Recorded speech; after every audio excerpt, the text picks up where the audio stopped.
I call members to order. The first item on our agenda this afternoon is question to the Cabinet Secretary for Economy and Transport, and the first question is from Hefin David. Will the Minister provide an update on Welsh Government plans to improve access to Cadw-maintained heritage sites for local people in their respective areas? Thank you very much for that question. The Welsh Government, through Cadw, strives for an accessible, well-protected historic environment for Wales, in addition to the newly improved local residence pass. It will introduce new schemes to further promote access to its monuments, to avoid admission prices being a barrier for Welsh residents and underrepresented audiences. Thank you for that, and I'd like to welcome the Minister to his post, a Minister for spreading joy around the nation. And who better? Early this year, I wrote to the Cabinet Secretary when he was responsible regarding a Cadw local residence scheme that you just mentioned. That was because residents in Caerphilly were unable to access Cadw sites on geographical boundary reasons, which were related to the old Caerphilly Urban District Council boundaries. The Cabinet Secretary wrote to me on the 28th of July, in which he said that there'd be a limited membership scheme which would negate the need for these antiquated boundaries. And I was hoping now for an update on the implementation of the scheme, which I assume is the scheme to which you just referred. And would it now be available to residents in my constituency to access? I can confirm that I have been made fully aware of the current Cadw local residence pass scheme, and particularly of the issues in Caerphilly in relation to local boundary issues, as you described, where some residents who are living near the monument were unable to apply for a pass. I am pleased to say that this review, to which my colleague, the Cabinet Secretary, referred, of local residence pass across Wales was undertaken over the summer, and as a result, a new and more inclusive membership offer will replace the previous pass, giving access to one named site on a regular basis. Therefore, the boundary issues you have mentioned are now being rectified, and new arrangements will replace the previous pass from the end of this month. Right. And clearly, if there are any further difficulties, I'm sure you, along with my own family in Caernarfon, who live within the town wall, will be very interested in what the Minister will have to say. Thank you. Nick Ramsey. Diolch, Llywydd. I must also welcome the new Minister to his new role. I was going to refer to you as the Minister for Fun, but perhaps Minister for Joy, as Hefin David has described you, is more appropriate. I look forward to working with you in the future, Minister. As you may or may not know, my home village of Raglan in Monmouthshire is, of course, best known for its stunning castle maintained by Cadw, and residents of the village are allowed completely free access to the castle and have been since, by means of a resident pass, and have been since 1938, when ownership first passed from, I think it was the 10th Duke of Beaufort, to the Commission of Works, as was the case at that time. The scheme has worked very well for those people who know it exists, but a lot of newcomers to the village weren't aware of that. So, in addition to some of the changes that you're planning as part of the review of the new improved residence pass, can you also make sure that people living adjacent to sites such as Raglan Castle and other Cadw sites across Wales know full well their rights when it comes to supporting and entering those sites? Well, I'm very keen that everyone that is able to benefit from the revised scheme will be able to do so. And certainly this relates closely to the statement I made yesterday, whereby the emphasis was on Cadw remaining in government but becoming a commercial, an even more commercial organisation than it is already. And as I implied yesterday, Cadw has produced substantial revenue. And I'm certain that, having heard this exchange today, they will want to pursue their direct marketing for the beneficiaries of the new scheme as soon as the scheme is announced. And certainly, if it would help the member for Monmouth, I would be very pleased to visit his castle of Raglan, not only to see the fine building, which I have passed on a number of occasions but haven't recently visited, and would be very happy to meet with some of the residents that might be beneficiaries of this pass to make sure that they ensure that their rights are satisfied. Question 2, Leanne. Question 2, Leanne Wood. What steps are being taken to improve the economy in the former industrial areas of Wales? We're taking a wide range of steps to support business, to equip people with the right skills they need for employment, and to invest in quality infrastructure. Further detail has emerged this week on your government's attempts to transform the former industrial areas of the south of Wales, and I think most people would agree that the neglect of the former industrial areas right across this country has been a blight on both governments in Westminster and various Labour governments here. While I know the Specific Valleys Task Force project is not under your direct jurisdiction, the economic fortunes of the whole of Wales should be a primary concern of yours. Many people in my constituency have been left wondering, yet again, if this Welsh Government has a defective map without the Rhondda on it. I know that we are not the only area to have been failed and neglected, so can you provide clarity as to what plans you have in your capacity as Cabinet Secretary for the Economy to deliver long-lasting economic changes to the places that need it most, beyond bigger parker rides and faster trains to Cardiff? Presiding Officer, I could make a cheap party political comment in response to the member's question, given a Plaid Cymru member did hold the economy and transport portfolio for many years, but I'm not going to do that. Instead, I'm going to say that there is an absolute determination to invest right across the length and breadth of Wales, and the member was right to point to the aspirations and the targets contained within the Valleys Task Force work, which will aim to create jobs for 7,000 people who are currently deprived of the opportunity to secure quality, well-paid work. But the member's not right to suggest that her part of Wales has been deprived of opportunity and investment. In recent times, more than 1,000 jobs have been created as a consequence of Welsh Government support in the former industrial areas of the valleys. I can list a number of companies that we have been able to support directly. I can include, well, for the Rhondda Valley, I can include SPC, for example. Wider, where there would be opportunities for people from the Rhondda to get employment. There were jobs created at CodeServe, at Monetize, at Tenneco Walker. Jobs are being created at TVR, General Dynamics. Of course, there is more to do. There is more to do, and that's why we are implementing the action plan that stems from the work of the Valleys Task Force. That's why we've reconfigured my department to ensure that we place a place-based approach at the heart of economic development. I'm able to tell the member today that we've appointed a new regional deputy director for the region to make sure that we share the wealth more fairly across Wales. With Prosperity for All, we have two objectives for this government. A cross-government approach that will seek to raise levels of wealth and well-being in the aggregate, but also to reduce inequality in both. David Melding. So with Cabinet Secretary last month, the Welsh Government announced plans for a regeneration-led targeted investment programme worth some £100 million. I wonder what economic impact do you expect this targeted programme to have in the former industrial areas of Wales, like the Glamorgan Valleys? Well, I do think that targeted regeneration investment has an absolute crucial part to play in widening prosperity and building resilient communities right across the length and breadth of Wales. And I was pleased that my colleague announced recently a new 3-year programme of targeted regeneration investment amounting to, as the member says, £100 million.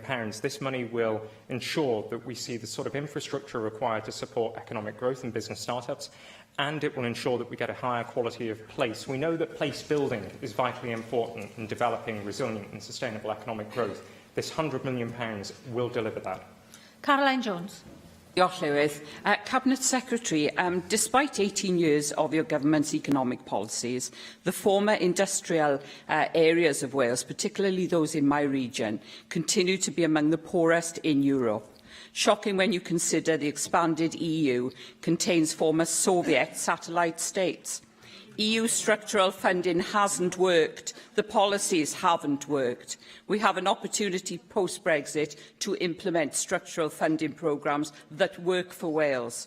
Cabinet Secretary, what discussions have you had with the UK Government about structural funding programmes for when we finally leave the EU? Diolch. Well, this is a very important question, and it's something that's taken up by government ministers across departments. But I must just say that the member, in identifying a record for this Labour government spanning 18 years, should reflect on the fact that a record is the record low unemployment that we now have in Wales, lower on average than the UK. A record level of employment with a lower rate of economic inactivity. Again, I would say there is more to be done, but recently we've seen GVA rise faster than the UK average. We are on the runway. My aim now is to make sure that we take off with a new approach to economic development, placing the focus on regions, empowering regions, identifying key strengths across each of the regions, and making sure that there's a new contract between business and government that ensures that we generate prosperity for all. And I would say as well that in terms of some of the other industrial areas, and I'm conscious that the questions so far have been confined to South Wales, but I think it's important to say that there are other post-industrial areas of Wales that are benefiting from Welsh Government investment and support. And just last week, in addition to the 100 new jobs that are being created at Ipsen in Wrexham, not far from there at the former Sharp site, huge site, we are helping to create at least 250 new jobs with the headquartering of a major global firm. David Rees. Cabinet Secretary, I fully appreciate the former industrial areas in South Wales that have been devastated in the years past, but many of them, in fact, many former mining communities, actually now turn into tourism as an agenda to actually look at the economies of tourism. But they're struggling with support for that tourism business. Now, they're on the Valley and the Avon Valley link, but they're on the tunnel, and I know you've supported that project. But there's difficulties in individuals and organisations getting that support. What can you do to help that, particularly as councils are facing difficulties because they're being cash-strapped? I think the member raised a really important point that tourism plays a critical role, not just in rural areas, not just in our cities, advanced economies, but also in areas of Wales that have suffered from industrial decline. And I know that my excellent colleague, the Minister responsible for tourism, will have a keen focus, just as I did, on making sure that we provide opportunities for growth in the visitor economy across all communities. In some industrial areas, we've been particularly successful here in South East Wales in recent times in promoting the area through a relentless focus on adventure tourism and outdoor activities as an adventure destination across Europe. And investment in particular in the mountain biking sector has proven to be incredibly successful and has reaped rewards. However, alongside that, there are other initiatives. There's the Regional Engagement Fund. There's also the Product Innovation Fund that's designed to reward those entrepreneurs who come forward with creative ideas that will attract more visitors to Wales. And I'd point to an excellent example of a post-industrial area where that's proven incredibly successful, that fund, and that would be Blaenau, Festiniog, where we have one of the world's greatest zip wire facilities and has regenerated that entire community. And I'm keen that as a government, as a department, we go on supporting industrial communities in the way that we've supported industrial communities such as Blaenau, Festiniog and other areas of the North West, and also parts of the South East Wales valleys. Questions now from the party spokespeople. Plaid Cymru spokesperson Adam Price. Now, as we know, Cabinet Secretary, one of the four companies bidding for the Wales and Borders franchise suddenly and unexpectedly pulled out of the process on the 30th of October.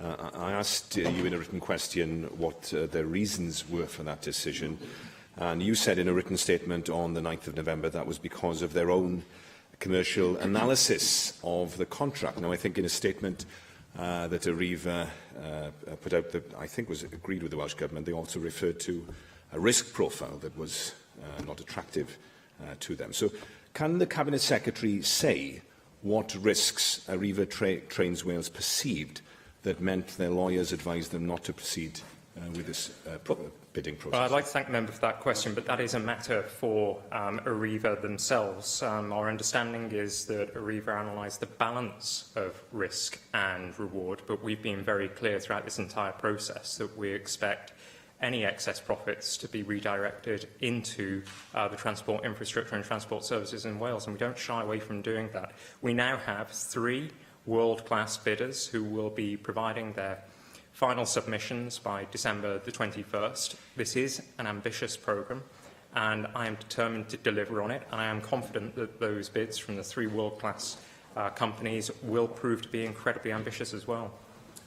Well, Cabinet Secretary, isn't the real reason that Arriva pulled out is because there are too many unknowns with this franchise? Now, it's difficult for us to form a judgment of that because, of course, the Welsh Government has departed from the standard practice of actually publishing the invitation tender. But we do know, of course, that there are unknowns about the exact nature of the devolution of power and responsibility, and certainty about the finances of the franchise. We know that because there was a letter from the Transport Secretary in the UK Government to you. Now, can we have at least some clarity on some of those issues that were raised? Can you say who will take the Section 30 operator of last resort responsibility? Have you reached agreement with the UK Government on franchise funding of £1 billion that you asked for, which you said would be used for upgrading?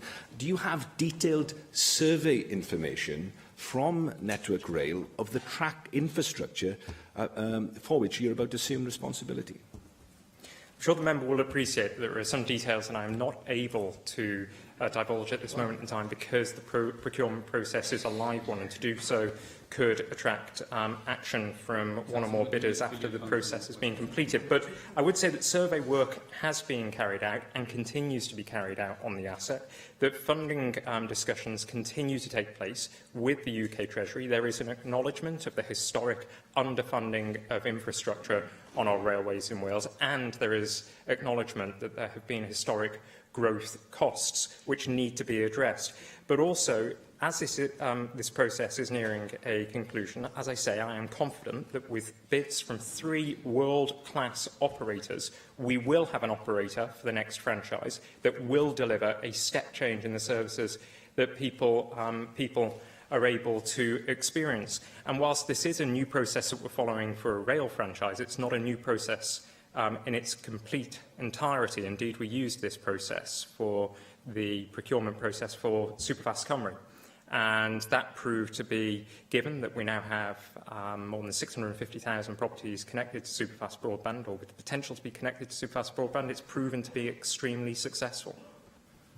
Well, in the debate that later they will be having on digital infrastructure, members will form their own view on whether Superfast Cymru should be held out as a paragon in terms of what we want to achieve with this contracting process. Can I just paraphrase the answers that he's just given me? So the Welsh Government hasn't reached final agreement on franchise funding with the UK Government. You haven't got complete information of the entire situation of the track infrastructure. You're continuing with that, you said, and you didn't give us an answer on the operator of last resort responsibility. Now, you said that the Transport for Wales team managing the procurement say the other bidders remain fully engaged in the process. Well, presumably you thought that until you got the phone call at 5 p.m. on the 27th of October with regard to Arriva Wales.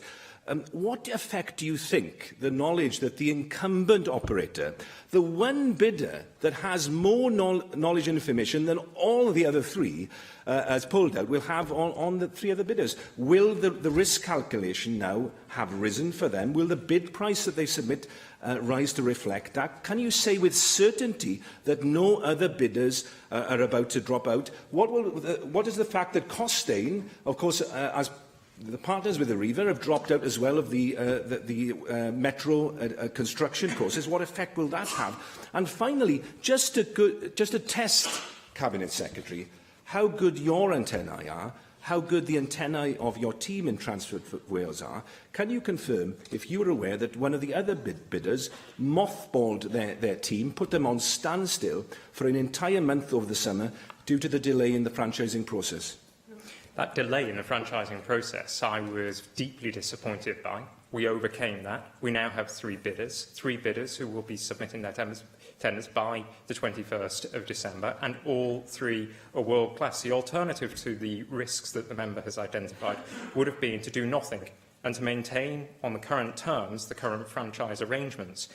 Could you argue that that would be in the best interest for the passengers that have to experience services today? Because I don't think many of the people sitting around you would argue that that's the case. We are delivering a step change through the new franchise. We will deliver that with a world-class bidder. Llefarydd y Ceidwad. Conservative spokesperson Russell George. Diolch Lawr.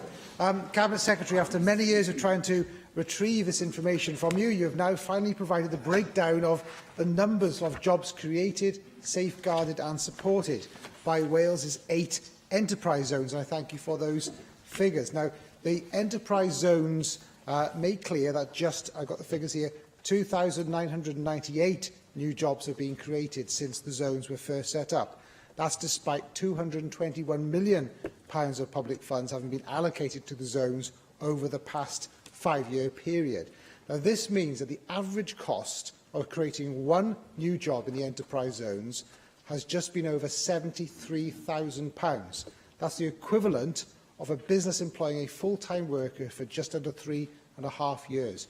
Do you believe that spending over £73,000 to create a single job represents good value for the Welsh taxpayer?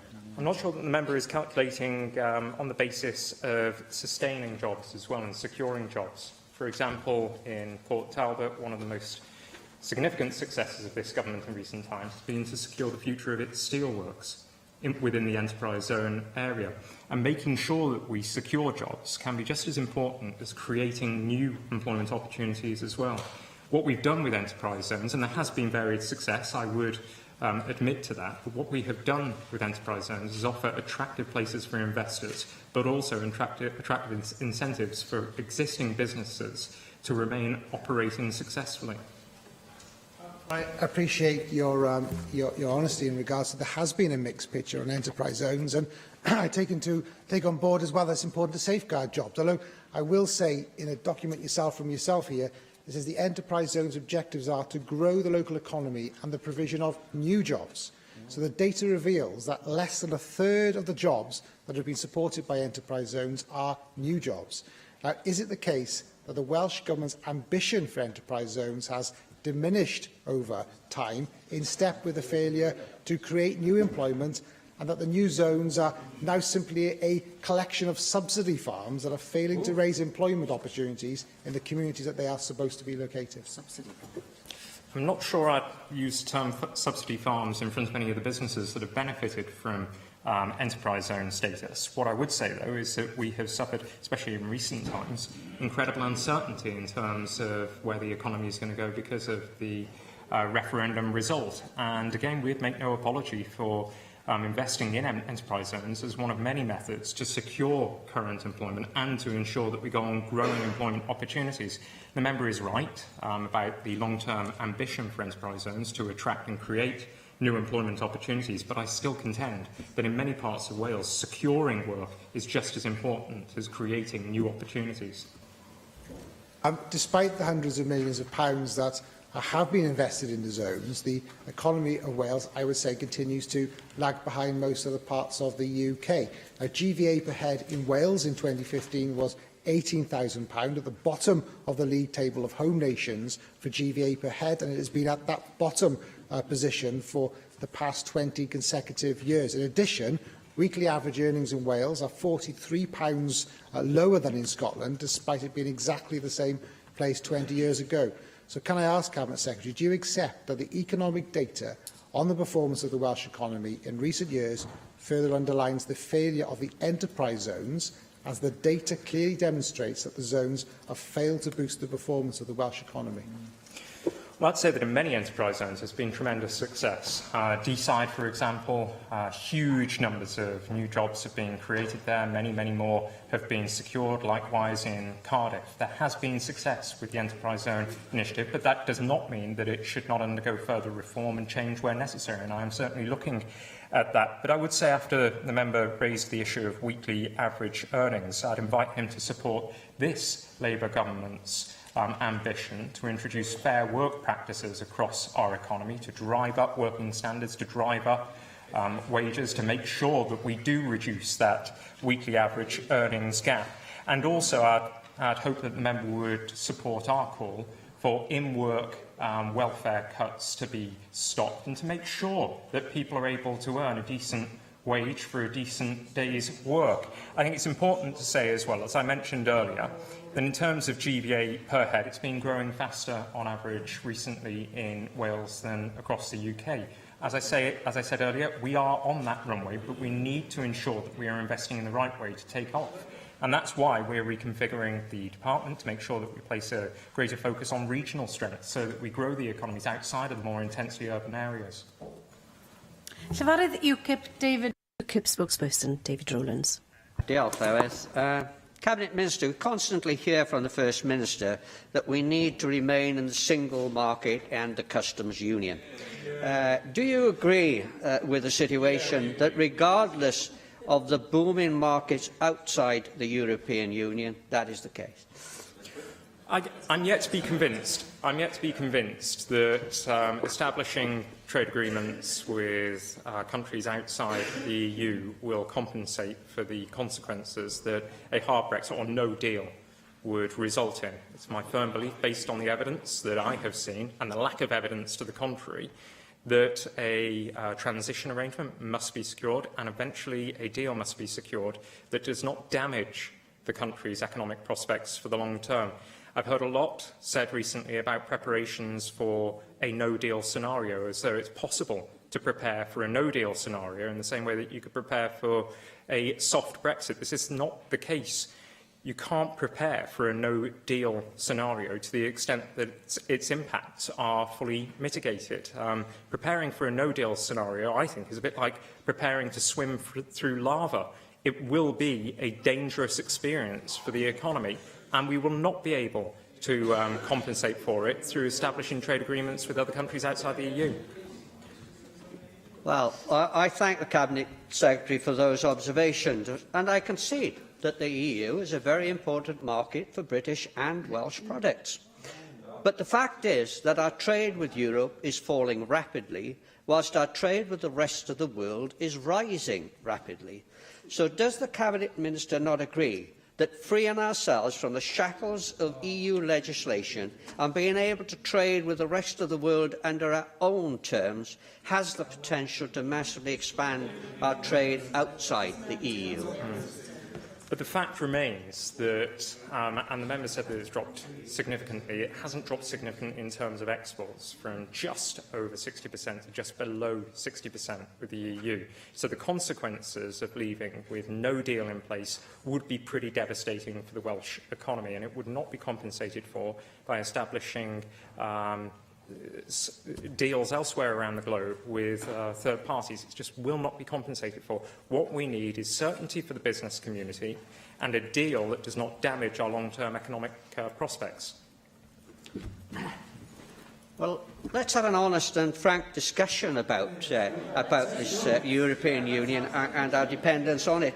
The ONS figures show that 80% of our overseas earnings come from the services sector, which is outside trade deals.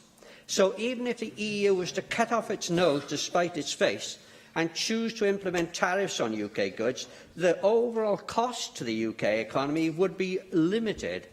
That's much more than that envisaged by the Remain camp.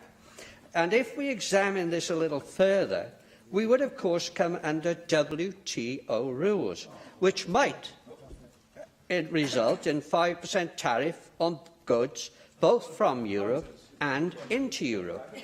Should this be the case, because of our trade deficit with Europe, this would yield some £4 billion net profit to the UK economy. Would you not agree this would be ample money, not only to compensate Welsh farmers and businesses for any loss of trade, but most of the UK farming industry to boot? As recently at the WTO in Geneva, I met with various experts. I came away from there having learned a good deal about economic development and sustainable development and inclusive development, but I also learned that the likely consequences of reverting to WTO rules could mean that the UK economy shrinks by between 8 and 10%. That would not be good for the services sector, and it would certainly not be good for the manufacturing sector. And although the member highlighted the significance of the services sector to the UK economy, actually manufacturing in Wales is crucially important. It offers a larger share of the economy as a whole than it does across the UK, and we know that tariffs or technical barriers concerning manufactured goods in the UK could be hugely damaging for the UK and Welsh economy. So once again, I would say that a no-deal scenario would be a desperate scenario for the Welsh and UK economy, not something that should be cheered, and certainly not something that could be prepared for as though it's some form of soft Brexit scenario. Question 3, Jane Bryant. Cabinet Secretary provides an update on Welsh Government road improvement schemes in South East Wales. Yes, the National Transport Finance Plan is a live document and contains an ambitious programme of interventions that are in varying stages of development for South East Wales. Thank you, Cabinet Secretary. The work around Junction 28 and Forge Lane roundabouts in my constituency have seen residents from Rochester, Basleg and Rhudain face a huge amount of disruption to their daily commute for many months. In that time, residents and commuters have been incredibly patient and understanding. However, with work on the Forge Lane roundabout coming to a close, the experience so far has not lived up to expectations. A new traffic light system has recently been installed, which has caused even further disruption and longer tailbacks during peak times. I know the Welsh Government have been urgently reviewing this situation, but can the Cabinet Secretary set out how traffic flow is being managed and provide myself, constituents and commuters reassurance that it will improve as a result?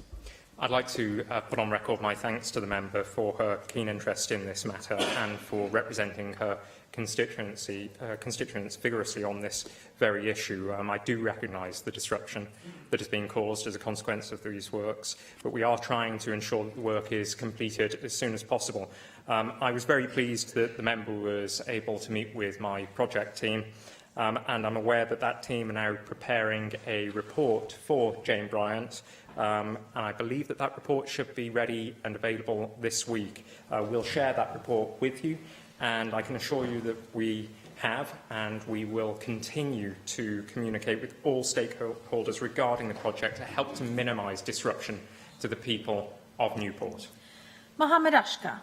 Madam Presiding Officer, Cabinet Secretary, you recently announced a review of the project to dual A465 or the head of the Valley Road because the project is running over its £220 million over budget and is behind its schedule. Work on this section of the road was due to be completed in spring 2019, but is likely to be delayed, resulting in additional cost not only to public finances, but also to local companies, some of which may be forced to cease trading in the area, which we desperately need. When will you make a statement on this in this chamber on this project, and what plan do you have to compensate the businesses adversely affected by the delay in this completion of this very important route? Thank you. Can I thank the member for his question and invite him to ask any companies in the region that believe they are suffering as a consequence of these roadworks to make contact with my department without delay. We may be able to assist, and if we can, we certainly will do. But the site topography, the very area that has caused the delay, the traffic management requirements for that area and the complex ground conditions have meant that the contractor have found that the project is far more difficult to deliver than they'd originally envisaged and indeed planned for. It was for that reason that I requested a comprehensive commercial project review, and the outcome of this review I'm expecting imminently, and as soon as I have received that review, I will be making a further statement. Steffan Lewis. Diolch, Llywydd. The Cabinet Secretary will be aware, I'm sure, of the fiasco of the Pwllhepant roundabout in Caerphilly, and I am aware this isn't a Welsh Government road, but it is an important regional route, and it's having an enormous impact on local businesses and on people's daily lives. Can I ask if he or his department has engaged with the local authority in terms of looking at the nature of the contract between the local authority and the contractors, between looking at other options for the roadwork improvements around Pwllhepant, perhaps the introduction of continental shifts, for example, because local people cannot afford 12 months of disruption of this nature. There has to be a better way of improving the roads around Pwllhepant. I acknowledge entirely what the member says. I will ask my officials to work with the local authority officials to identify ways of reducing the inconvenience to my colleagues' constituents. I think it's important that when roadworks take place, they are concluded as swiftly as possible, with as little disruption as possible to those who use the road. So I'll ask my officials to engage directly with the local authority to find ways of minimising disruption to bring the works to an end as soon as possible. Cwestiwn 4. Question 4, Joyce Watson. Diolch, Llywydd. Will the Cabinet Secretary make a statement on transport projects in Mid and West Wales?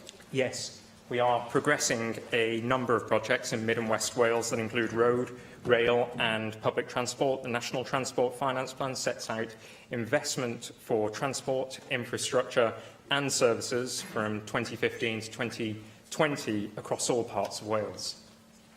I thank you for that, and I see the signs along the way.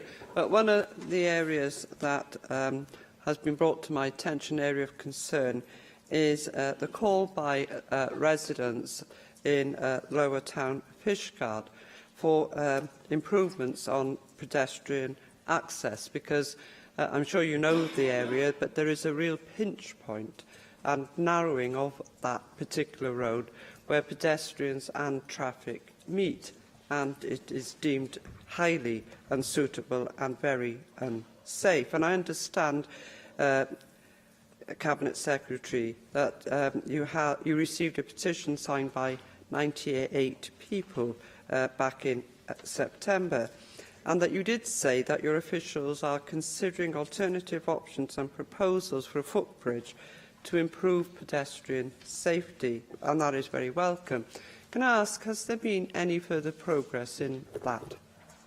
Member for her question and again her keen interest in this matter in Fishguard. I am aware of the area, and I can assure the member that I'll carefully consider the petition, but what it calls for is a medium to longer term solution to the problem that we face right now, whereas I wish to see action taken in the short term as well to remedy the problem. And so my officials are looking at options and are currently reviewing proposals for a footbridge at Lower Town to improve pedestrian safety. This review work is being undertaken in the current financial year with a view of presenting me with the report and a recommendation on how best to proceed. I'm pleased to be able to say to the member that heavy goods vehicles are prohibited from using this section of the A487, and it's difficult for such vehicles to navigate through this narrow area without coming close to pedestrians. So enforcement of the length and width restrictions in Lower Town is undertaken by Dyfed-Powys Police. So I'd like to assure the member once again that we're looking at solutions not just for the medium and long term, but for a solution now. Paul Davies.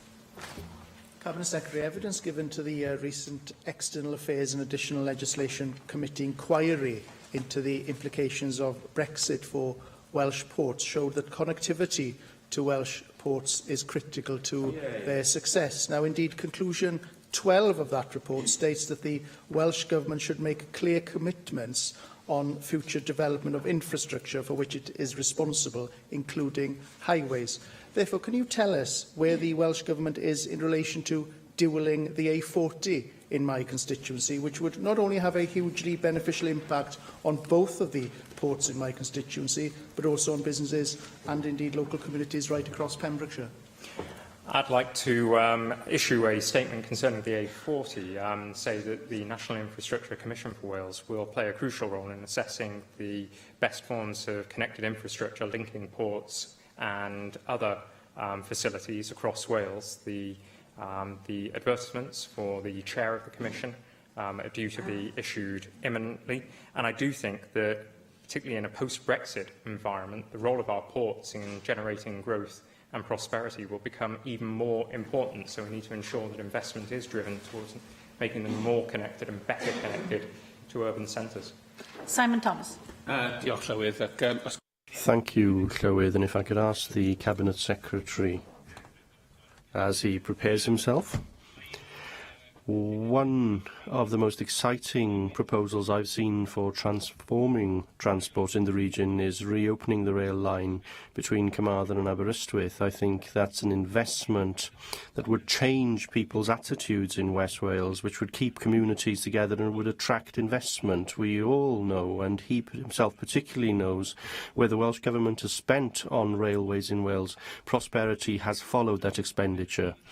Can you give us an update on the work that the government is doing with the feasibility study on this rail line? And can you also tell us whether you have started to discuss with Network Rail in an outline manner, but have you had initial discussions with them the possibility of this proposal going into the next framework for investment? Because I'm of the view that until everything is devolved, that we need joint investment by the Welsh Government and the Westminster Government in this proposal. Yes, I'd like to thank the member for his question and say that the feasibility work is being undertaken at the moment. I believe it will be concluded in the new year, and the UK Government is, of course, still responsible, unfortunately, for funding railway infrastructure in Wales. However, the feasibility study, once complete, will be used to inform Network Rail's and indeed the UK Government's planning process for rail infrastructure. And I'm pleased to have been able to support this feasibility study. The member highlights numerous benefits from upgrading rail infrastructure across Wales, including the potential of the Aberystwyth-Carmarthen railway line. Question 5, Leanne. Question 5, Leanne Wood. Government doing to boost the rural economy? Well, rural Wales has specific opportunities and also specific challenges that must be faced, and these have been brought into sharpened focus as a consequence of Brexit. We are considering all the levers at our disposal across all ministerial portfolios in shaping and influencing an agenda of prosperity for all. Well, that doesn't sound like much, to be honest with you, Cabinet Secretary. If we are going to create an economy that leaves no one behind, then we have to ensure that there's a level playing field. And when you look at transport infrastructure, broadband speeds, crucial building blocks for many businesses to make a success of things, there's an overwhelming disparity in provision and companies are at a competitive disadvantage. I recently visited a sawmill in Ceredigion with my colleague Simon Thomas and Ben Lake, which needs decent broadband speeds in order to monitor the equipment, and that's broadband speed that they don't have most of the time. Incidentally, that system works fine in most of the other countries worldwide who use the same machines. Now, I know that broadband is not your direct responsibility, but what are you doing within your jurisdiction to ensure that communities and businesses located outside of the urban areas of this country are helped rather than hindered with their economic development? Well, the member is simply not right to suggest that rural Wales fares far worse than urban Wales in terms of superfast broadband connectivity. I recall when I was responsible for skills and technology that we chose Gwynedd as the pathfinder area for business exploitation of superfast Cymru. And if you look at some parts of rural Wales, they're amongst the best connected parts of the UK. Superfast Cymru has delivered superfast broadband faster, sooner, at a quicker pace than many parts of the UK. Yes, there are areas, I admit, there are areas of Wales that are still not connected, but that will be for the next phase, those hard-to-reach areas. We are providing the solutions. I know that you're providing many criticisms, but we are providing the solutions to what is a challenge that is global. There are only a few countries on this planet that currently have 100% access to superfast broadband. Wales, today, as a consequence of direct interventions of this Welsh Labour government, stands as one of the best connected countries. But we will continue to go further and connect businesses and dwellings to superfast broadband across the country. Andrew Arthur-Davis. Thank you, Presiding Officer. Minister, one of the key things that the rural economy needs is obviously people to get their produce to market and sell that produce at the best price possible. Many constituents from mine in the northern part of the region access Raglan Livestock Market along the Heads of the Valleys Road. You've already answered part of the question when Mohammed Ashgar, the member for South East Wales, posed it to you. But I wonder, are you able to give us any clarity at all as to the time timelines now in operation for the finishing of the eastern part of the upgrade, and importantly, what likely cost overruns might be incurred by the Welsh Government. It is vital that we do understand that, because I have many constituents who have actually stopped going to Raglan Livestock Market now because of the chaos they found themselves in, either stuck early in the morning going or on their way back. Well, I'd like to take up that very issue, if I may, on behalf of the constituents that the member has spoken with. So I'll ask my office to make direct contact, if that's okay, so that we can discuss with those businesses the problems that they face. The review should be with me imminently, and it's my intention to make a further statement as soon as it is available. That statement should provide details on the overrun in terms of the schedule and any cost overspend as well. This is, as I said to Mohammed Ashgar, a hugely ambitious project, not without many, many challenges, at least given the fact that it involves work through a very narrow gorge that is protected. However, we are delivering the project, the contractors are delivering the project, and it will lead to improved connectivity in the long term for the region. Question 6. Question 6, Darren Miller. The Secretary provide an update on highway safety on the trunk road network in North Wales, please. Yes, the Road Safety Framework for Wales sets out the actions we and our partners are taking to achieve our casualty reduction targets. One of the accident black spots that there has been in my constituency in recent years has been on the A494 trunk road, particularly in the area between Loggerheads and the Clwyd Gate area near Llanbeda DC. I was very grateful for the Cabinet Secretary making his officials available for a site meeting along that stretch of the road in late October, and also for the follow-up correspondence which was sent by the Cabinet Secretary following that meeting. Can you tell me the timescales for the improvements that your letter set out, and what further action might be taken to reduce the speeds of traffic, in particular on this busy road? Can I thank the member for his question and for showing such an interest in this part of Wales? I would agree that this specific area is a black spot in terms of road traffic accidents. It can be unsafe at times for pedestrians as well, and I'm determined to make sure that it is improved in terms of safety. There are two parts of the A494 that the member has recently raised with me that I believe require action. First of all, moving to the A494 section at Llanbeda DC, I can tell the member that draft traffic orders will be published at the beginning of December. And I hope to see work commence as soon as possible there.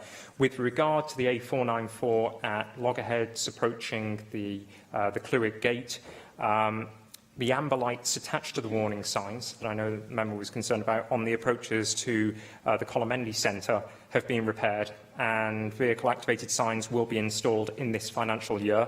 In terms of the extension of the 40-mile-an-hour speed limit west from Loggerheads, before a draft order is published, consideration is going to be given to terminating the proposed extension of the 40-mile-an-hour speed limit west from Loggerheads beyond the Tafon O'Gallon junction, so that we can ensure that the orders are published in the correct way.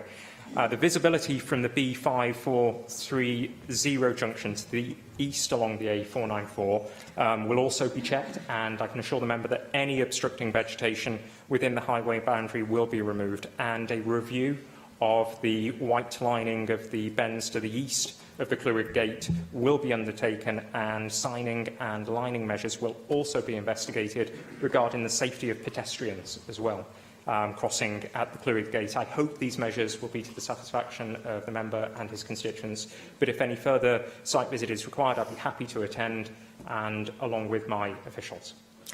Llyr Griffith. Thank you very much, Llywydd.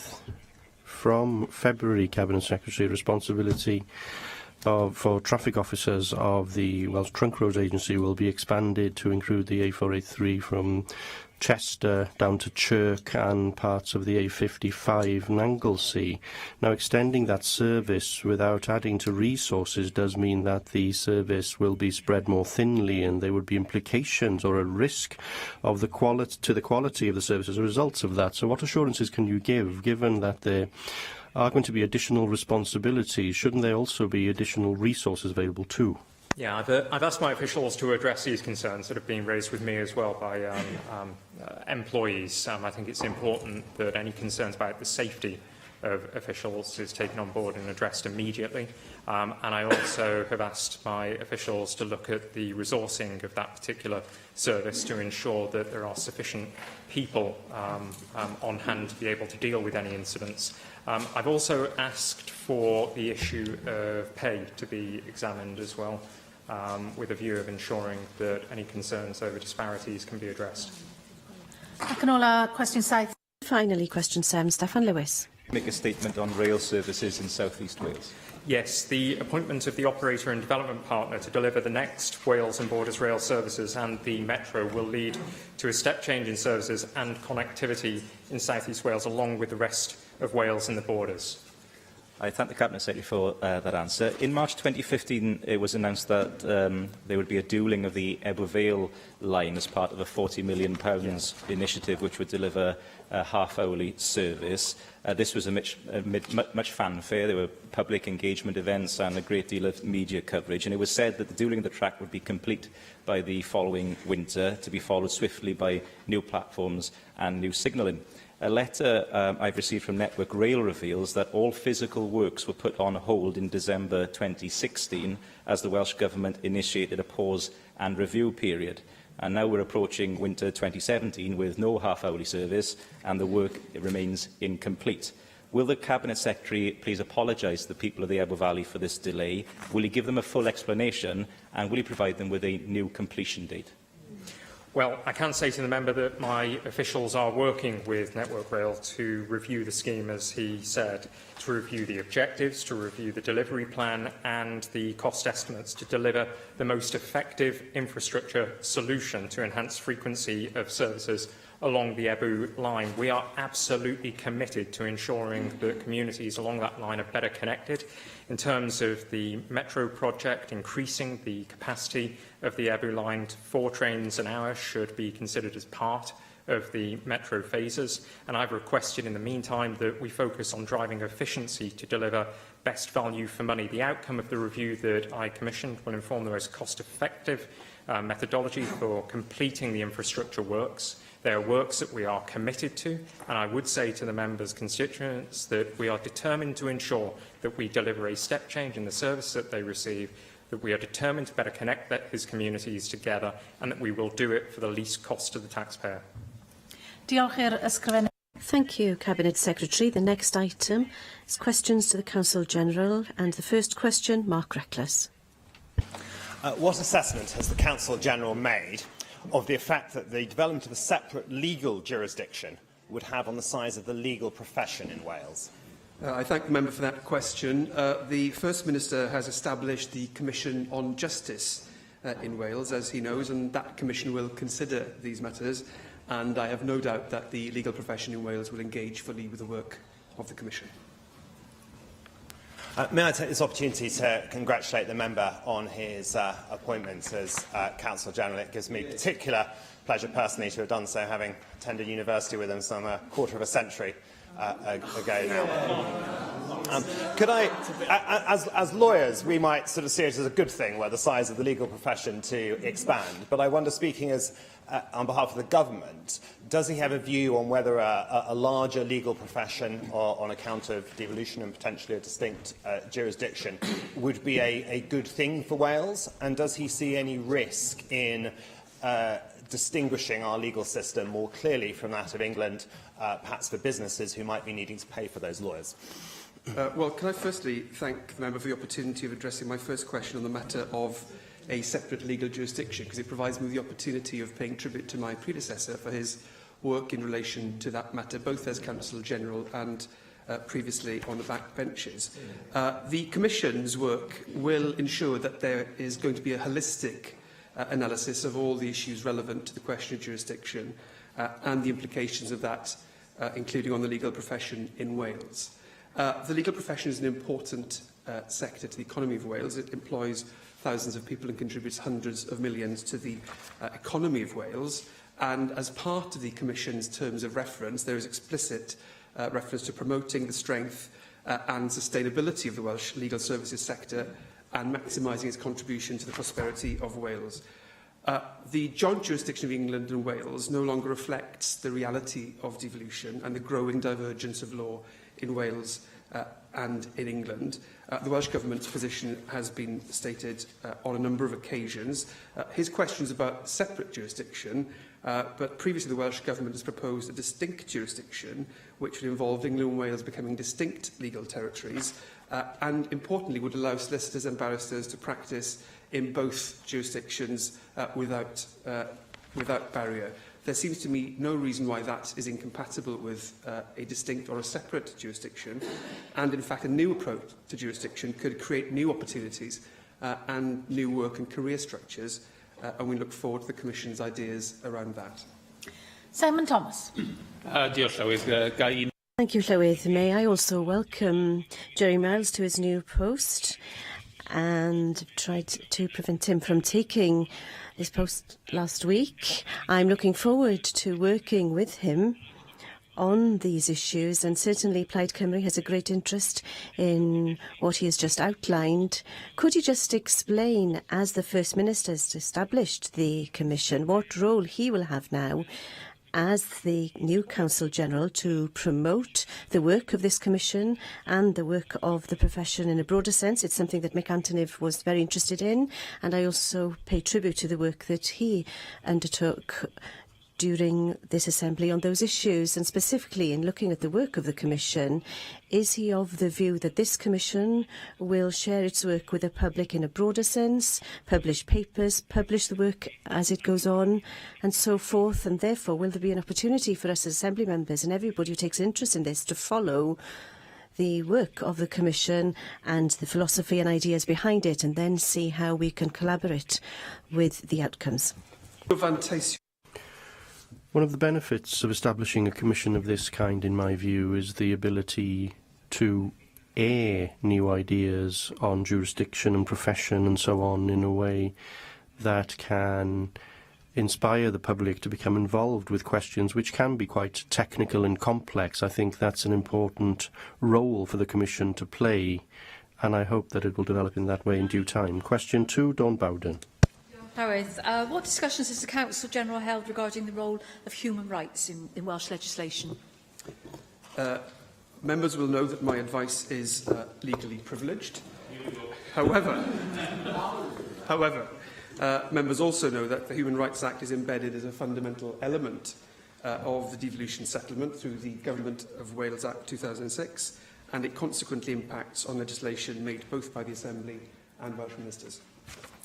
Thank you for that answer, Counsel-General. And firstly, can I congratulate you, obviously, on your appointment as Counsel-General and wish you well in your work going forward. We know that Wales has a proud record when it comes to embedding human rights in our legislation, policies and our actions. But we face a number of uncertainties ahead as the UK negotiates to leave the European Union. So could you consider what further action the Welsh Government can take to make sure that human rights remains at the heart of Welsh law? I thank the member for that further question and for her advocacy of human rights issues.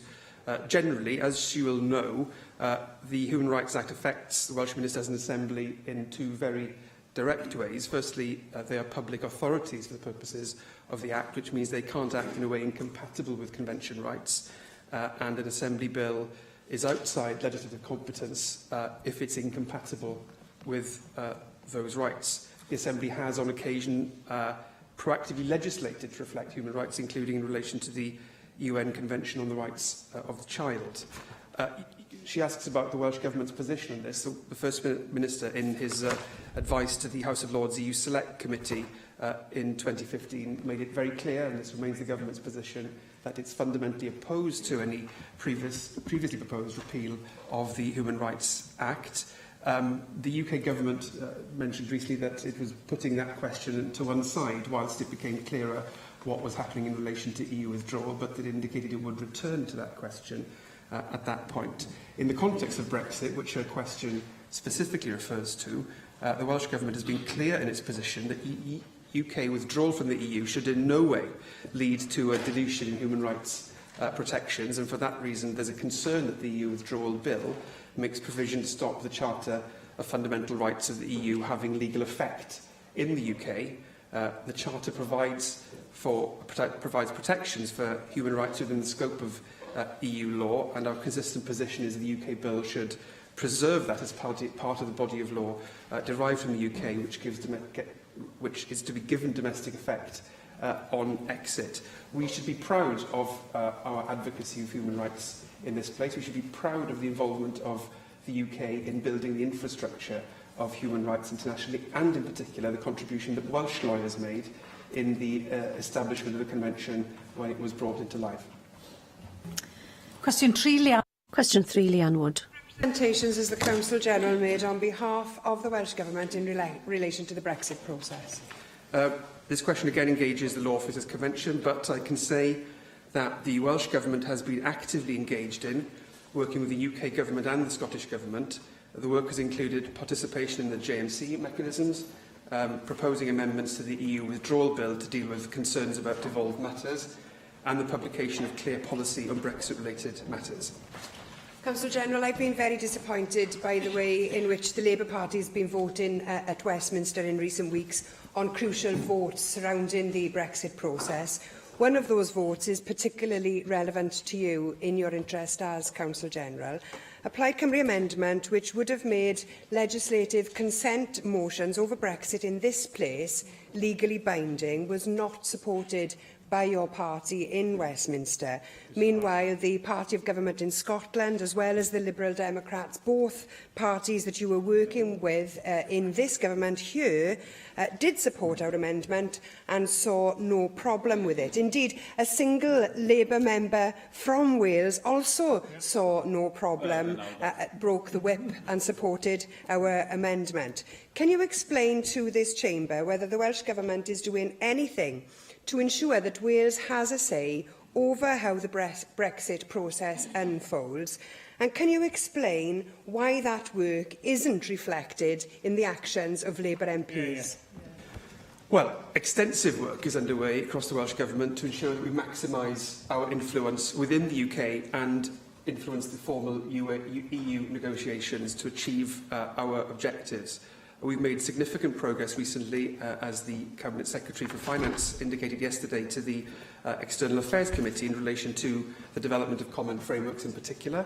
And the Welsh Government's overall position on EU exit was set out in our White Paper Securing Wales's Future, obviously, which we agreed with Plaid Cymru. We've got specific concerns in relation to the EU withdrawal bill, as she is aware, and we've worked in concert with the Scottish Government to table amendments to deal with that bill's deficiencies, in particular in relation to devolved matters. And we remain willing to work with the UK Government on this matter. We have decided to operate in conjunction with the Scottish Government and put forward a series of amendments to the bill to address deficiencies in terms of devolution in particular. The approach the Government's taken is to seek the widest possible cross-party support in Parliament for those amendments. And the First Minister has indicated that obviously he wants to see this Assembly having a voice over the withdrawal agreement once the terms of this are clear. Labour MPs voted against that. Question 4, Simon Thomas. Question 4, Simon Thomas. What assessment has the Council General made of the legal basis for the transitional period that will exist after Article 50 comes into force?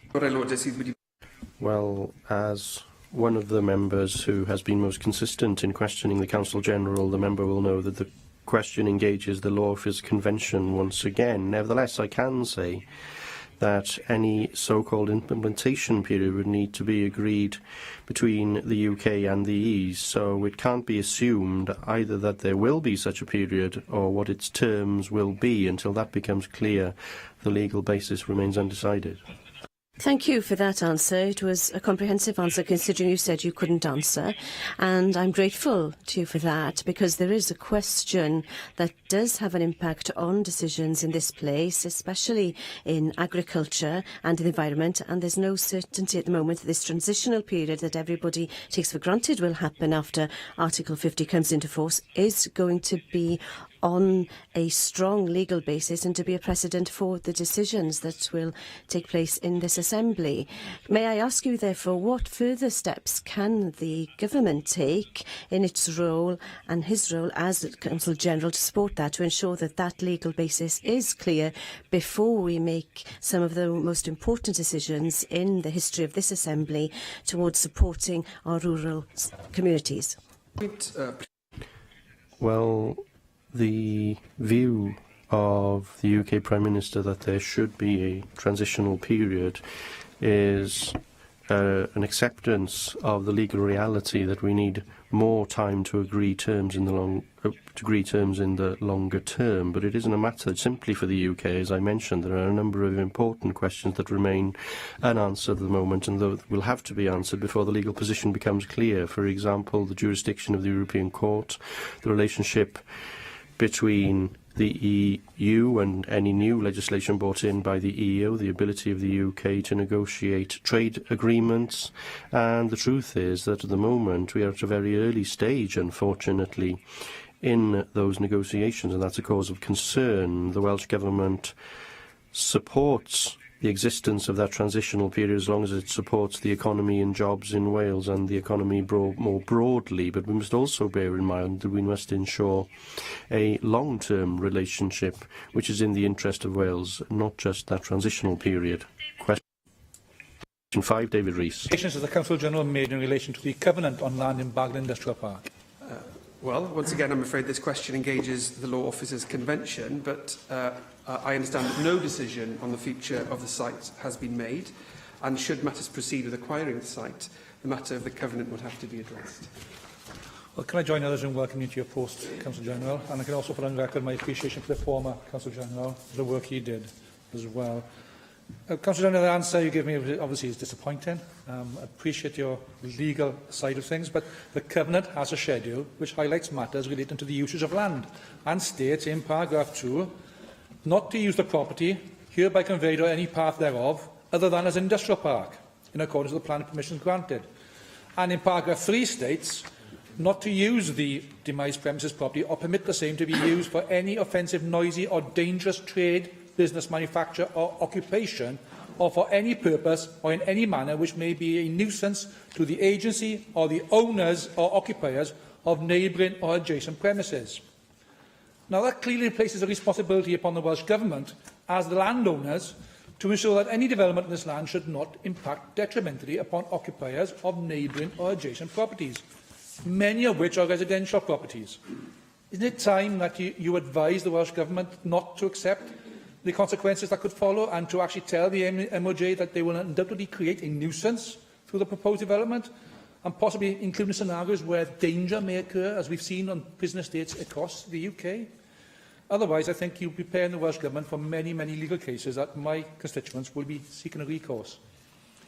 Well, the member has raised this matter several times in this chamber, and he is tempting me to go outside the boundaries of my authority into a policy area. I'm afraid I'm going to disappoint him in that and resist that. I'm afraid the question he's asking me is squarely within the matter of the Convention, so I'm not able to elaborate further on what I have said, but the relevant Cabinet Secretary would have heard his comments. Di Lloyd. Diolch, Llywydd. Thank you, Llywydd. Restrictive covenant on the site in terms of industrial use, as highlighted, is reinforced within the local planning context via the Neath Port Talbot local development plan. So what is your view in terms of the legalities around the conflict between a proposed prison development and the land use allocation within the LDP for economic use? And do you agree that that possibility undermines Welsh Government planning legislation and guidance, particularly with regard to the statutory need to ensure that local development plans are evidence-based and sound? Well, thank you for that question. As I say, no decision has been taken on the future of the site, and the matter of the covenant will have to be addressed in due course if that were to proceed, but above and beyond that, I can't be drawn on his question. Question 6, Simon Thomas. Thank you, Llywydd. What assessment has the Council General made of the Assembly's ability to legislate under the Wales Act 2017 to ban fracking? I can't disclose legal advice, but under the new settlement, planning will continue to be devolved. Oil and gas is a reserved matter, but the granting and regulation of petroleum licences and access to land in Wales for the purposes of such licences is an exception to that reservation. Thank you to the Council-General for confirming the legal situation. I asked the question to the First Minister yesterday. We didn't reach that list, but the First Minister answered me saying that it was an intention of the Welsh Government with these powers to look at planning policy in order to ban fracking in Wales. May I tell the Council-General and the Assembly that I have received a copy of the legal opinion prepared by Paul Brown QC on the request of Friends of the Earth, and this barrister goes through the options available to the Welsh Government for banning fracking. It comes to the conclusion that yes, as the First Minister said yesterday, that there is a way of using planning policy, but he also comes to the conclusion that there's a way for this Assembly to pass a specific act, and I will quote, licences to search and bore for and get petroleum in the Welsh onshore area by means of fracking and CBM. Felly mae'n glir. Therefore, it's clear to me that there are options for the government here in terms of planning policy and fracking and a legal act. So will the Council-General be working with the First Minister to ensure that we have those options by the end of the new legal year when this legislation comes into force next April, so that the Assembly can take the specific steps to ban fracking in Wales? Well, I recognise the member's commitment in this general area, and I took interest in the debate that he held at the end of October, where the motion was supported. I am aware of that legal opinion, and officials are considering its content. It wouldn't be appropriate for me to trespass on the policy area, which is within the remit of the Cabinet Secretary. But I do understand that at the end of last year, the Cabinet Secretary made a statement on energy policy generally, which did talk about reducing our reliance on fossil fuels. And again, in September of this year, ambitious targets were set for that. And that is a positive development. Letters have been issued to senior planning officials recently informing of the intention to consult on strengthening planning policy, specifically in the context of fossil fuels. Mike Hedges. Can I also congratulate the new Council-General and his appointment? Simon Thomas is again concentrating on banning of fracking. Simon Thomas, I don't disagree on a lot of things regarding this, but I think it's far more important to have the power to ban test drilling. As you are well aware, in an area near where you used to live and near where I live, there's substantial test drilling going ahead. And as I've said on more than one occasion, people don't test drill because they're bored and looking for something to do. They test drill because they think they're going to find an opportunity to be able to frack in the near future.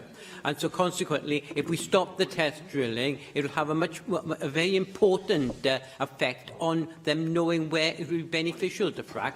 So will you have the power, or will the Welsh Government have the power, to ban test drilling when the Act goes through, or under the new Act? Fine.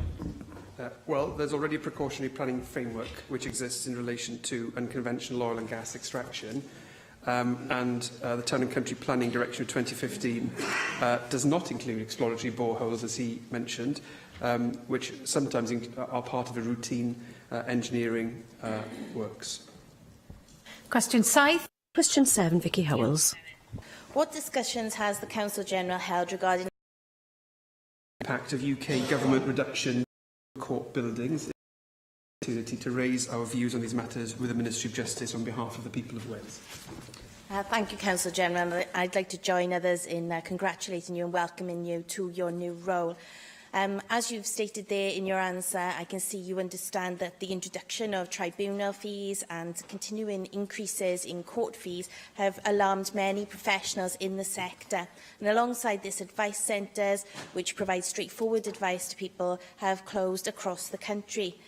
Do you agree, Council-General, that the access of citizens to justice is a fundamental right and one that shouldn't be restricted by either income or geography? And what steps can we take here in Wales to ensure that access to justice is available to all?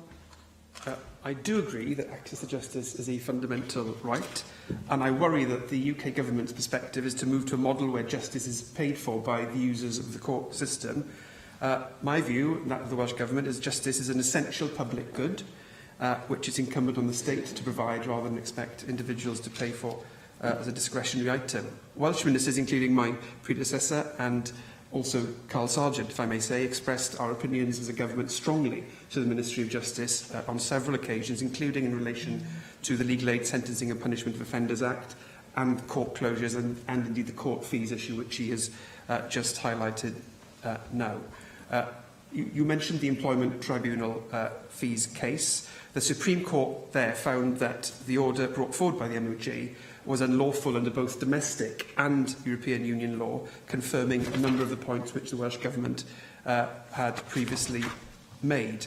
The Welsh Government is already in touch with the Ministry of Justice team responsible for the post-implementation review of the Legal Aid Sentencing and Punishment of Offenders Act, and that review will be crucial in providing an evidence base for looking at the impact of changes to legal aid in Wales.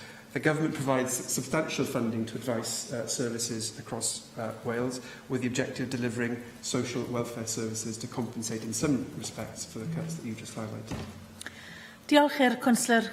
Thank you to the Council General. The next item on our agenda is topical questions, and the first question, Darren Miller. Further to reports of spending on celebrity speakers by GWER, will the Cabinet Secretary make a statement on accountability arrangements for regional consortia in Wales? Thank you, Darren. Regional consortia receive funding from its constituent local authorities, its traded income and from a Welsh Government grant. They are rightly accountable to their joint governance committees, made up of locally elected members, to make sure that they deliver on their statutory duties. I also challenge them through regular challenge and review meetings. I'm sure that you, like everybody else in this chamber, was shocked at the revelations which appeared in the media last week regarding the payment of a sum of at least £10,000 to Sir Clive Woodward for an hour-long talk at an event, and found those rather remarkable, especially given the current financial climate that many schools find themselves in, having to, in some cases, unfortunately, lay off staff. I also think it's a bit of an insult to many of the unsung heroes in our schools, many inspirational teachers, head teachers, who could easily have given an inspirational talk, probably for free, had they been approached by the educational consortia. Now, back in 2015, the Wales Audit Office raised concerns about regional consortia, and they said that there was an insufficient focus within the consortia on value for money. Now, I appreciate what you say about the governance arrangements between the partners that invest into those regional education consortia, but you are one of those partners as Welsh Government. There is no legislative structure or basis for the regional consortia. These are not organisations which are subject in quite the same way to proper scrutiny and audit and inspection by either Estyn or the Wales Audit Office, although, of course, the Audit Office can follow the money. Estyn do, of course, inspect, but there are loopholes within the inspection regime which mean that the regional consortia could resist inspection, should they so wish. So what action are you going to take to look at the legislative framework on which the regional consortia are established, to see whether we can get some better governance arrangements which are more consistent across Wales, so that we can stop this sort of waste of taxpayers' money in the future and make sure that more money, which is designed for improving education, actually makes a difference on the front line? Yeah. Thank you, Darren. Can I make it absolutely clear that there is no evidence at all to suggest that the regional consortia have resisted any inspection? Indeed, well, you've just said that they have resisted. No, I haven't. I want to make it absolutely clear. I want to make it absolutely clear that there is no evidence to suggest that the regional consortia have tried to resist inspection. In fact, GWER has just received another inspection from the Estyn Inspectorate. So let's be absolutely clear about that. But having said that, Darren, I do share your concerns that such a large amount of money was used in the way that it has been reported. And frankly, I'm not going to stand here and make excuses for GWER. Officials have been directly in touch with the consortia to express my concern about their expenditure, and I will be raising this directly with the Managing Director at my challenge and review session, which actually is tomorrow in Llandudno.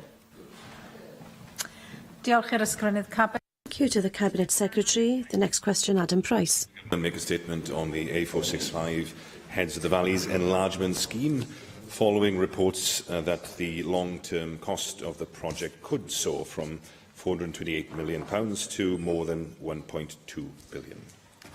Diolch Llywyd. The capital value of the scheme is, as the member said, currently estimated to be around £400 million. The business case is currently in development. Its detail will determine the final cost of the project. I was wondering if possibly the Cabinet Secretary could address the key point in the question, which is the concern about the soaring cost potentially. I mean, in the interest of transparency, it is true, isn't it, that this is effectively a modified private finance scheme with a public sector equity stake, but the standard form that is being used is based originally on a Department of Health PFI model standard form, which was then used for the Scottish not-for-profit distributing scheme, which was called PFI by another name by his colleagues in Scotland. Can he say whether the operation and maintenance role for the road will cover those sections built under the MIM contract only, or will they also encompass the capital-funded sections as well? And are there other options available to us? Could the Welsh Government, doesn't have the power currently to issue bonds itself, but local authorities do, could the Welsh Government back a joint local authority bond, say, I don't know, a 2.5% interest with some degree of inflation indexation, market it to public sector pension funds, and might that not be a better alternative than a private finance scheme, albeit a modified one as currently proposed? First of all, let me say that I don't recognise the figures that were quoted in the original question. I don't think they are.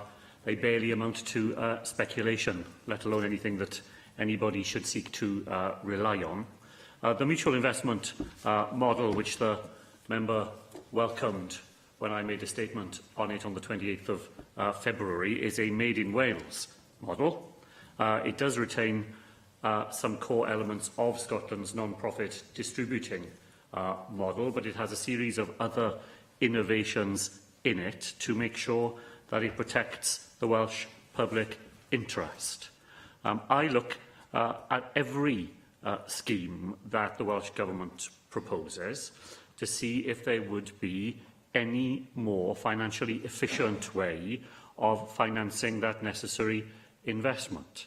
And we have certainly looked at the idea of bond issue. To date, I've not seen any convincing evidence that would suggest to me that bond financing would be a more effective way of securing the necessary investment to complete the dualling of the Heads of the Valleys road. But I can certainly assure the member that the range of possibilities available to us are always under consideration, and if there were a way of doing this which provided better value to the Welsh taxpayer, we would not in any way be averse to considering it. Ramsey. Diolch, Llywyd. If I can just pick up on the last aspect of your answer there, Cabinet Secretary, on value. Adam Price focused very much on the overall cost of the scheme.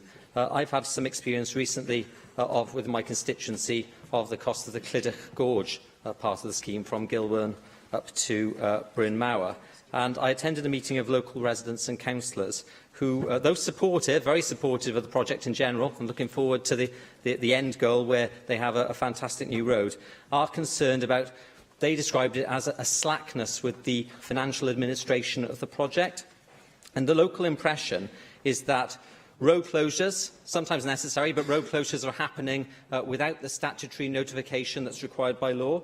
Modifications are being made to the design of the scheme without the usual consultation process. And one example is an important flyover at Gilwern is behind schedule because of a water main issue that local people believe should have been sorted out a long time ago and is yet to be resolved. Cabinet Secretary, there's often slippage, particularly in road projects. We accept that, and we accept the need for this project long term. But can you look at the financial oversight which the Welsh Government is applying to the Heads of the Valley scheme, specifically the Clydach Gorge part, but the rest of the scheme as well, to make sure that you are achieving your aim of value for money? Because at the moment, the perception, at least in my constituency locally, is that there is slippage beyond what is acceptable and that value for money is not being achieved. So I thank Nick Ramsey for drawing my attention to those points. I'm very happy to look at them. As far as the part of the road which was the subject of the original question, I want to be clear that we are absolutely committed to doing all of that in a way that is consistent with the necessary legal permissions. Draft orders and an environmental statement for the section have recently been published, and we are partway through securing the necessary statutory consents, which would lead to the powers to build the road and complete the dualling of the A465. So on that aspect, I can give him an assurance that we are determined to do everything in the best possible way. In terms of the financial management of other aspects of the dualling, I look carefully at the points that he's raised this afternoon. Neil Hamilton. The Finance Secretary said a moment ago that he didn't recognise the figures which were produced by the member for Carmarthen East and Neville. Can he tell us what figure then he would recognise in this context? And as regards value for money, when the Department of Transport did a study of the benefits of dualling of the A465 several years ago, they suggested that they came out at £1.52 of benefits for every pound spent. If there is a significant increase in the cost of the project, of course, that relationship will substantially worsen. And the Department of Transport regards schemes as offering low value for money if the benefits are below £1.50 for every pound invested. So are we not in danger, if costs are not contained on this project, of ending up with another sort of white elephant fiasco? And that's money which could have been applied in other ways to the benefit of the people of Wales. Well, the general point the member makes is the obvious one, that if costs go up, the cost-benefit analysis alters. Do I think that completing the A465 road so that it can bring the necessary economic benefits to that part of Wales as a white elephant? No, I certainly do not. It's a very important part of the infrastructure which this government is determined to bring to those parts of valley communities where connectivity is intimately connected to future economic prosperity. As to the question of the figures which I do recognise, that is the figure that I gave in my answer, and that is that the capital value of the scheme is currently estimated to be some £400 million. Andrew Arty-Davis. Thank you, Presiding Officer. As Nick Ramsey alluded to, there's considerable cost overruns projected on the eastern side of the Heads of the Valleys dualling, and we've seen figures that obviously have indicated substantial costs associated with the final section on the western side. And I think everyone supports these improvements because overall they will drive economic activity along the Heads of the Valleys. But what is deeply concerning is the potential knock-on effects for other capital projects if some of these figures do come a reality that have been talked for about the two projects, the one at the eastern end, which is under construction at the moment, and the proposed final dualling on the western end. As Finance Secretary, are you committed to making up that shortfall that the Department might find itself in with these considerable cost overruns so that other capital projects around Wales will not have a detrimental impact, A, on the money that's available to them and the timelines for delivery of those important transport projects across Wales? Can I begin, shall we, by thanking Andrew Arty-Davis for his expression of support for the scheme as a whole. And let me just say to him that as the Finance Secretary, I am always in conversations with my Cabinet colleagues, making sure that they are delivering the capital programmes that I have agreed with them in line with the costs that were originally identified. I certainly don't write any blank cheques for anybody about picking up extra costs where they are incurred, but I'm also always willing to talk to Cabinet colleagues about very important Welsh Government priorities and making sure that we manage our capital programme in a way that provides the maximum impact for Welsh citizens in transport, in health, in education and in all the important responsibilities that we discharge. Diolch i'r ysgrifennydd. Cabinet. Thank you, Cabinet Secretary. And the final question, Leanne Wood. Cabinet Secretary make a statement on the impact of the UK budget on public sector pay in Wales. Thank Leanne Wood for that question. The Welsh Government has consistently called on the UK Government to end the pay cap and to provide the additional funding needed to do so. No sums of money for that purpose flow to Wales in the figures published in today's budget. Thank you, Cabinet Secretary. In today's UK budget announcement, the Chancellor stated that UK Government departments could begin lifting the public sector pay cap depending on the decision of the pay review bodies. The note on public sector pay issued by the Treasury today states in this instance, pay is the responsibility of the devolved government in Wales. They are expecting you to make a decision on this. Now, I've previously asked the Labour Welsh Government to take action on the public sector pay cap, either lifting it in full or starting within the NHS. And to date, your government has refused to do that, preferring to wait, as you've just said, for the Conservative UK Government to take action. This course of inaction on your behalf means that Wales under Labour could become the only devolved nation which is committed to keeping the pay cap on our nurses, NHS staff and public sector workers. This will, in effect, keep nurses in poverty, hold wages down and damage morale. You stated in December 2016 that Wales now has, and I quote, long-term fair funding through the fiscal framework. So I ask you today, when will you contact the pay review bodies as Cabinet Secretary responsible for the pay cap? And will you follow Plaid Cymru's proposal by announcing plans to start implementing above-inflation pay rises in the public sector beginning in April 2018? So let me be clear about the Welsh Government's position. We are committed to lifting the pay cap and have said that time after time.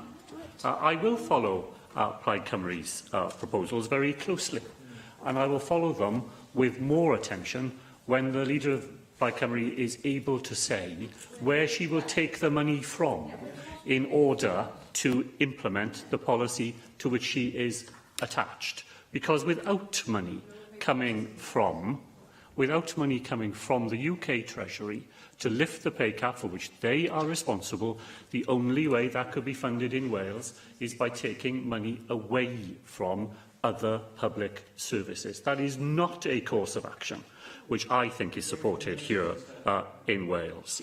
We will lift the pay cap as soon as money to do so flows to Wales in the way it should to allow us to do so. And we have made a public commitment, which I repeat this afternoon, that every penny that comes to Wales in order to lift the pay cap will be spent for that purpose. People who believe that Welsh money should be spent for that purpose, rather than UK money, which is what should be spent for it, have a responsibility not to say things in general, but to tell Welsh people absolutely specifically where they would take that money from, which hospital they will take it from, which school they will take it from, which part of the Welsh public sector will that money come from. When you're prepared to answer that question, then you'll be entitled to be taken seriously. Thank you, Cabinet Secretary. The next item is the 90-second statement. David Melving. Diolch yn fawr, Llywydd. Today, the world heard the long-awaited verdict in the trial of General Ratko Mladic. The judgment and sentencing before the Yugoslav War Crimes Court in The Hague marks the culmination of a case spanning 22 years. Mladic was convicted of 10 counts, including genocide, war crimes and crimes against humanity.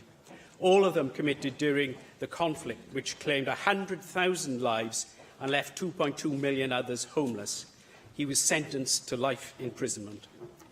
Some of us have campaigned from the sidelines in the pursuit of international justice, but for those who lost husbands and sons 20 years ago, during the Srebrenica massacre and other war crimes, the wounds are still very fresh.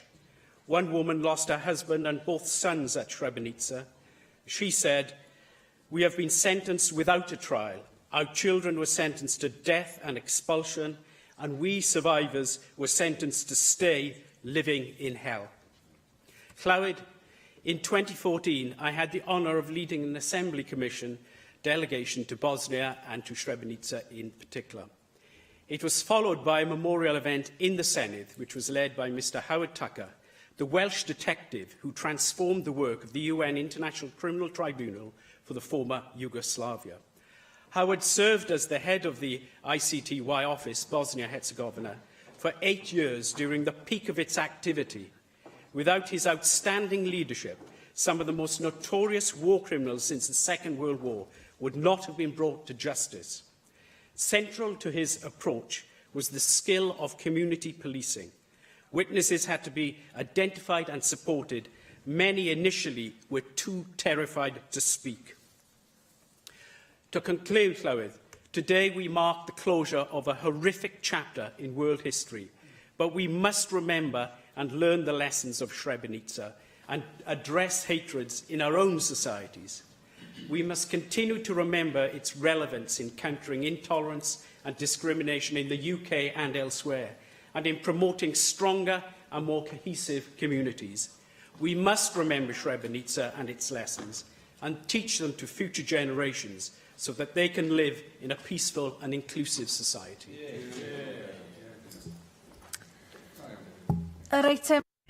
The next item on our agenda is the motions to elect members to committees, and in accordance with Standing Orders 12.24 and 12.40, I propose that the motions to elect members to committees are grouped for debate and for voting. I call a member of the Business Committee to move the motions formally. The proposal is to agree the motions. Does any member object? The motions are therefore agreed in accordance with Standing Order 12.36. The next item is the debate on the Economy, Infrastructure and Skills Committee report, Digital Infrastructure in Wales, and I call on the Chair of the committee to move the motion, Russell George. George Llywyd, I move the motion in my name. This report is in regards to digital infrastructure in Wales. Connectivity is no longer a nice-to-have when it comes to living and working in Wales for many people, including some of the businesses we spoke to as part of our inquiry. It is now considered an essential service like water or electricity, even in some quite unlikely places. To launch this report, I visited Mead Farm in Caldicot, a food business that relies on digital infrastructure to track the location, health and well-being of its cows and to market its fresh breakfast products in the local area. In recent years, more and more people are getting connected at increasingly high speeds, and this is good news. But a consequence of this improvement is that frustration and a sense of injustice grows in those left behind. Those who are connected at low speeds look enviously on at those able to access higher speeds, and those with nothing at all are left with the greatest frustrations. While the Welsh Government Superfast Cymru scheme, delivered in partnership with BT, has connected high numbers of people, when complete, about 96% of premises in Wales will be able to access it, we're told, there remain pockets where it will not reach, and the rollout of mobile phone coverage is following in a similar pattern. I received a letter last month from Mrs James near Glandwr, near Whitland, which eloquently puts the issues into context, so I'll read part of her letter out. We have slow broadband, which means downloading or watching items such as BBC Three is practically impossible. On a personal level, farming relies on online submission of forms more and more, and the lack of mobile signal while out working for hours in the fields leads to lost time in contacting colleagues, and the health and safety aspect is very worrying, with one fatality a week in agriculture at the moment. The school buses which travel along the valley find it worrying that if they have a breakdown, they are unable to leave the bus with 70 pupils aboard to get help. Villages have been trying to get smart meters installed, but are unable to do so without the most basic signal. So I receive similar complaints in my own constituency every week, and I'm sure other members are not much different to myself. As a committee, we want to see everyone in Wales able to access the internet at fast speeds, whether for work or entertainment. But we also need to build a structure that is fit for the future. Our demand for bandwidth has massively grown and is likely to continue to do so. And where once we needed enough to send some emails or to look at a website, now we routinely stream TV programmes and films to a range of devices at home and at work. We have made a series of recommendations to help Wales develop a digital infrastructure which is as fast and reliable as that enjoyed elsewhere in the UK. But Wales's geography puts us in a difficult position. Rhodri Williams, Director of Ofcom Wales, told the committee that Wales needs 67 masts per million of the population to broadcast terrestrial television. The number in England is 12. And despite having more masts, we still don't have the same level of coverage. So to get mobile coverage on a par with England, Wales will need a greater number of masts, and for that to happen, we'll have to make it easier for that to happen and that to do so. Filling in the gaps so that everyone can receive good service is the minimum requirement.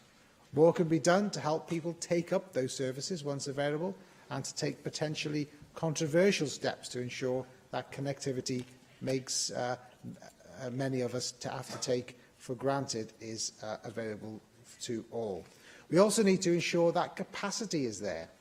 There are too many examples where streets have been enabled, I say that in inverted commas, for superfast broadband, but individuals can't access it because of lack of capacity at the Cabinet or Exchange. There's clearly no point in having the infrastructure in the ground if residents can't actually benefit from it. And furthermore, as early as last week, members will have been told that premises in their constituencies are still to be upgraded for fibre broadband by the end of 2017.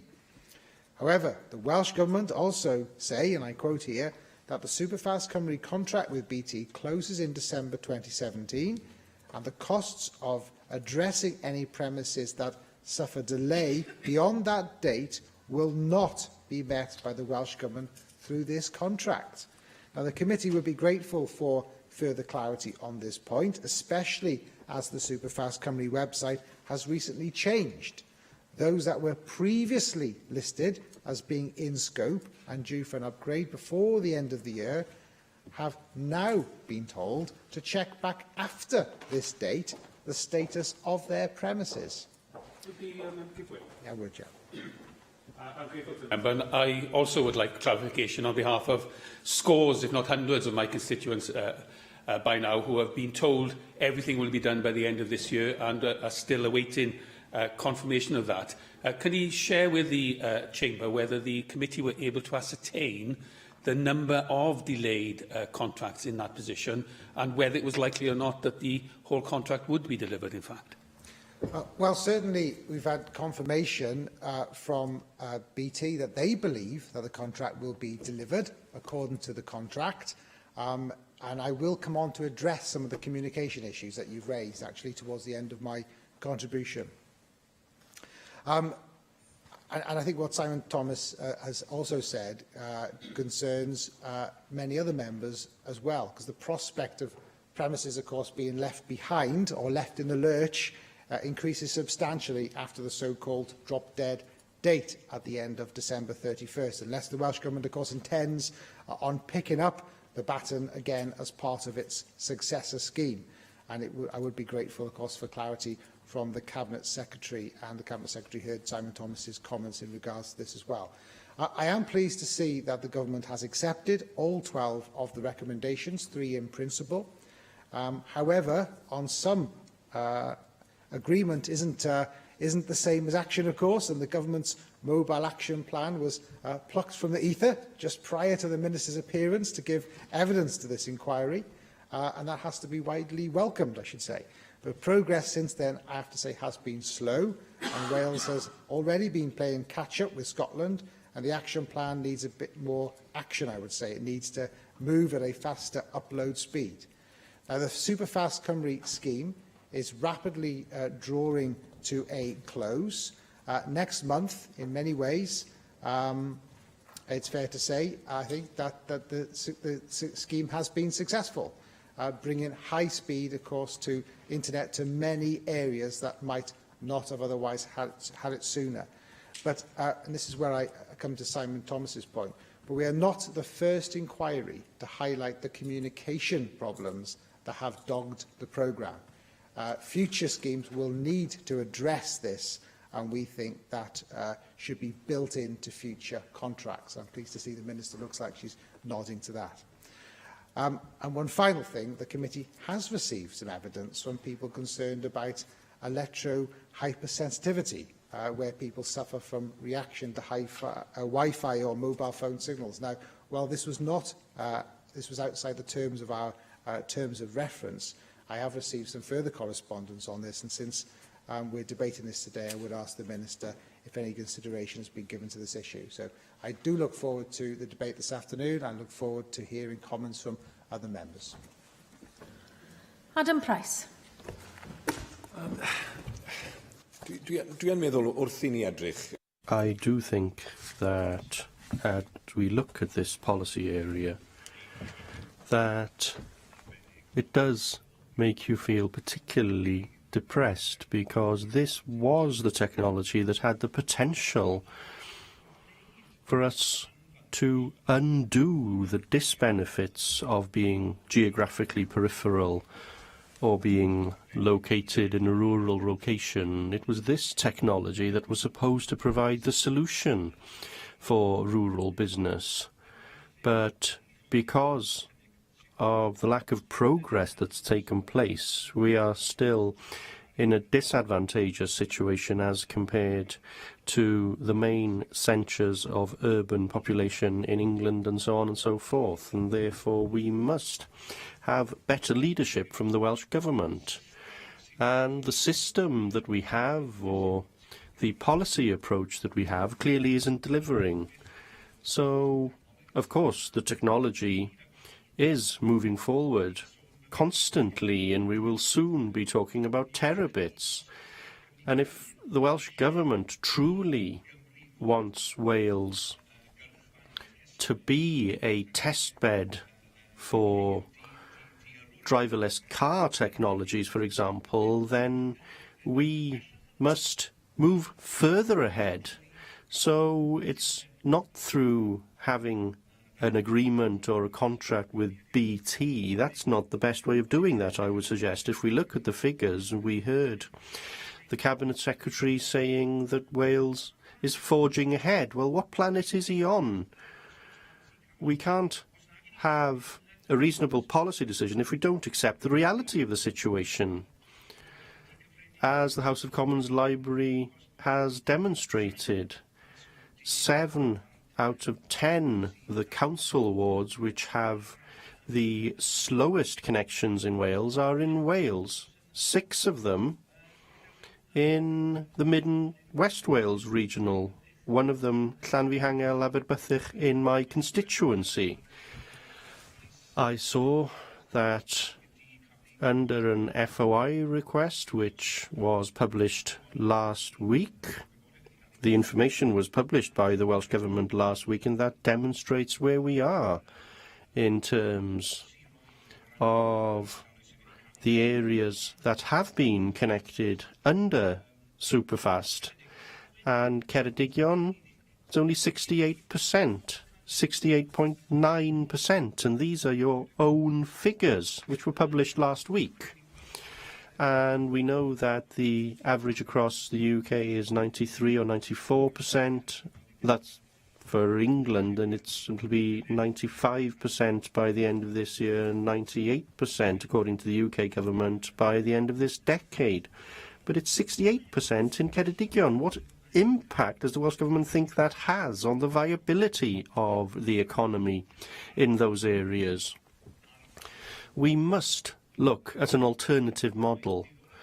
And it's interesting to see the alternative models that have succeeded, for example, in the United States, where hundreds of cities own their own telecommunications companies, many of them in areas such as Colorado and Kentucky facing the same problems as our rural areas, and they've decided that enough is enough.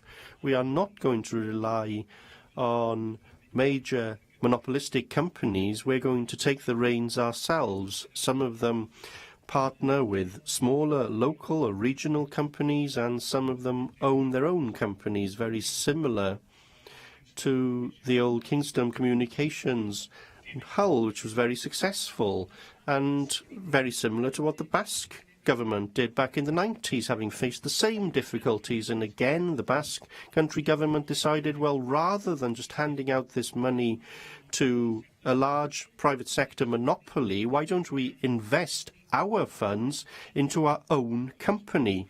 And of course, Euskartel has proved that that investment was a wise move and paid off, because they have been able to make progress. And one of the committee recommendations, of course, is that the Welsh Government should look at these alternative models at all levels. There was a suggestion in the Western Mail last month that there was an opportunity in terms of this terabit infrastructure to generate investment, which would mean that Wales, for once, would be in the vanguard. Vicky Howells. Diolch, Llywydd. As a member of the Economy, Infrastructure and Skills Committee, I'd like to place on record how important I thought this report actually was, and my thanks to all those who came to give evidence to our inquiry.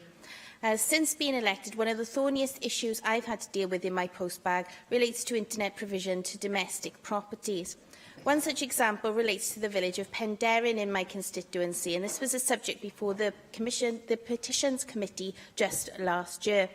Since then, I've come across all too frequent examples of seemingly isolated properties falling through gaps in provision. But perhaps what shocked me most of all was the case of the new Coed-Dyffryn estate in Cumbach.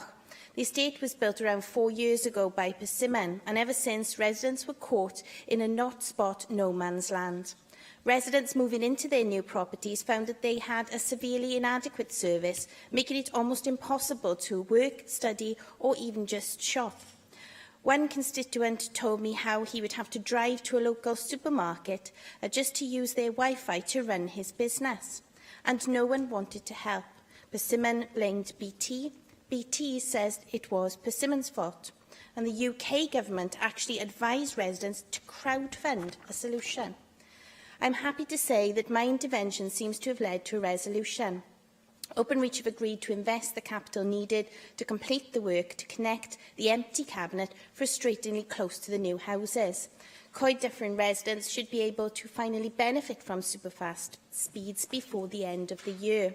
And I would like to place on record my thanks to the then Minister for Skills and Science for her support in closing this case, and put on record how glad I am to see her retain responsibility for digital infrastructure. Her proactive comments in committee last week around enabling AMs to get it right for their constituents is to be welcomed. But what made this example particularly frustrating is that this was not a housing estate in the middle of the wilds. Rather, it was an urbanised area situated between Aberdare and Mountain Ash. It was against this casework backdrop that I approached the Economy, Infrastructure and Skills inquiry into digital infrastructure in Wales. As the Chair reminded us, despite the peculiar geographic and demographic challenges in Wales, the Welsh Government has succeeded in ensuring that 24 out of every 25 Welsh properties have access to Superfast Cymru. This is a phenomenal achievement. But we cannot forget that 25th property. The frustration experienced by my constituents was palpable, and this is a common phenomenon amongst those who lose out.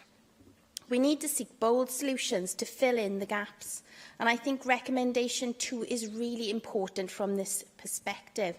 This is around providing finance to small operators or even promoting public models of ownership. I found the evidence from the Gair Gorse Community Forum to be particularly inspiring, an example of when the right community with the right skills could come together to deliver the right solution. I think there are a lot of lessons for us to take from this. It's good that the Welsh Government has accepted this recommendation in principle, and I look forward to their exploration of funding and ownership models in the context of the successor to Superfast Cymru. It's a little over 6 years since the United Nations declared access to the internet to be a fundamental human right. As the UN notes in its ability to promote self-expression, the internet is key to a range of human rights and to the progress of society as a whole.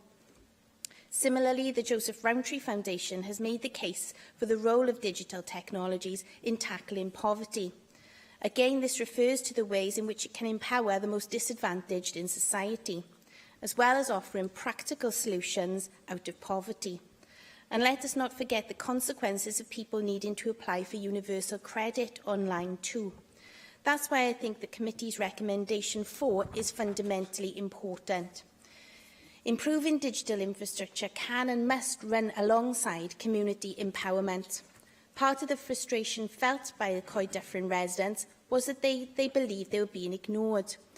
We must therefore ensure the hardest to reach communities and individuals are now engaged in the process to ensure that potential solutions can be tailored to their needs.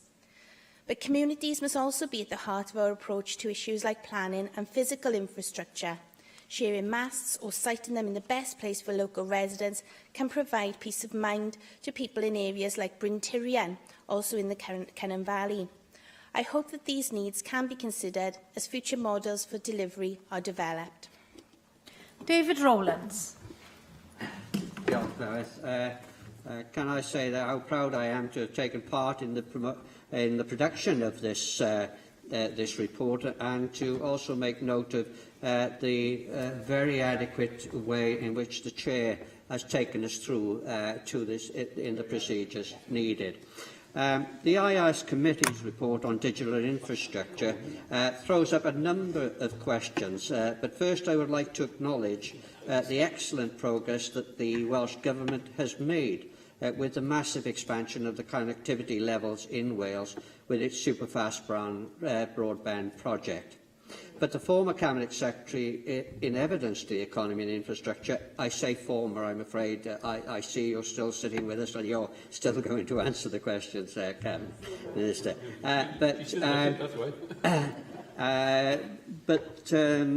The Cabinet Secretary, in evidence to the Economy and Infrastructure Committee, stated that there was a very real possibility that BT may miss its December deadline for the full implementation of its remit.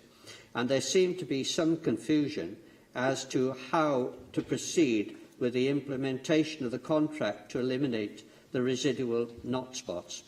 It would help if we could have absolute clarity as to how and when and what form this procurement process will take.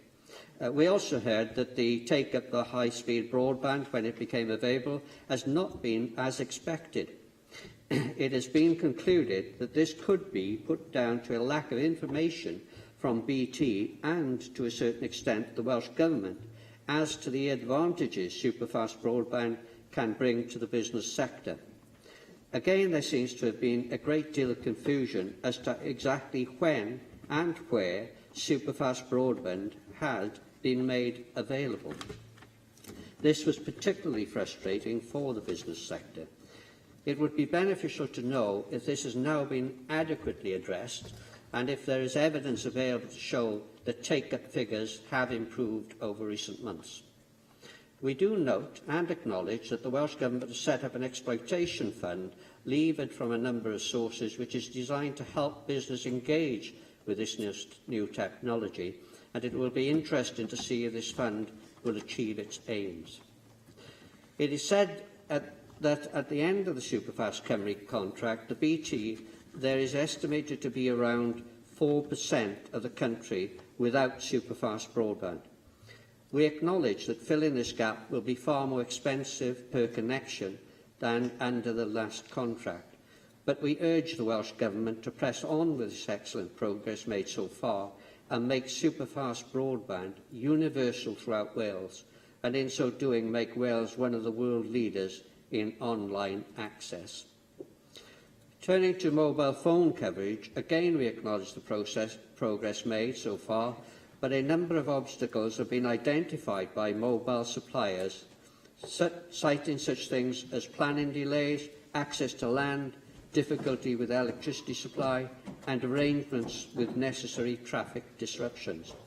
We urge the Welsh Government to use all its powers to alleviate these obstacles, so that even rural Wales will be free of the scourge of knock spots, a situation which has been cited as being one of the main factors inhibiting business growth in our rural communities.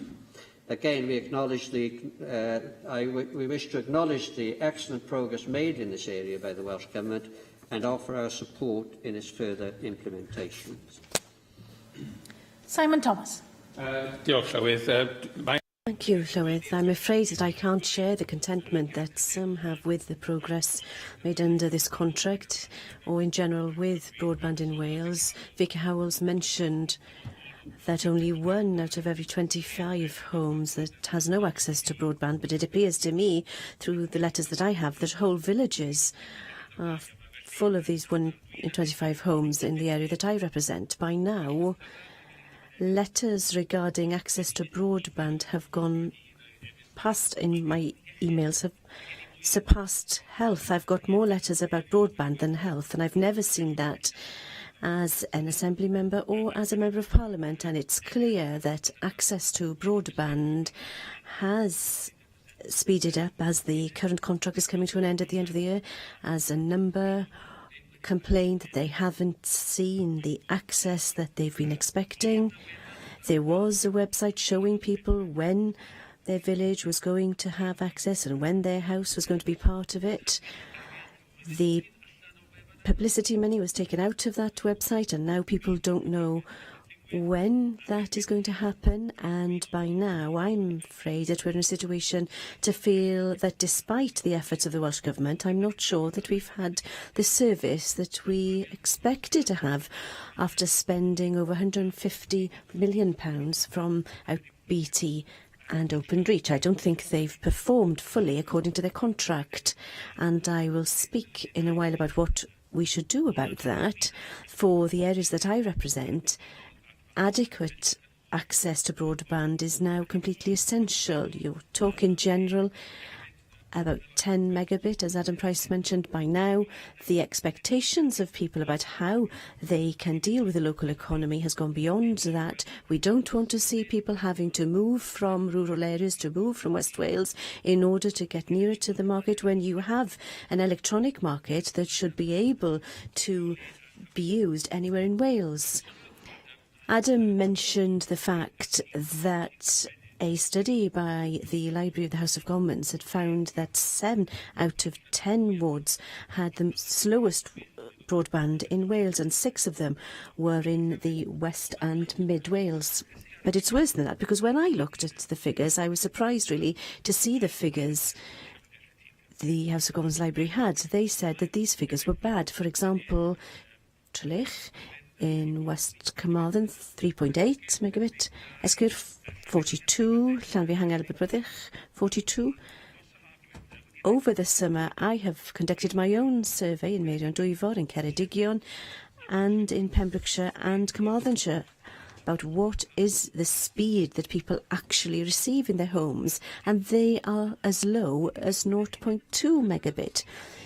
They would be really pleased to have 4.1 or 4.2. The reality of the situation, I don't know where these figures come from, perhaps from the house next door to the cabinet or something. The reality of what you'll get 100 yards or more than 100 yards down the copper line from the cabinet in rural Wales is completely different to these figures, and there is a desperate need to look at that. Retains her responsibility for this. Perhaps there's a bit of copper wire that's keeping her around her ankles or something, refusing to let her go. She will know, because she signed many a letter to me, just how many correspondences we've had over the last few months as we come to the end of this period. I could write her letters for her now, I mean no disrespect to her, but they contain the same paragraphs, just slightly ordered in different ways, just to break the boredom. We're liaising with BT, but there's promises it'll be completed by the end of December 2017. The Superfast Company contract ends December 2017, and we're not going to pay any more after that.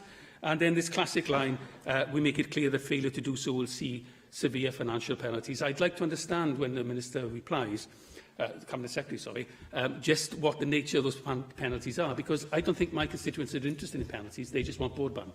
They want this contract to us to deliver to them and deliver to what has been promised. And just to give an example, I'm afraid, because this goes a bit further than just BT and some of the, I think, rather patronising attitude that some people have towards businesses in rural areas, some idea that you should put up with second-class service simply because you've chosen to remain in your area. The letter I quoted a little bit from there was one of the most recent I've had with the Minister, which was regards to the sawmills in Kennath, which was mentioned by Leanne Wood in questions to Ken Skates earlier.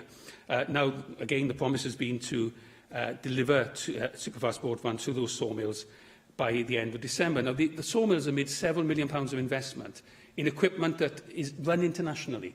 In Belgium, that's where the headquarters of this equipment is. If something goes wrong with the equipment, they go down the line to Belgium for it to get sorted out. Now, we could have an argument about that's good or bad, but that's what sawmills do. That's what sawmills all over the Western world do. And I don't want that sawmill moved from the Tywy Valley to closer to Belgium or closer to an internet connection. It's employing 20, 30 people in the Tywy Valley, Welsh speakers as well, and it's an indigenous Welsh-owned family business. So the letter from the Minister says that she will do everything she can to deliver this. But I've got a copy of an email from a Welsh Government official, and I'm afraid that reads very differently. The email says, I'm not saying the broadband is good enough, but just maybe the sawmill management should have checked that before spending millions. That's the attitude that pervades broadband connection in rural Wales, and we have to overcome that attitude in a serious attention to broadband provision and entitlement. Heaven David. When I write my Hollywood screenplay, blockbuster, I will be using the Gerard Gors story as an example. We took evidence on the 19th of January from Duncan and Ray Taylor, and they told us the story with no telecommunications experience whatsoever, how they established a mast that delivered broadband. And I've been looking on their website, and what they did, they negotiated and accessed a number of grants made available to them through the Welsh Government and European Agricultural Fund, secured the generosity of community members in terms of use and access to their land. They gained planning permission. They constructed 600 metres of access road. They commissioned the laying of a 1.5-mile power line to the site. And they constructed a 25-metre telecommunications mast to full mobile operator specifications, and since August 2014 have been broadcasting wireless broadband from the mast situated near the quarry at Ystrad Meirig to anyone wishing to subscribe to the service. What an inspiring story, and they had trouble as well getting hold of a mast because they were seen as competition to the bigger companies, which is utterly absurd, and I think it was recognised as absurd by those who gave evidence from those companies to our committee. They shouldn't be the norm, but they should be able to, communities should be able to do this where they can, which is why recommendation 2, the Welsh Government should consider establishing a repayable grant or equity scheme to enable small operators to fill in the gaps in the network, is such an important recommendation, why it's good that it's been accepted in principle. And I'd also say, I don't know whether Adam Price has been speaking as the economy spokesperson or as a member of the committee, because he does wear these two hats. He's a living embodiment of the need for more Assembly members, because sometimes he doesn't know which mode he's in. I think his speech was a bit of both, actually, and it was a bit of constructive proposals and a bit of party political criticism, none the worse for that. But I would say the Minister has been heroic, and the Cabinet Secretary and Leader House has been heroic in the way she's pursued these issues.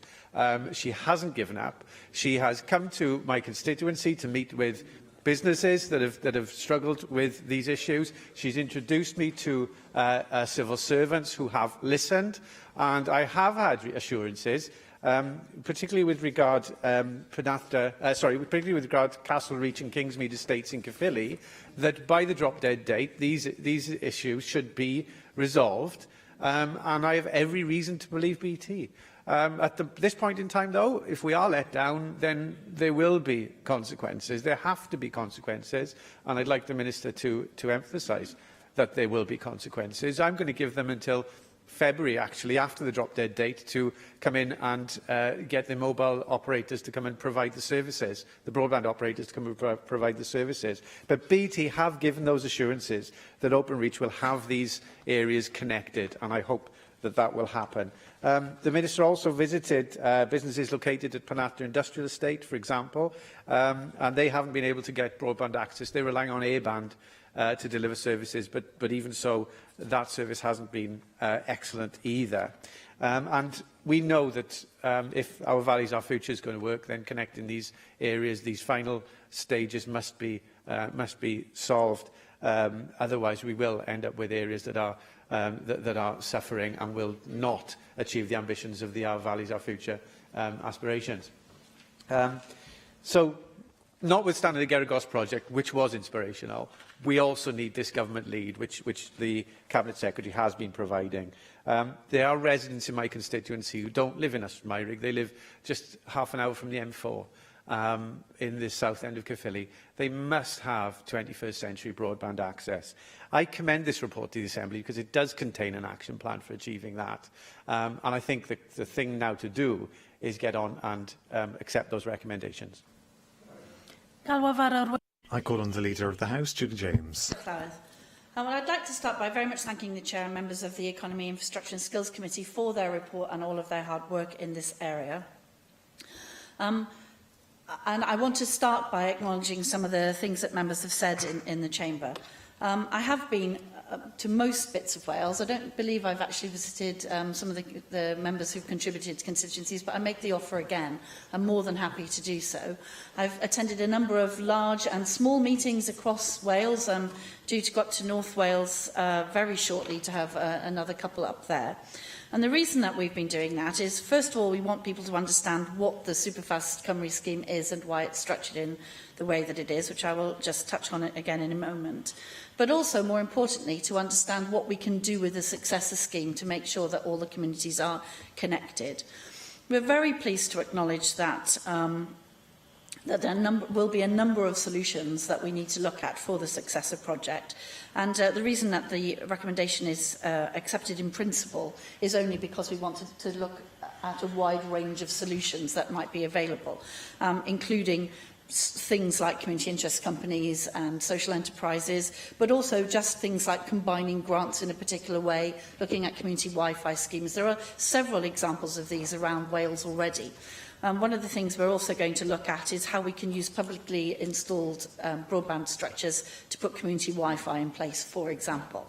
So the reason that they're in principle is only so that we can explore them in the widest of possibilities. Yes, certainly.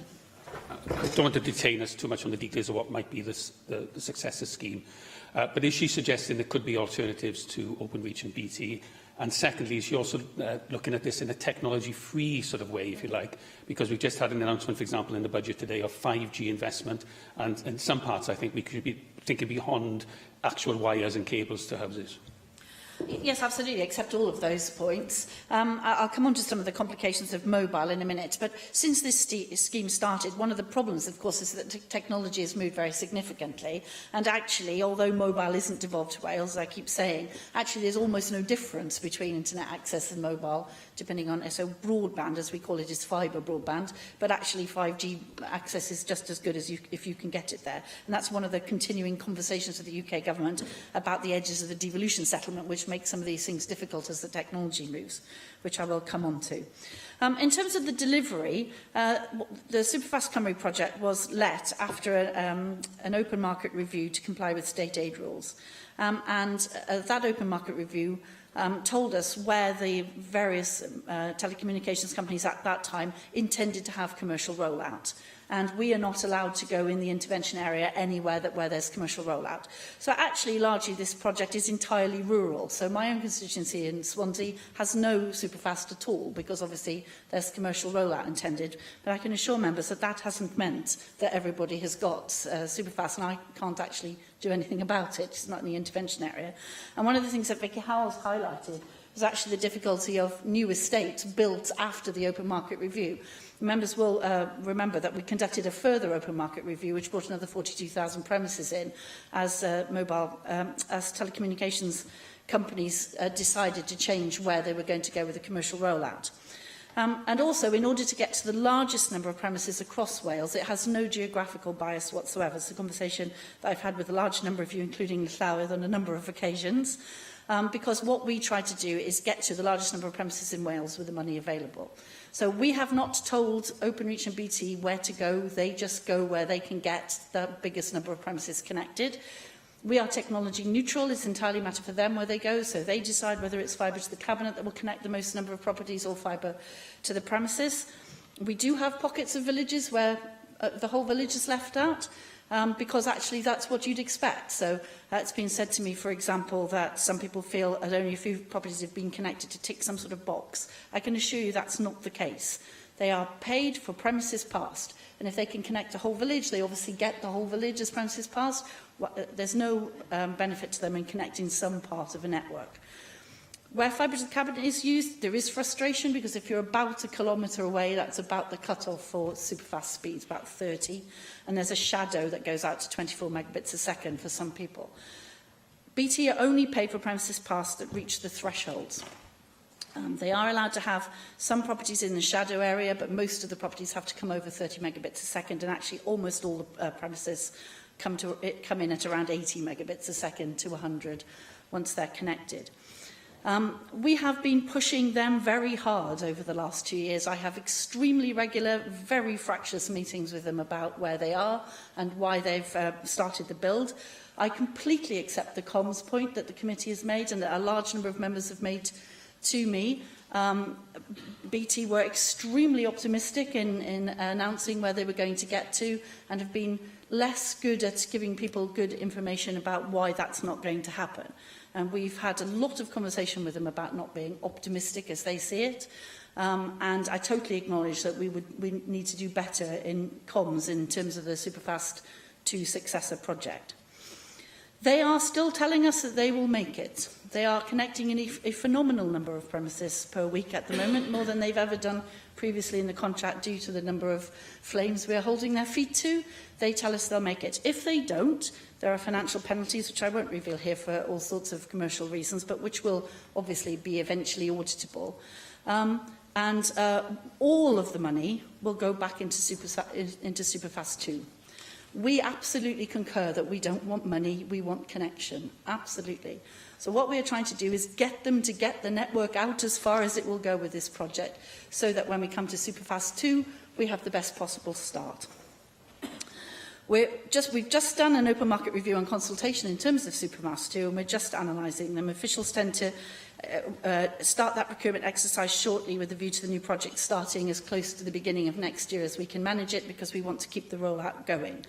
However, I will invite any member who has a whole community or any problem at all in their area to invite me to come down and talk to them. We also have a business exploitation team that's extremely happy to come and talk to either individuals or whole groups of people about what the best solution for them is. And we are going to structure the procurement so that we can handle those sorts of things. Also, the procurement, though, will want to get to the largest number of people as possible with the amount of money we have. So we've got to balance those two things off, and I intend to do that. We will continue our 2 voucher schemes. I wish that Simon Thomas would tell me who the official is who sent that email, because I wish to put on record that I do not concur with its sentiments in any way whatsoever. My own... Well, I hope you will send it to me. Certainly. Thanks again, Way. I've been part of, or privy to, your tour around Wales. You've visited an area in my constituency, you know, and you've been very helpful with constituents of Trellick Grange. Would you accept part of their frustration was that the neighbouring village of Tintern was totally well connected? So even though they were in a rural area, actually they were neighbouring an area that was very well connected, and yet BT seemed to drop down an iron curtain at a certain point just 100 yards down the road, which if that hadn't happened, then they would have been connected a long time ago, and that needs to be dealt with in the future of this rollout. Yes, I accept that that is a very frustrating thing to have happen, and there's some frustrations around the way that BT has structured its copper network. We had a spirited conversation about what the new wiring on the pole was, as I recollect when I visited you. I've become an expert in what wires on poles are and how they connected recently, which is a new skill that I hear that you didn't have. But we accept those frustrations. But as I say, the contract doesn't allow us to tell BT where to go. It only tells us how many premises they'll connect. And the reason for that was the cheapest way to connect the highest number of premises, though I completely accept the frustrations in communication that has given rise to. That won't be the way we do the second phase, because we will want to target communities that have particular issues, and we discussed that in your constituency. I'm very happy to discuss it in others. I will say this, though, in terms of the sawmill, for example. One of the frustrations we have is that sometimes businesses wait for superfast to get to them and then discover that actually 100 megabits a second isn't enough. And that if they are communicating with head offices elsewhere in the world, that they should upgrade to an ultra-fast connection as fast as possible. We have a business exploitation team, very helpful individuals who can come and talk to the business about whether that might be the best way forward, and I would certainly recommend that. And I can sort that out if Simon Thomas wants to send me the detail. I'd be very grateful to have the other detail as well on that point, however. Turning to mobile, you'll know that we had the Mobile Roundtable, followed by the Mobile Action Plan. My colleague, the Cabinet Secretary for Planning, amongst other things, is about to publish the research into planning. Russell George highlighted the number of masts necessary to get the signal across Wales. There is a balance to be drawn between covering our national parks with masts and getting all of these signals done. And we are talking as well to the Home Office about using their emergency network to allow others to hang equipment onto that network, because I personally think it's a terrible shame to cover the beautiful landscape of Wales with lots and lots of masts in order to have different companies have different infrastructures when actually they could share and we would all get a much better service. However, and that's an ongoing discussion, and as I say, it's not actually devolved to Wales. What I would like to finish by saying, though, Llywedd, is this. We remain absolutely committed to getting broadband connection to every property in Wales. Without this last superfast intervention, many properties in rural Wales would never have had any hope whatsoever of receiving broadband. I share the frustration of those left behind, but we are determined to cover them off in the second programme and in as innovative and imaginative a way as we possibly can. Diolch. I call on Russell George to reply to the debate. Diolch, Llywedd. I'm grateful for the members who took part in this debate this afternoon. If I can perhaps comment on each one. I know Adam Price rightly pointed out the disparity of connectivity in rural Wales in particular, and also mentioned Ceredigion, which is absolutely lagging behind other parts of Wales and the UK in comparison. And Adam mentioned alternative solutions, and of course those were heard by the Minister, and I would hope that those can be considered as part of a successor scheme. Vicky Howells commented on examples of poor communication. These examples are very familiar to me, I have to say. And David Rowlands, thank you for your kind words towards me. And David, of course, pointed out the issues about trying to resolve issues that the mobile operators had raised with us. And I think as a committee, I was certainly keen to address the mobile phone operators' asks, if only to stop them making excuses when they come back in the future. You know, we can say we've delivered your asks. Now, why are there continuing to be issues? Simon, of course, also talked about his own survey, which reminds me I did take my own survey myself in my own constituency in regards to speeds. And I totally agree with Simon in that people don't want, they're not interested in hearing about BT being fined. All they want is connectivity. That's what's important to them. I'm so pleased that having David mentioned Duncan and Ray Taylor, who came to committee and gave evidence to us. And I think it's probably the longest answer allowed in the committee session. I think I asked a question, and 15 minutes later, Mr Taylor was still talking. And everybody was still listening, and we didn't want to stop him. Nobody was interested in stopping Mr Taylor because he was an inspiration. And his story was fantastic. He was inspiration, and I think as a committee, we just felt every community needs a Mr Taylor. Now, did you hear Mr Taylor? I have to say that I certainly air my frustrations to the Cabinet Secretary on the rollout on a regular basis. I often think I write more emails to the Cabinet Secretary than anybody else, but I think that I got the feeling this afternoon there's many other members in that boat as well. But I have to say, I am pleased that Julie James has retained the responsibility in this area, because I have to say she has a great knowledge in this area, and clearly the First Minister had this in mind when he had his cabinet reshuffle. He obviously didn't want to take that responsibility from her. He couldn't find anybody else that was willing to take it on, perhaps. But I do feel that the Cabinet Secretary has also been very open with us. She often says publicly and airs her own frustrations of BT. And also, I know that the Cabinet Secretary has been very busy touring Wales, up and down Wales, meeting communities. I know that I said to the Cabinet Secretary, well, how many can I get? What's the limit? And in fairness, she said, look, however many you want, that's fine. Get them all around the table. So I made sure I got the biggest possible table I could find. I think I managed to get 60 people around the table. But credit to the Cabinet Secretary who's willing to face a room of angry people and face them out. But yes, communications, I think, has been absolutely diabolical. I have to say, it's terrible. I know at times I've been here myself, standing in this position, with 2 letters from the then Minister, one to the same constituent, one saying one thing, and a month later saying something else. It's really frustrating, but all people want to know is when they're going to get connected. And if they aren't going to get it connected, they want to know they're not going to get it connected so they can look at other solutions. But I'm grateful, at least, that the Cabinet Secretary has accepted that issue.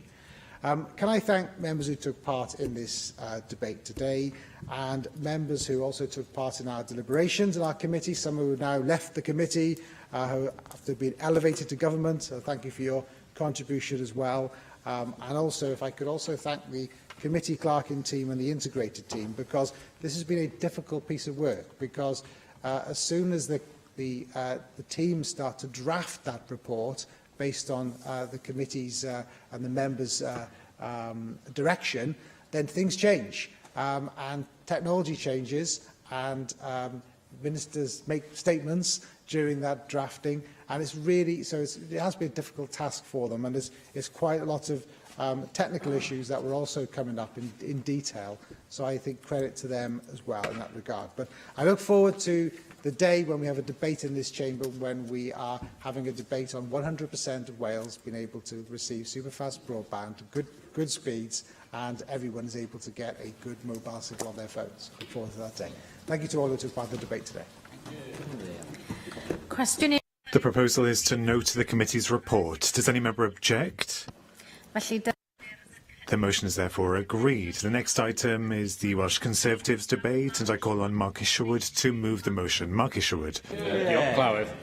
Well, the Royal British Legion officially launched its Honour the Covenant campaign in London in September 2007, and in Wales as an event held in this National Assembly the following month.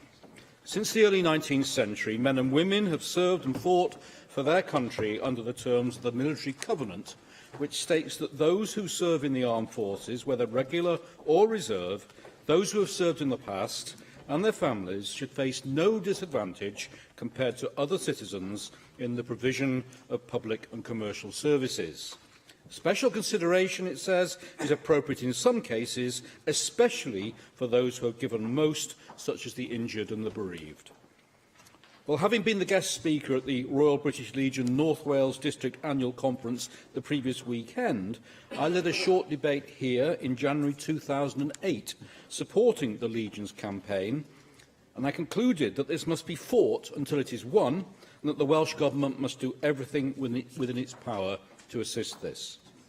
Well, the Armed Forces Covenant was published in May 2011. introducing a statutory duty from 2012 to lay an annual report before the UK Parliament, which considers the effects of service on regulars and reservists, veterans, their families and the bereaved, and also to examine areas of potential disadvantage and the need for special provision where appropriate. The Welsh Government and all local authorities in Wales signed the covenant and subscribed to work with partner organisations to uphold its principles. The UK Government's 2017 response to the Defence Select Committee report, which followed the 2016 Armed Forces Covenant annual report, commented on progress in Wales. In spite of this, however, there had not yet been an independent review of progress and delivery across Wales since the establishment of the Covenant.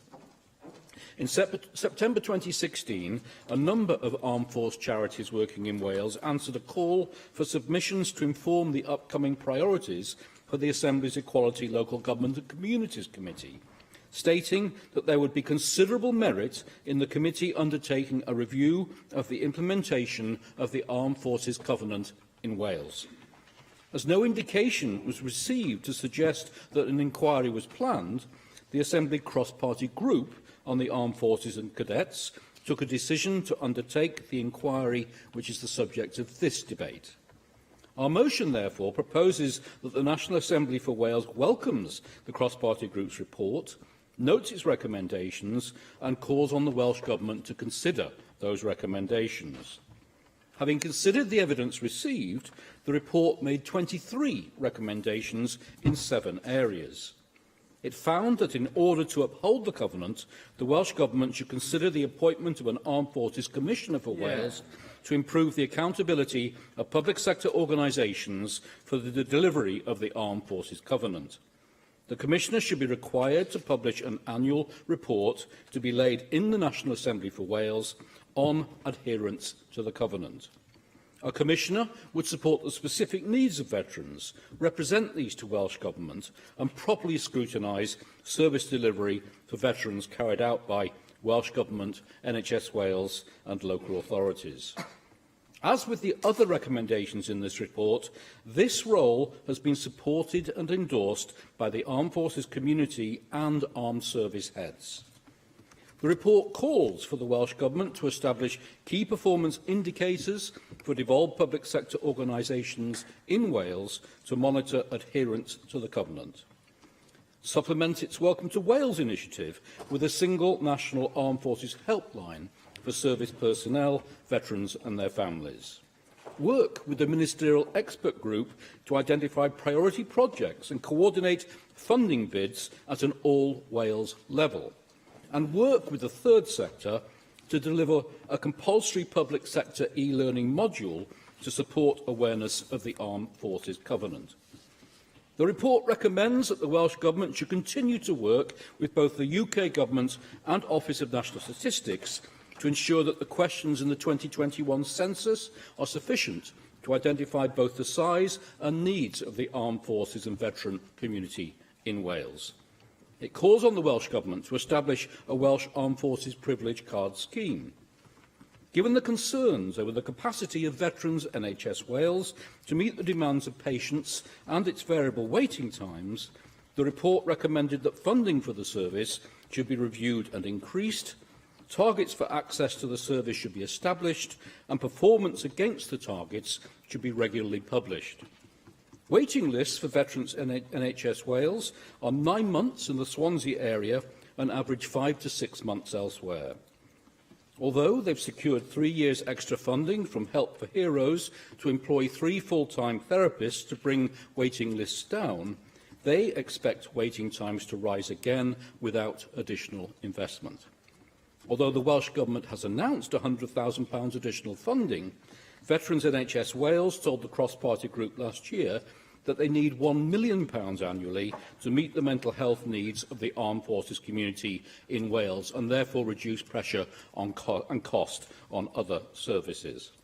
When Andrew R.T. Davis and I met a group of women veterans earlier this year, all of whom had suffered injuries on service and all of whom told us that they were also dealing with mental health issues as a consequence of their service, they told us that, quote, it's now taking 3 months to get an appointment with Veterans NHS Wales, then 3 to 6 months to see a specialist, who can then only deal with mild to medium trauma because there are no acute services, and they're having to travel to England for treatment for their mental health and rely on charities.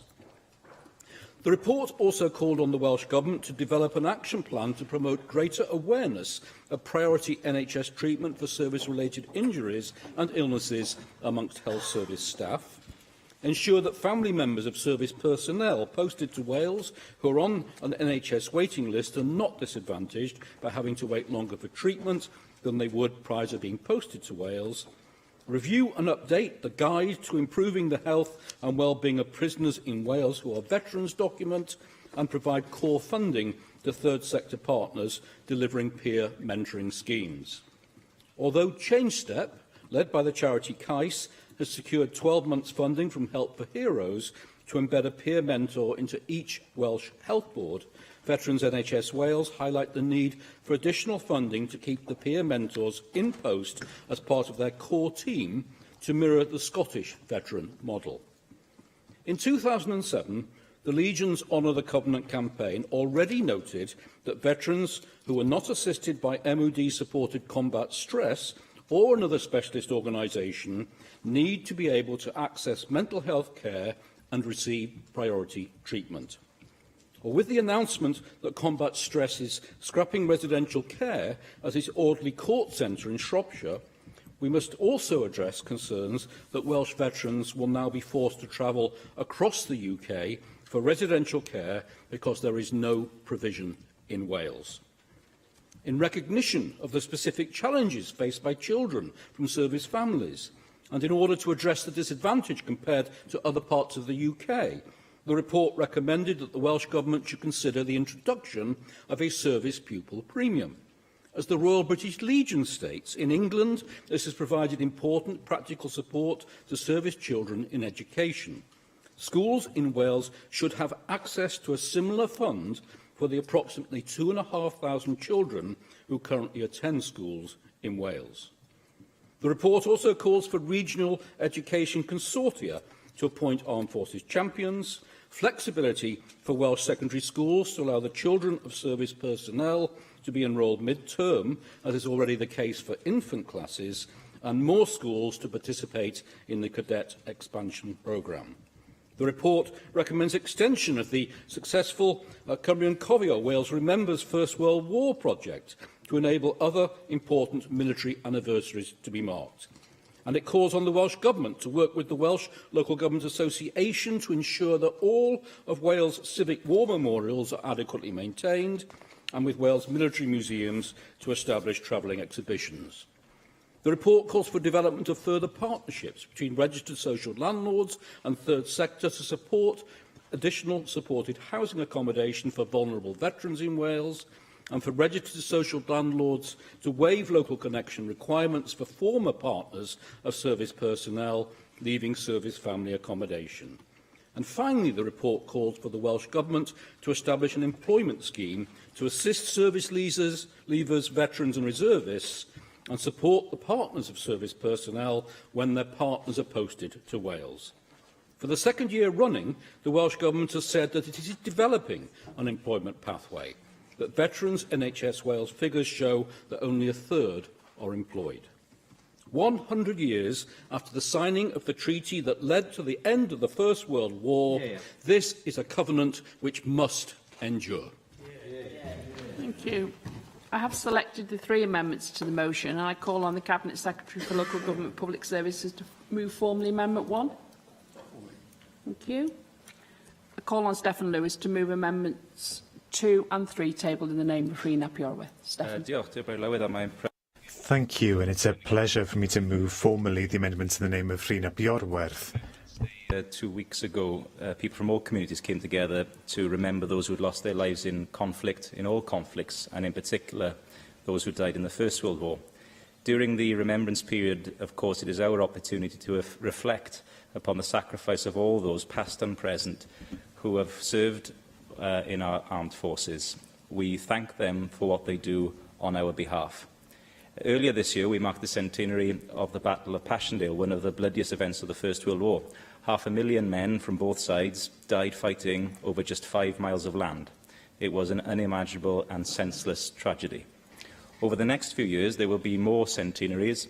We will remember the horrors of the First World War and the millions of people who lost their lives. We will also remember the men who returned from war, traumatised, brutalised, to find a society without enough work or housing, and that didn't yet understand the effects that their experience would have on them. Today, we can do better to support those who have served on our behalf and for their families. Plaid Cymru welcomes very much the report of the cross-party group on armed forces and cadets, and I pay tribute to the chair of the cross-party group for his leadership and the work that has been undertaken.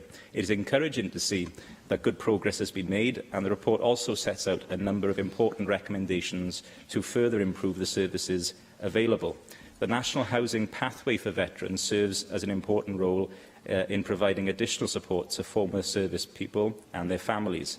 Finding housing, perhaps after many years in the armed forces and in an unfamiliar area, can be daunting and difficult, but it is key to ensuring that those leaving the forces find stability. Plaid Cymru's first amendment to the debate today calls for an update on the implementation of that pathway. Now it has been published, it is important that it forms a routine and active role in the service provision offered to ex-services personnel. It is also sometimes too easy for government, for guidance documents that it publishes, to end up sitting in a drawer and for them not to form a constant feature in informing day-to-day practice by frontline staff. And I hope that the government will update the Assembly on the rollout of the pathway and the monitoring that they are doing of its effectiveness. Good data about the demand for additional support and the success of what is already available is crucial. It is, therefore, to be welcomed that the National Rough Sleeping Count survey includes a question about service in the armed forces. Plaid Cymru's second amendment, therefore, today calls for that data to be published so that it can be used by both government and third sector organisations and other public services to guide the work that they do. If we can identify the way that homelessness and service in the armed forces are linked, we can better tackle the causes of the problems that it raises. As a nation, we make a collective promise to those who serve in the armed forces that they and their families will be treated fairly. At this time of year, as we remember the sacrifices they make, we also have a duty to consider whether we are upholding that promise. And I hope the Welsh Government will accept the recommendations of the cross-party group report in full and constantly strive to improve the support it provides to them. Thank you. Mohammed Ashgar. Thank you, Deputy Presiding Officer. This year marks the centenary of the Third Battle of Yap. This terrible battle has come to symbolize the horrors associated with the First World War. It is frequently known by the name of village where it was culminated, Passchendaele. Although there is no one left alive today who served in what was called the war to end all wars, it reminds us of the enormous debt we owe to those who were serving and who have served in our armed forces. It is estimated there could be as many as 230,000 veterans in Wales alone. Sadly, in some cases, it is clear we are not providing our veterans with the care and support they richly deserve. Leaving the military after a long period of service presents many challenges. Often it involves having to relocate, find a new home, new employment, and a change of lifestyle, in some cases drastic lifestyle. However, as this report highlights, delivery of services for our armed forces community can be inconsistent. This is a direct result of lack of awareness about what the Armed Forces Covenant means in practice and operation. I believe we need an Armed Forces Commissioner in Wales to coordinate and provide the support our veterans deserve from public sector organisations. This Commissioner would enhance the work of Veteran Gateway Helpline being set up in Nantigro, providing a new 24-hour service for armed forces veterans from across the United Kingdom returning to civilian life. Housing, health and other services have often failed to meet their needs, and this can lead to social isolation and reduced health and well-being also. Safe and secure housing is vital for veterans when entering civil life. There is a number of schemes in Wales that recognise this. We on this side of the chamber believe that quickly delivering appropriate housing would be complemented by a veteran needs assessment and as soon as possible and early stages.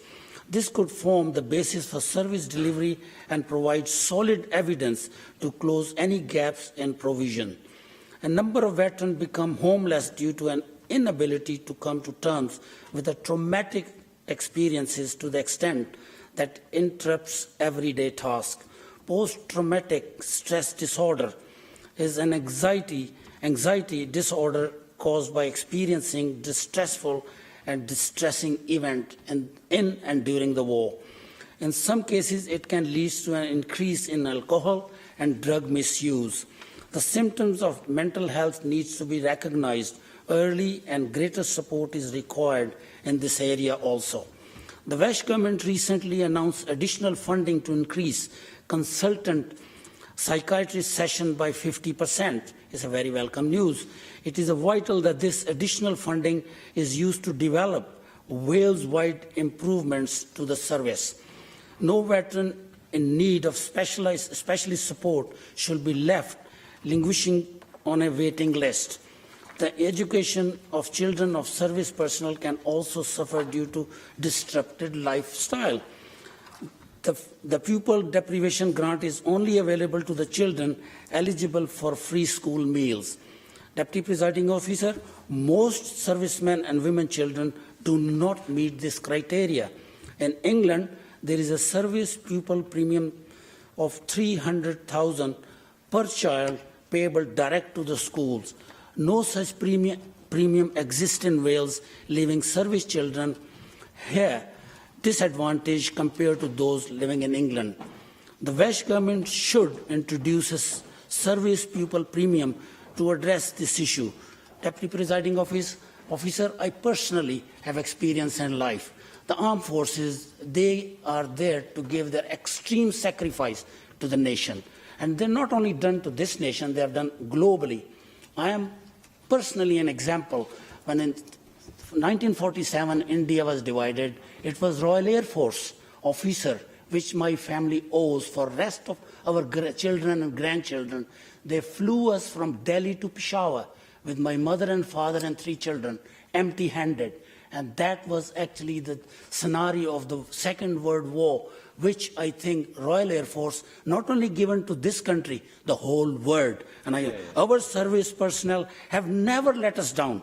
I hope this National Assembly will acknowledge this by voting for this motion today. Thank you. Thank you. Gareth Bennett. Thank you, Deputy Presiding Officer. And thanks to the Conservatives for bringing today's debate on the important subject of the Armed Forces Covenant. We agree in UKIP that a high priority should be given to the welfare of both people serving in the forces and veterans. We are also keen to see the encouragement of cadet activity. So we broadly share the enthusiasms of the Conservative group in this area, and we commend the energy of Darren Miller in getting together a very knowledgeable group of people as his advisers on the CPG, which he's been involved in setting up. And I know Mark Isherwood has been very active as well. And the group has come up with some sound recommendations, which we fully support. We also acknowledge that the Armed Forces Covenant has been well supported in Wales, to a large measure down to the efforts of the Welsh Government. So I am going to be supportive today of their efforts as well. Now, I remember Carl Sargent in a debate a few weeks ago on housing matters, admonishing me somewhat because he felt I wasn't supportive enough of what the Welsh Government was doing in that area. Now, I slightly disagreed with Carl on that point, as I did on a few points, in fact, because I felt it was my job as an opposition member to question him on things, rather than just offer phrases of support. But I think it is generally acknowledged that in the sphere of the Armed Forces Covenant, we have made good progress in Wales, and I think Carl's efforts were a big factor in that, so I would like to acknowledge that today. Now, the point of the cross-party group is to ensure that things continue to progress. that we all focus on the right priorities regarding armed forces and veterans issues, and those priorities have been agreed by the cross-party group in close concert with groups representing the armed forces and veterans themselves. The Welsh Government also has its own multi-agency expert group, so it's good to see that everyone is working collaboratively in this area. Housing is a recurring factor in several of the priorities that have been expressed by the CPG report. We do have a problem with veterans becoming homeless. It is currently estimated that some 7,000 ex-service people are homeless in the UK. We don't know how many there are in Wales, and there are hopes expressed in the report that the rough sleeping count could capture some important details regarding this. So hopefully we can use this data in future to obtain crucial information in this area. There are also issues around the provision of housing for serving and former members of the armed forces and their families, which have been alluded to earlier. These form part of the priorities in the CPG report, and we support the report's objective of making it easier for services families to obtain good housing. Another important provision is the child pupil premium, and there are stiff challenges over mental health provisions which must be addressed, to which Mark Isherwood was referring earlier. In terms of the amendments set out today, we are happy to support all of the amendments. The Government point out their own progress, which we are happy to acknowledge. Plaid Cymru have looked particularly at the homelessness issue, and they call for an update on the implementation of the National Housing Pathway. We also support that call. Plaid also want measures put in place to obtain strong data on the homeless figures. They want the Government to publish the figures collated in the National Rough Sleeping Count, which, again, is that would be a good step forward, and we fully support that call. So, to summarise, we have made good progress in implementing the Armed Forces Covenant here in Wales, and I do believe in many respects we compare well with England. But we need to keep on the ball, so this report is very welcome, and UKIP are very keen to support the recommendations of the report. Thank you. Andrew Watty-Davies. Thank you, Deputy Presiding Officer, and I welcome the opportunity to speak in this debate this afternoon, and I welcome the Minister to his role. I think this is the first debate that he would have contributed in since taking that role, but it'd also be opportune also to pay tribute to the former Minister, Carl Sargent, who I think on 2 occasions in government held this particular portfolio responsibility, and it was a responsibility that he had a lot of pride in and obviously achieved a lot of success as well. I can remember many debates that we brought forward over the years, which Carl responded to, and it is pleasing to see on a cross-party basis many of the points that were brought forward in that debate, such as better access to healthcare, improvements in housing, and importantly, genuine reporting back to the Assembly on the initiatives that the Welsh Government had taken forward to try and make the lot of our armed services that much better when they get discharged from the military. Because it is important to reflect that Wales is a country with about 5% of the population of the United Kingdom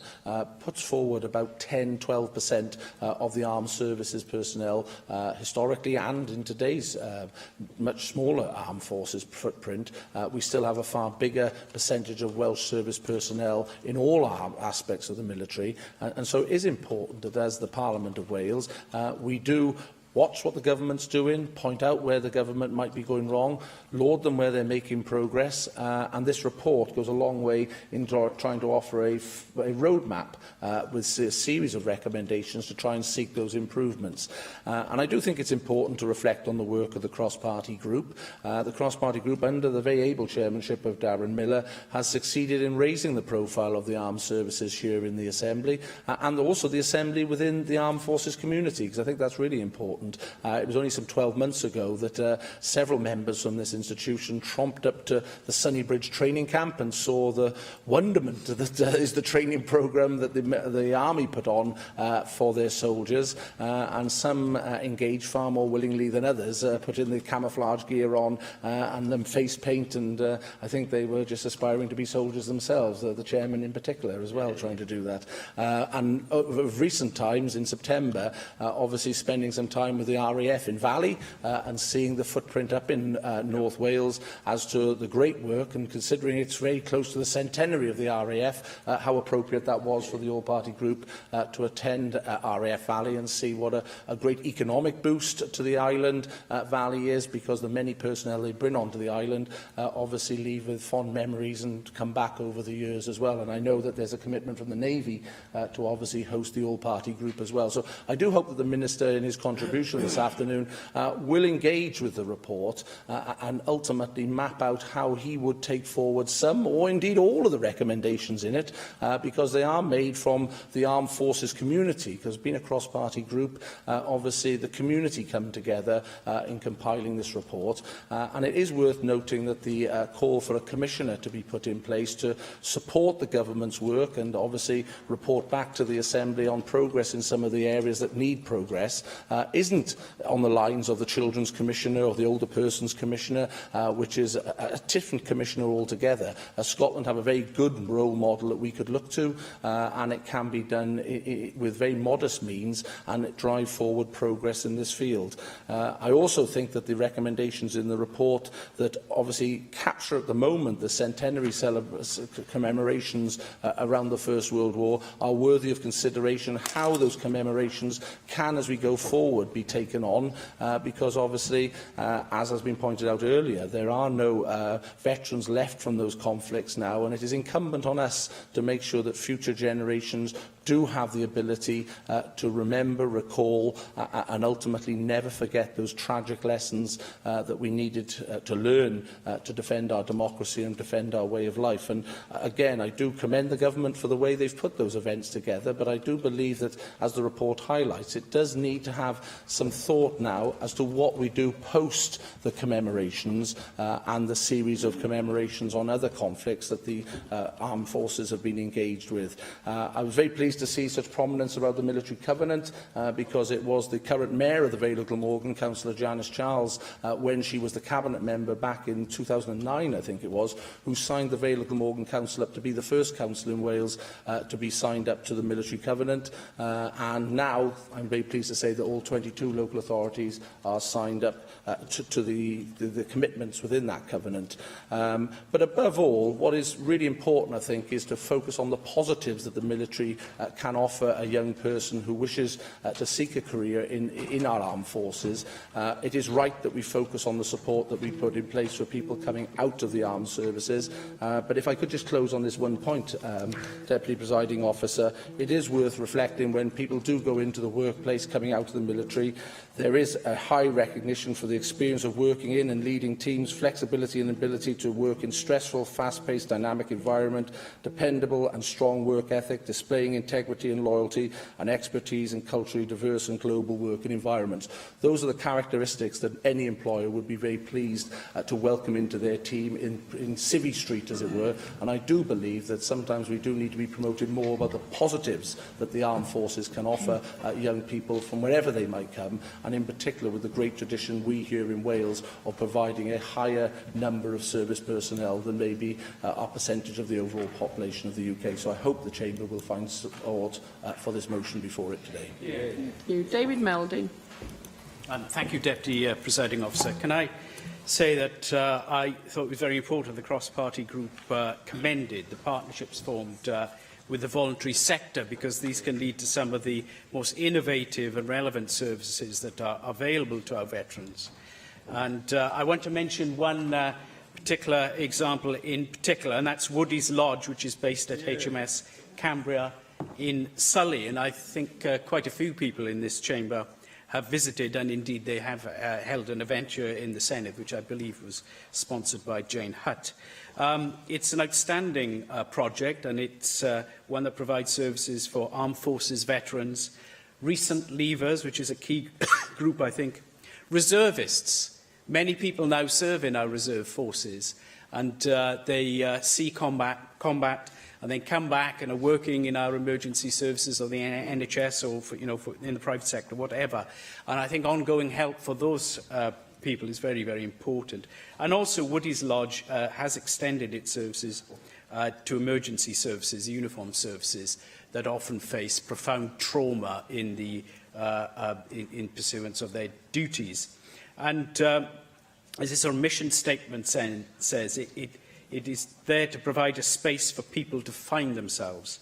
And I think that's very, very important, that after harsh experiences, that people are given that space. But also, the ability, with many people who will directly share their experiences, to reminisce on the positives as well. And there are many benefits to be had from serving in our armed forces. And the team at Woodies Lodge gives support and guidance on a one-to-one basis. Excuse me. And providing particular help with benefits, health matters, and ways to build up confidence and self-esteem, which some people have lost, especially having left the type of atmosphere and daily routine you get in the armed forces, and then have perhaps not quite fitted back into Civvy Street very effectively, and then years later find themselves, without any self-esteem or the confidence to get out and get a job. So I think these are very, very important services that are helped. And of course they have a range of key partners to help in this excellent work, and it really is a model of effective joint working. They work with the British Legion, Age Cymru, the NHS, particularly mental health services, Department of Work and Pensions, and many others. And I would like to mention, as we've been talking about the First World War, veterans of the Second World War are now in advanced old age, over 90. And there's a special project running at Woodies Lodge, Project 360 Degrees, which is part of a project aimed at older veterans, which is led by Age Cymru and funded by the Aged Veterans Fund. And I think it's excellent, the work that they're doing there. Woodies Lodge wouldn't be there if it wasn't for the group of volunteers that have raised a remarkable amount of money, both from the sort of public sector grant bodies, but also from the private sector. And I would commend the work of Dr. David Trotman in this area, which has been an inspiration. Deputy Presiding Officer, I would like to talk about one other issue. It was mentioned by my colleague Mark Isherwood, and that's the need for better data on veterans. I think we're all aware of the campaign by the British Legion to have a question on the national census about service in the armed forces, and I was very pleased to sign up to that campaign, as I know many other Assembly members did as well. But I think we should also put pressure on the Office of National Statistics, together with the UK and the Welsh Government, to improve data collection on veterans whenever possible. Because with better data, we would be able to shape better services for veterans. And I think that's a very, very important part of the covenant we have with them when they have performed these services on our behalf, and for many reasons, including the humanitarian reasons that Mohammed Asker referred to. And they really are deserving of the fullest support we can give them, and I'm very pleased to support this motion. Thank you. Call on the Cabinet Secretary for Local Government Public Services, Alan Davis. Thank you very much, Deputy Presiding Officer. I'd like to start my contribution this afternoon by paying tribute to the work of Carl Sargent, who didn't just lead but drove much of the work on this area. Members on all sides of the Chamber have paid tribute to Carl and his work during this debate this afternoon, and it is testament to the work that he did as a portfolio holder responsible for the work on the armed forces in Wales that we are where we are today, and I think all of us owe a great debt of gratitude to Carl Sargent for the work he did in this field. At the same time, I'm also grateful to Darren Miller for the work he does as chair of the all-party group on the armed forces. And I think, in fact, I was a founder member of that group some time ago, and I think it demonstrates the value and importance of cross-party groups that we have a report in front of us this afternoon of the quality that we have seen. I will say, Darren has written to me as chair of your party group, inviting me to a future meeting, and that's an invitation I'm very grateful of and will be glad to accept. I would be delighted to attend a meeting of the group to consider the report and the recommendations that they've made. I think all the recommendations are well-founded in terms of the arguments made for them, and reinforce the very real debt that we owe to our armed forces. We've heard this afternoon that November, as a time of remembrance, is a time to reflect on the contribution of the armed forces to our country and the debt that we owe all those who have served. And I think we have a very real responsibility, as we remember the terrible events of a century ago, to also remember those who are living in our communities today who have served in more recent conflicts. And we have an absolute responsibility to all those who have served in the armed forces, and I hope that the government's work does set out to not just deliver on the words of that covenant, but on the spirit of it as well. Members will be aware that I made a written statement on this matter some weeks ago, and in that written statement I sought to set out the Welsh Government's support for the armed forces community. We are making good progress throughout Wales, as members have acknowledged, and I'm confident that we can build on this success by continuing this approach, sharing resources and best practice. The motion is a motion that this government will seek to amend and support. We will also support both of the Plaid Cymru amendments. I want to look positively at all the recommendations of the report of the cross-party group and look at how we can continue to build upon the foundations that we've made. I see the motion and the report as building upon the good work already completed by the Welsh Government and complementary to that work. I see this report as contributing to a positive vision of the future and enabling us as Welsh Government with the armed forces community to work to continue to deliver support and services for our armed forces community. We know already that many positive steps have been taken to improve the support available to veterans and their families. This progress has been acknowledged, and I hope that our amendment to this motion recognises that. It also seeks to recognise the important role played by the Armed Forces Expert Group. With its strong multi-agency membership, it will continue to help us to identify issues affecting the armed forces community and work to address all of those issues. I'm pleased that the group, for example, is considering the links between early service leavers and adverse childhood experiences. We recognise that more needs to be done to understand why members of the military choose to leave the services early, and I give an undertaking, Deputy Presiding Officer, that I will share the findings with members as soon as we are able to do so. The expert group has previously considered the idea of having an Armed Forces Commissioner. Whilst I am not yet convinced that a Commissioner would add the value to the structures we already have in place, I am open to that conversation. That is not a door I wish to close this afternoon. It is a conversation I wish to have and a conversation that I welcome. I also welcome the Office of National Statistics' recent announcement that the 2021 census will include questions to identify the size and needs of the armed forces community in Wales. Members will be aware that part of the expert group has previously explored the idea of a veteran's ID card and concluded that it would be of limited value. It was agreed to publicise and promote the Defence Privilege Card as a preferred option. This was a highly successful campaign, with an increase in the membership of 89% compared with 39% in the rest of the United Kingdom, enabling members to access the discounts across a broad range of outlets. There is a wealth of support available to our armed forces community in Wales.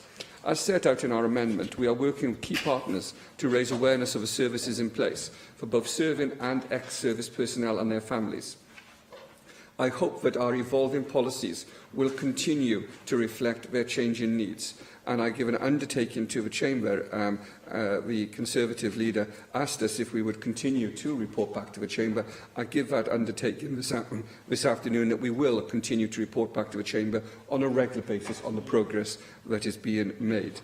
At the same time, Deputy Presiding Officer, Veterans NHS Wales continues to progress.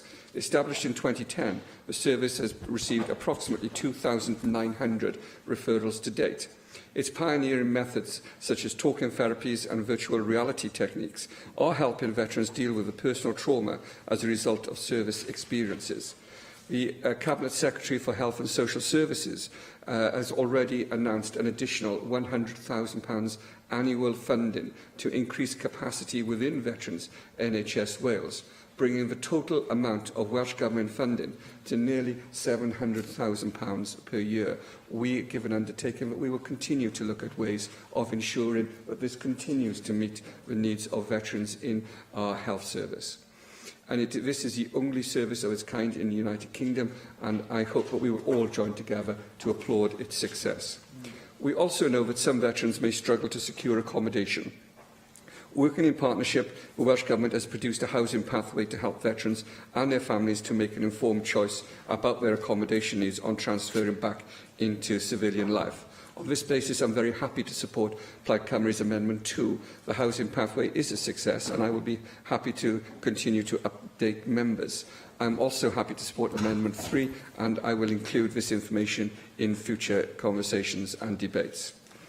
The report outlines that service leavers, veterans and reservists may need help to secure employment. I can confirm that the Welsh Government is developing an employment pathway with our key partners. Aiming to identify employment choices and support available, the pathway will provide options for those seeking employment. Our package of support makes clear our commitment to supporting Armed Forces veterans in Wales. Developed in collaboration with our partners, it includes Welsh Government policy areas and key initiatives and information from other supporting organisations. I am aware that service children may face challenges as a result of deployment. Whilst I am not yet convinced that a service pupil premium would be the best way forward, I am also recognise that this is a conversation that we can continue to have. In correspondence with the Secretary of State of Defence, we have asked for further consideration to be given to the continuation of the Service Children Education Support Fund. I will also say, Deputy Presiding Officer, we have published a Welcome to Wales package tailored specifically for our service personnel and their families. Members should have no doubt about the importance that this government attaches to the delivery of the Covenant in Wales. I want to finish my contribution today by saying how proud I am of what we and our partners in the armed forces have achieved in seeking to deliver on the commitment we have made. I will attend the newly established UK Ministerial Covenant and Veterans Board. Our presence will help to progress the work of the Covenant in collaboration with our United Kingdom colleagues, as well as our own Armed Forces expert group. We all need to learn from each other and to share good practice. Deputy Presiding Officer, I think the nature and tone of the debate this afternoon has demonstrated the power of unity across all sides of this chamber. We owe our armed forces a debt which will never be repaid, but this government and this whole assembly stands alongside the armed forces community, and we will continue to work collectively together to ensure that all veterans and all service personnel in Wales have the support that they need and require and deserve. Thank you very much. Thank you. I call on Darren Miller to reply to the debate. Deputy Presiding Officer, and can I thank everybody who's taken part in what I think has been a very important debate on some very decent and good quality recommendations in a report which was the result of significant work from the cross-party group, and I believe that this is a report which has the potential to add to the tremendous work which has already been done here in Wales to improve the lot of veterans and armed forces personnel in our country. And as has quite rightly been said by a number of people, we've made significant progress, more progress, I believe, than any other part of the United Kingdom. And that's a record of which I am proud to have had a small part to play as an Assembly member, working collaboratively with all members in all parties of this Assembly to bring that agenda forward. And I also want to pay tribute, as the Minister did and as Andrew R.T. Davis did, to the work of Carl Sargent as the previous portfolio holder. He was instrumental in ensuring that some of the significant improvements which we've seen in recent years have been delivered, and one of the most important parts of that was actually getting the armed forces community together, particularly the voluntary sector, which has often in the past been splintered and siloed and worked in ways which have not been collaborative. and the way which now we have a sort of armed forces conference each year, one in the south, one in the north, has really helped to overcome some of those obstacles. Quite rightly, a number of third sector organisations have been mentioned in the debate today, from the Woodies Lodge that David Melding mentioned, right up to the larger scale organisations like the Royal British Legion, SAFA, Combat Stress and others. And many of those organisations are partner members of the cross-party group. They attend on a regular basis and contribute to our work and help to shape our agenda. I want to put on record my thanks to each and every one of them for their contribution too. And we mustn't ever forget that our armed forces, our British armed forces, have a reach beyond our shores. As Mohammed Asghar quite rightly said, they've had a huge role to play historically around the globe, making a positive contribution in all sorts of different ways to all sorts of nations. And, in this year where we are commemorating the 100th anniversary of Armistice Day, the 35th anniversary of the Falklands conflict, and in the year ahead where we will mark the 100th anniversary of the establishment of the Royal Air Force, we would do well to remember that our armed forces constantly move from one anniversary to the next in a seamless way. And that's why I think it's very important to build on the success that we've seen from the Cymru and Cofio programme of events which Sir Diane Hopkins put together, and to make sure that that legacy of remembrance continues into the future. I'm not going to go through all of the recommendations, but the principal recommendation in this report was the need to have an Armed Forces Commissioner. I'm very pleased, Cabinet Secretary, that you haven't shut the door on that proposal, because we do know that up in Scotland, where they have a Veterans Commissioner, it has made a difference for the life of veterans. The cross-party group was very keen to see that principle extended, not just for the veteran community, but to have a commissioner that would be responsible for improving the lot of all of the armed forces and ensuring the delivery of the principles of the Covenant which Wales has subscribed to. I was very proud of the fact that Wales was the first nation in the UK to see all 22 local authorities subscribing to the Covenant, to see its own government subscribing to the Covenant, and to see all health boards subscribing to the Covenant. We've got champions in all of these places, but having an Armed Forces Commissioner who can hold each of the constituent bodies to account for their delivery against those Covenant principles, we believe as a cross-party group would make the biggest possible difference to ensuring that the Covenant is fully upheld. So I was pleased to hear you keep the door ajar on that suggestion, and I look forward to working with you in your capacity as the portfolio holder, and it's a very welcome appointment indeed. I know of your dedication and commitment to the armed forces historically, and as you quite rightly said, you've been a founder member of the cross-party group, and we look forward to working with you to deliver as many of these recommendations as possible in the future. So thank you to everyone who's taken part in the debate, and we look forward to the continuing discussions. Thank you. The proposal is to agree the motion without amendment. Does any member object? No? Oh. That was a bit... Yes, okay. So we'll defer voting under this item until voting time. You stopped me mid-breath there. You were very lucky. We move on to item 7, which is the United Kingdom Independence Party debate on new Welsh taxes, and I call on Neil Hamilton to move the motion. Neil. Thank you, Deputy Presiding Officer, and I beg to move the motion standing in my name on the agenda. It has, as usual, been amended by, or attempted to be amended by other parties by deleting our motion in its entirety and substituting their own. But there are parts of the amendments which I agree with. I certainly believe with Plaid Cymru in tax devolution to Wales, and it provides an opportunity to enhance the accountability of the Welsh Government. That's an extremely good thing, that they should be held responsible for raising the money which they spend so enthusiastically. I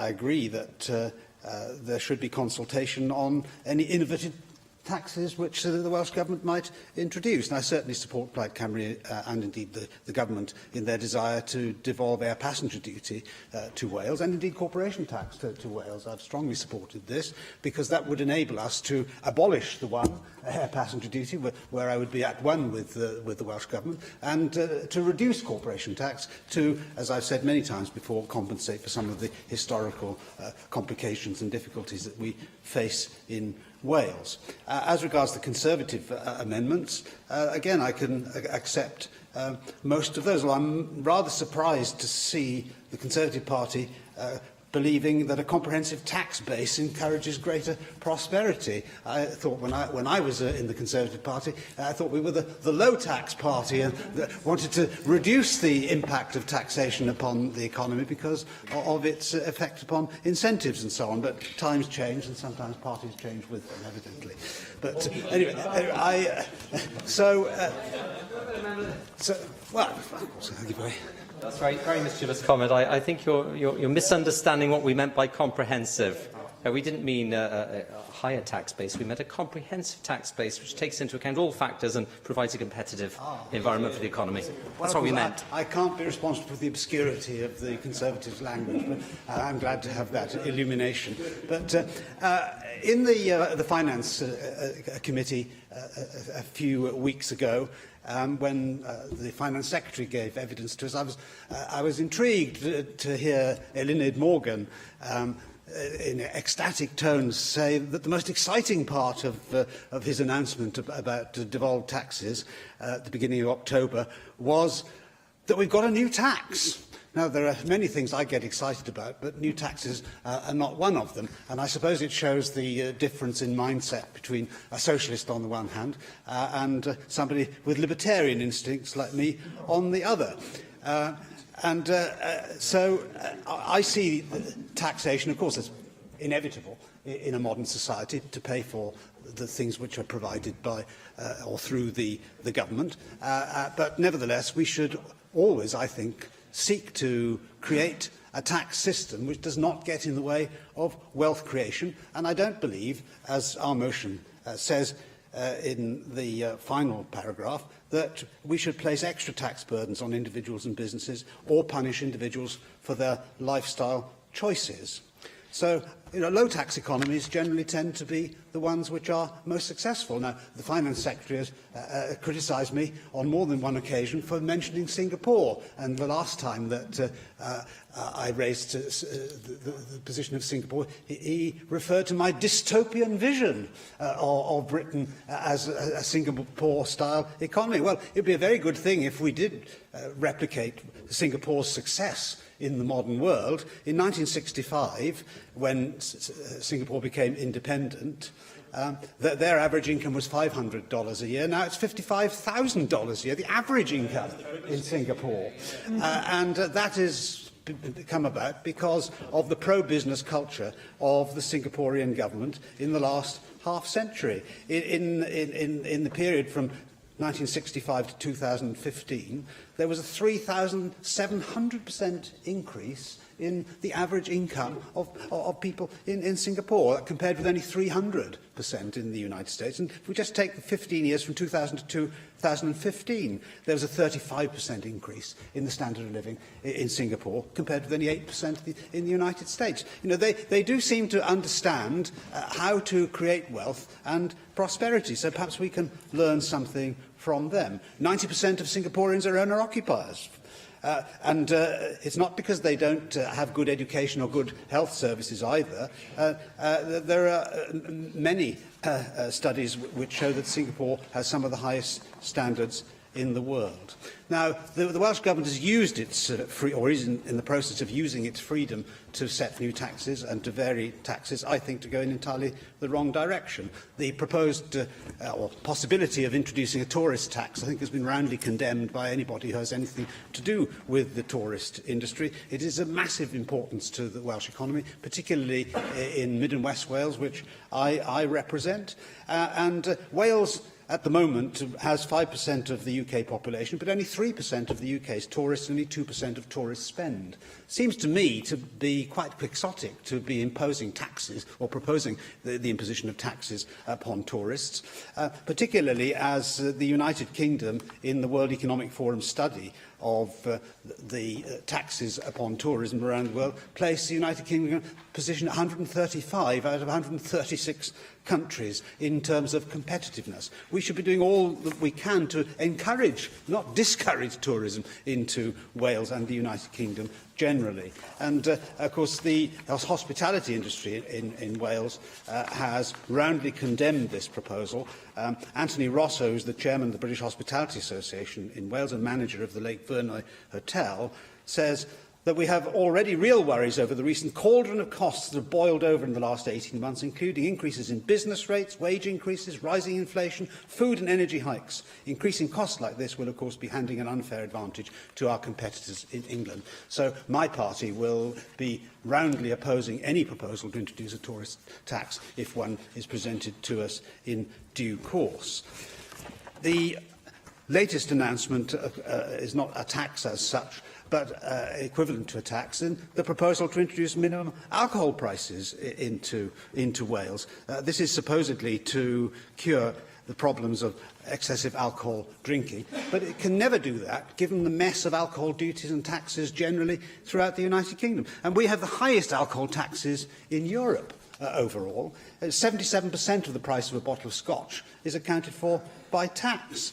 So we pay, and yes. So you're saying that the cost of alcohol in this country is higher due to taxation than that in Scandinavia? Well, I am saying that, actually. I'm saying that the proportion of the cost which consumers pay is higher in the United Kingdom than it is anywhere else in Europe, and I can provide the figures for the honourable member if he wishes, but with only 3 minutes to go, I don't think I have got time. But we have the highest rate of beer duty in Europe at 52.2 pence a pint. That's 13 times the duty in Germany or Spain. I mean, what is it about Britain or Wales which creates an alcohol problem? It certainly isn't the existence of cheap alcohol.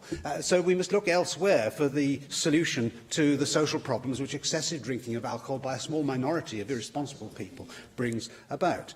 You know, there is no logic whatever to the alcoholic duties in Britain, because alcohol duty per unit on beer is 8 pence, on strong beer is 18 pence, on cider it's 8 pence, but strong cider is actually taxed at a lower rate than ordinary ciders. And strong sparkling cider is 5 times the rate of ordinary cider.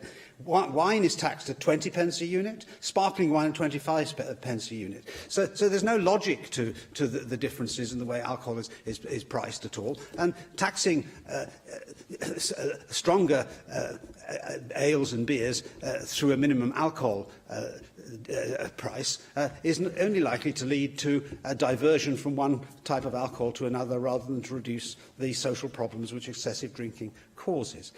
Also, there are other taxes which might be in prospect, like a sugar tax. I mean, most of these taxes, of course, are going to bear most heavily upon those in society who are least able to cope with the extra tax burden. You know, the poorest 10% of people in the United Kingdom spend 20% of their gross income on a combination of duties and VAT. You know, we have a highly regressive system of indirect taxation in this country. We should surely not be trying to make that worse than it is. But there's a general principle here of the extent to which the state should be trying to influence people's behaviour in their lifestyle choices through the tax system. If there's a problem of public order, which is created as a result of binge drinking on Saturday nights in city centres, then we can cope with that better by enforcing the law on public disorder.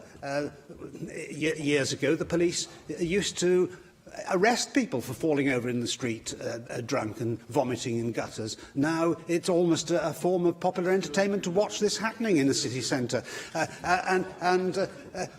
So it's not the price of alcohol which is the problem. If people go out to get hammered on a Saturday night, then they will do that anyway, regardless of the price, unless you're going to introduce really draconian increases in duties beyond what we have now. So this debate is called today as a kind of plea to move Wales in the direction of a low-tax economy, which is going to maximise the potential for wealth creation in what is one of the poorest parts of Western Europe. And that's not an accolade which I want Wales to continue to have. We are now, as we know, the poorest part of the United Kingdom amongst all the nations and regions of England. 20 years ago we were second from bottom, now we are bottom. And do we not want to do something about that? Well, if we do have the opportunity to use income tax as a means of influencing the economy, surely we should seek to make Wales as a kind of internal tax haven in the United Kingdom. And that's not just for libertarian reasons of wanting people to keep in their own pockets as much as possible of the money that they themselves have earned. You know, what I earn and what you earn and what the public at large earns does not belong to the state. So I believe in, as Mr Gladstone used to put it, the money fructifying in the pockets of the people. You know, if we go back to Adam Smith in The Wealth of Nations, I'd like to end my speech with this reflection, where he says it's the highest impertinence and presumption in kings and ministers to pretend to watch over the economy of private people and to restrain their expense. They are themselves always and without any exception the greatest spendthrifts in the society. Let them look well after their own expense, and then they safely trust private people with theirs. If their own extravagance doesn't ruin the state, that of their subjects never will. Thank you. We have selected the 3 amendments to the motion. If Amendment 1 is agreed, Amendments 2 and 3 will be deselected. If Amendment 2 is agreed, Amendment 3 will be deselected. Do I now call on Steffan Lewis to move Amendment 1, tabled in the name of Rhun ap Iorwerth? Thank you, Deputy Presiding Officer, and I welcome the opportunity to speak in this debate today. Obviously, I disagree with almost every word that the previous speaker said, but perhaps that won't be a great deal of surprise, and I move formally the amendment tabled in the name of Rhun ap Iorwerth.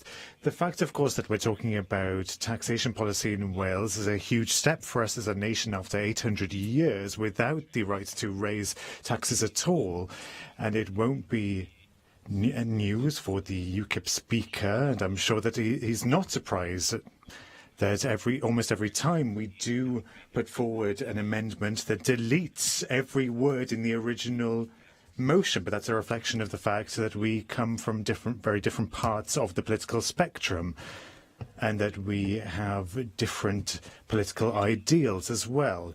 In the first instance, Plaid Cymru has been of the opinion that devolution of taxation strengthens democracy, because now the Welsh Government has to consider the results, fiscal results and economic results of its own policies and its own legislation, because there is now responsibility for it over some of the taxes that are placed upon people in Wales, and that this is of benefit of the people of Wales and places more responsibility and accountability on the government here. And more generally, Plaid Cymru sees fiscal policy with regard to taxation as a way of creating a business environment that can lead to growth and sustainable growth, and a way of creating change in personal behaviour that is beneficial for things such as health and getting to grips with climate change, and as a way of raising funds to invest in our people and in our public services. And of course, for me, as someone who wants to see Wales as an independent nation, it's vital that we get to grips with fiscal health of our own nation, not just because of constitutional aims, but to create vibrant and viable public services and communities. In our amendment today, we welcome the Welsh Government's consultation on the possibility of introducing new taxes that can support policies with regard to the environment, health and social issues. And we of course particularly welcome the fact that the consultation considers the possibility a tax on disposable plastics, which is a Plaid Cymru manifesto promise, and we hope that this will be introduced ultimately.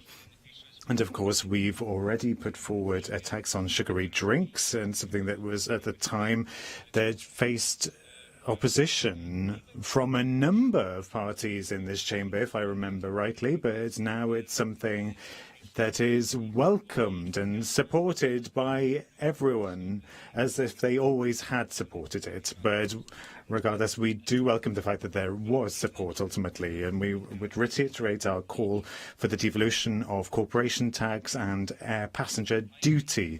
These are vital to the economic future of Wales, and there's no reason for the Westminster Government to refuse to transfer them to Wales, especially as we consider fiscal powers of the two other devolved nations. It's not fair that the Westminster Government has the right to give a fiscal advantage on taxes and the economy to nations as it sees fit. It's up to the people and the Government of Wales and the Assembly of Wales to decide on the powers that we want in order to improve the lives of people in this country. To conclude, Deputy Presiding Officer, I'd also like to take this opportunity to underline the importance for this institution and the government to ensure that there's an awareness and an interest among the people of Wales in fiscal issues affecting the nation, because as we are now pursuing this idea of being a nation that has taxation powers, it's important that we think about how we undertake business here. We've seen today how much of an occasion the budget day for the United Kingdom is, with huge scrutiny and the public very aware of the importance of the statement made in Westminster.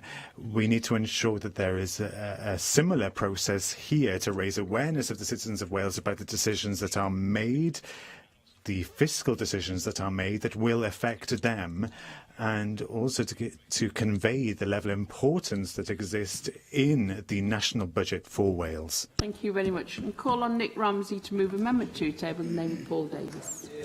I'm pleased to move the amendment in the name of Paul Davis. This is one of those debates, I feel, where the amendments say it all. The Plaid, Welsh Conservative and Government amendments are all delete all, seeking to delete the motion and annihilate each other in the process. It's very generous of you, Neil Hamilton, to say that you'd accept most of our amendment, given that it did delete most of your motion. But I take what you said in the spirit you meant it. To be fair to the UKIP motion, it does make a couple of important points. Point 2 is right to say that the focus of Welsh Government should be on economic growth and the creation of well-paid jobs.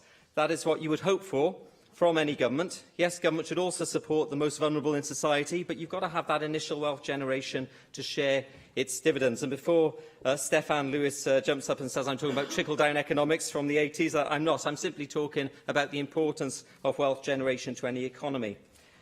However, point 1 of the motion does get a little bogged down in rather emotive UKIP language, such as using Wales as an experimental tax laboratory. I must say it does make the Welsh Government sound a little bit like Dr Bunsen and Beaker from the Muppets.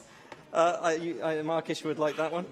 Maybe that was intentional from UKIP. Someone's clearly had a lot of fun up in your research department. Look, I do get where UKIP are coming from on part of this, but to be fair to the Welsh Government, the Wales Bill legislation does require the creation of new Welsh LTT, stamp duty and land disposal tax by switching off the existing UK equivalents in Wales.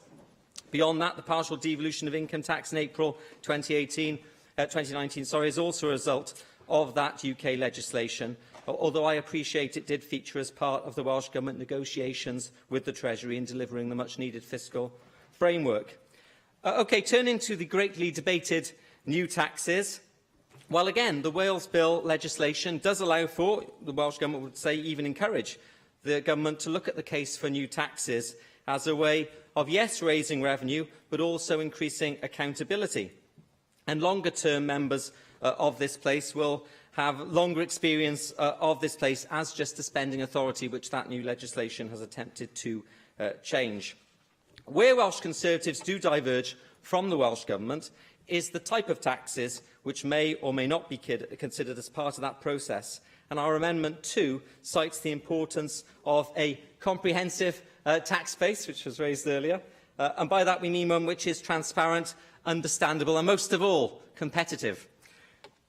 New Welsh taxes mustn't be something that is done to people. I can see the Cabinet Secretary laughing. It might be over something else, I'm not sure. But in fact, the Cabinet Secretary has said this himself in the past, rather there should be a trust, a contract between the government and the people when it comes to taxation.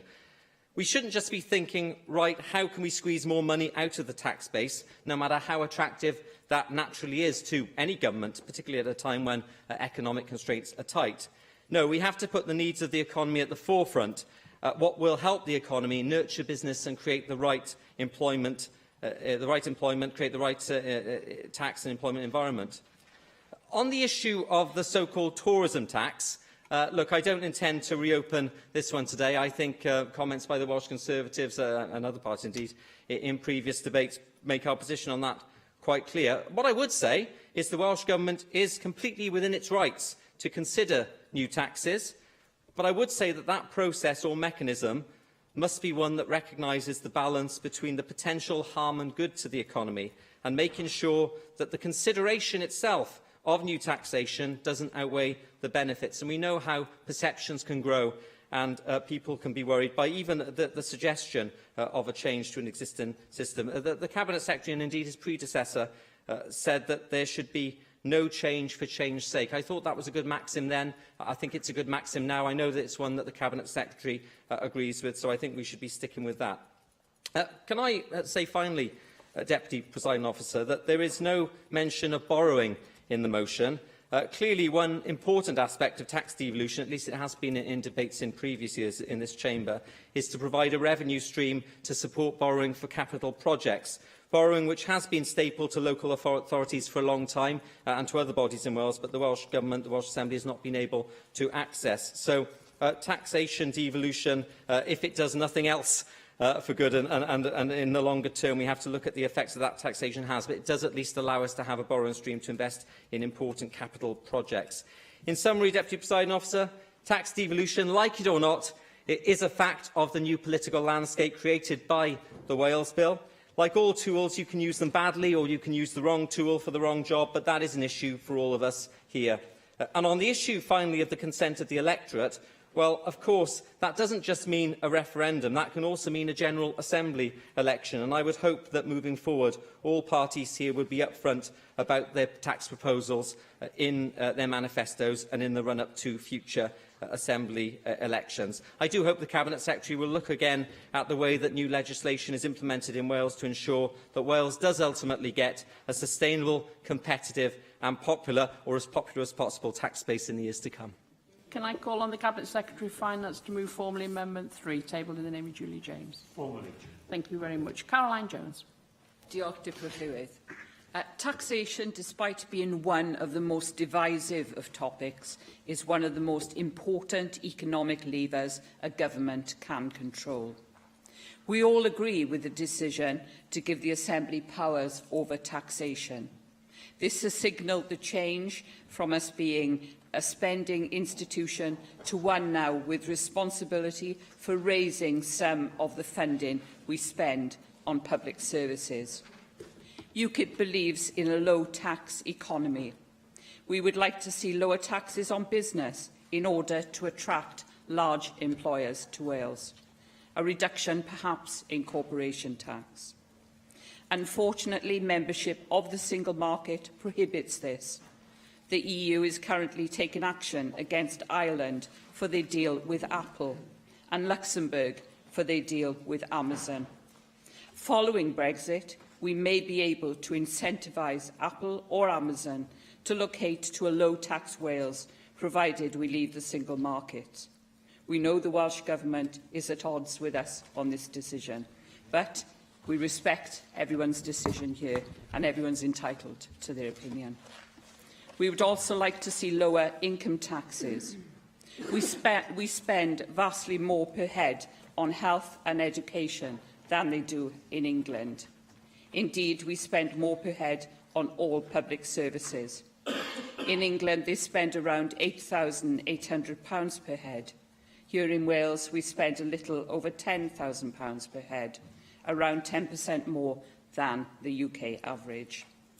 However, tax revenues are much lower, at around £7,500 per person, and any proposals to lower income tax in Wales would increase the fiscal deficit and place a greater burden on our English counterparts as well. So the Welsh Government would like to introduce a whole raft of new taxes. They are considering introducing a tourism tax, citing that a small levy on tourists has been introduced elsewhere in the world.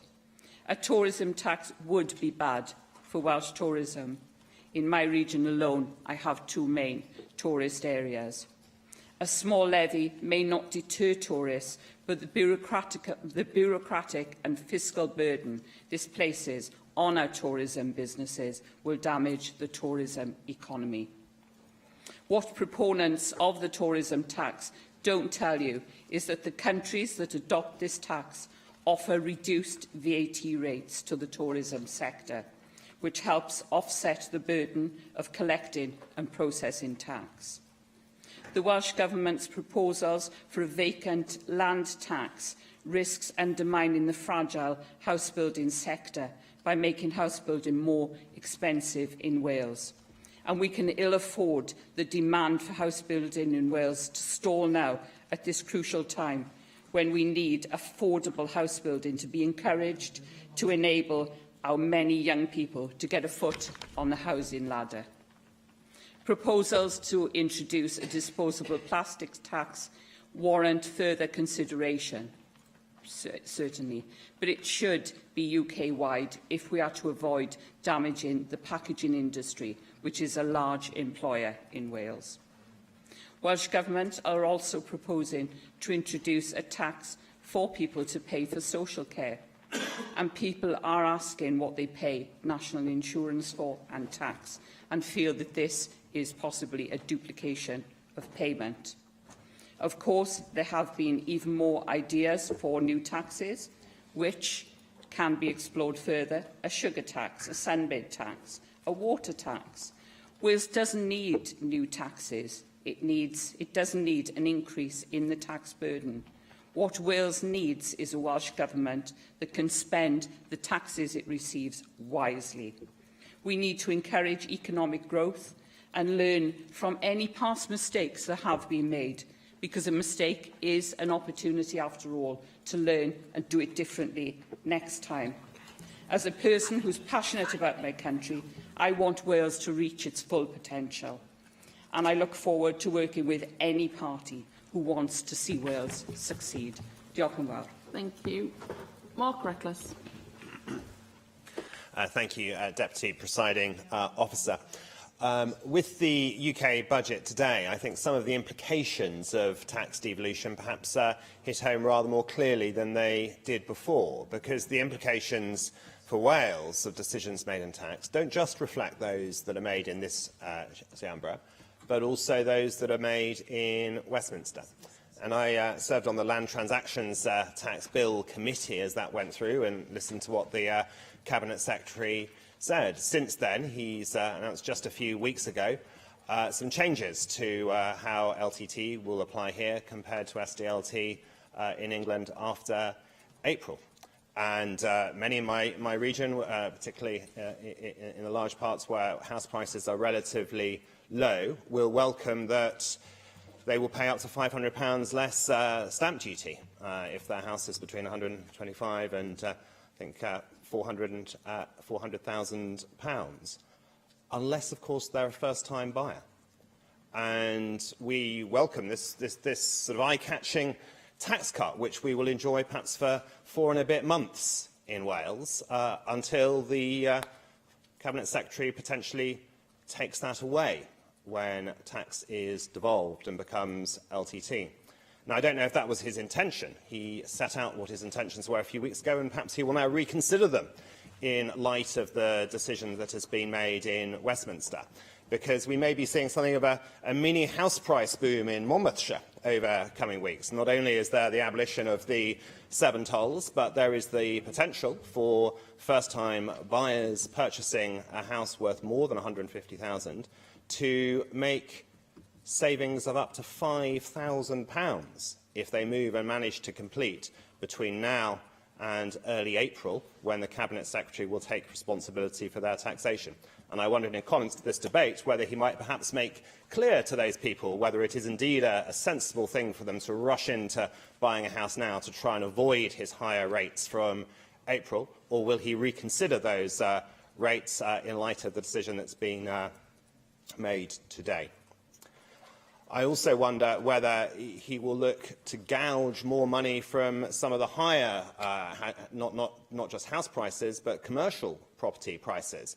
One of the significant announcements he made is from April we will be charging a higher rate on the higher value commercial properties. And one thing I think that the Welsh Government has done quite well is what it's done to support and develop the office market in Cardiff, and perhaps to try and draw in employment, including many people from my region. But if the transaction tax goes up from 5% to 6% on those commercial properties and those big office developments, then I wonder if some of those developers may choose to concentrate their activities on England rather than perhaps to make the purchases and, in many cases, developments they otherwise would in Wales, particularly if they fear that this is just the beginning of an attempt to gouge them for more money. We have a comprehensive tax base, is what we say in Section 2, and I'd always understood that the sort of tax base multiplied by the tax rate led to the total tax take. And I think Nigel Lawson set this out particularly well in his May's lecture in 1984, that what he wanted to do is expand the tax base but reduce the tax rate. And that was a much better way of raising money. So I'm glad we have that in our amendment for the motion today. But I wonder, in developing that comprehensive tax base in Wales, I congratulate the government again on what they're doing on the childcare offer and the focus of putting that on children whose parents are working and trying to help people into work. And one of the implications of that is potentially, and this will be for September 2020, except for the pilots, and once we have tax devolution, is that might lead to people paying more income tax if that offer actually does help raise employment, or perhaps the amount of hours people are working. And for the first time, that benefit, given the devolution settlement in tax, would flow through to Wales and the Exchequer in a way perhaps that it hadn't before. I also hope that the government will cooperate more closely with the UK government and look very hard for ways it can reduce tax avoidance through using the levers and powers that it has. And I'm running out of time now, and we won't benefit until April 2019, but I do have some ideas on that front which I would very much welcome discussing further with the Cabinet Secretary. Thank you. Mike Hedges. Thank you, Deputy Presiding Officer. Since being elected in 2011, most of the discussions I've heard in the Senate regarding taxation have been about reducing it, although not quite as extreme as Neil Hamilton this afternoon. Rather than the need for taxation to pay for public services, when you look at the cost of private education and private healthcare, it puts in perspective the value for money we all get from our taxation system. Taxation exists to pay for public services. Too many people believe we can have the same quality of public services as Scandinavia, but have a taxation system which is more akin to that of the United States of America. It is not by random chance or serendipity that those countries with the highest tax levels have the best public services and those lowest tax levels the poorest. It's because taxation is necessary to raise the money to pay for the public services we all need. Services such as the roads I travelled on into the Assembly on today, the safety of people in work, the safety of food, education, the health service which I and my constituents depend upon, and the policing of our streets. Quality public services, be they health, education or infrastructure, come at a substantial cost to the public purse, and the only way of paying for them is via taxation. Taxation can be cut on income, profit, consumption, expenditure, or value of land and property, or a combination of all of them. But if people want quality public services, these are taxes they are needed to pay for them. Well, nobody likes to pay taxes, and some rich individuals and multinational companies are experts at reducing their tax payments. For multinational companies, corporation tax is an optional payment whose value can be reduced by such things as intra-company payments for intellectual property rights, or transfer charges for goods and services, or ensuring that the point of sale for goods for people in Britain occurs outside Britain and profit occurs offshore. All of these have been used by some of the largest companies in order to reduce the amount of corporation tax they pay in Britain. On devolving corporation tax, while I suspect that Plaid Cymru want to do it so they can reduce it, unless reduced to almost zero, it will not be competitive with the offshore British protectorates such as the British Virgin Isles for multinational companies. I don't think corporation tax has got much of a life left in it. It's going to have, at some stage, have to be replaced because it is only paid by smaller companies who only deal in the country you're in. Providing quality public services means that if some people do not pay, then either public services suffer or others have to make up the shortfall. Every time tax cuts are made, they are shown as beneficial and appear to those who are paying less tax and have more money in their pocket. The effect of these reductions in government income have on public expenditure on services such as health, local government and education are completely ignored until the cuts start affecting people. And some of those in favour of reducing public expenditure are amongst the first to oppose any cuts in services. The more difficult a tax is to avoid, the more unpopular it is with the rich and powerful. By far the most difficult tax to avoid are property taxes, non-domestic rates, council tax. There are no tricks such as using intercompany transactions or having non-domicile status to avoid paying the tax. The buildings, whether they are residential, manufacturing, commercial or retail, are not movable and the tax becomes liable on the property and has to be paid.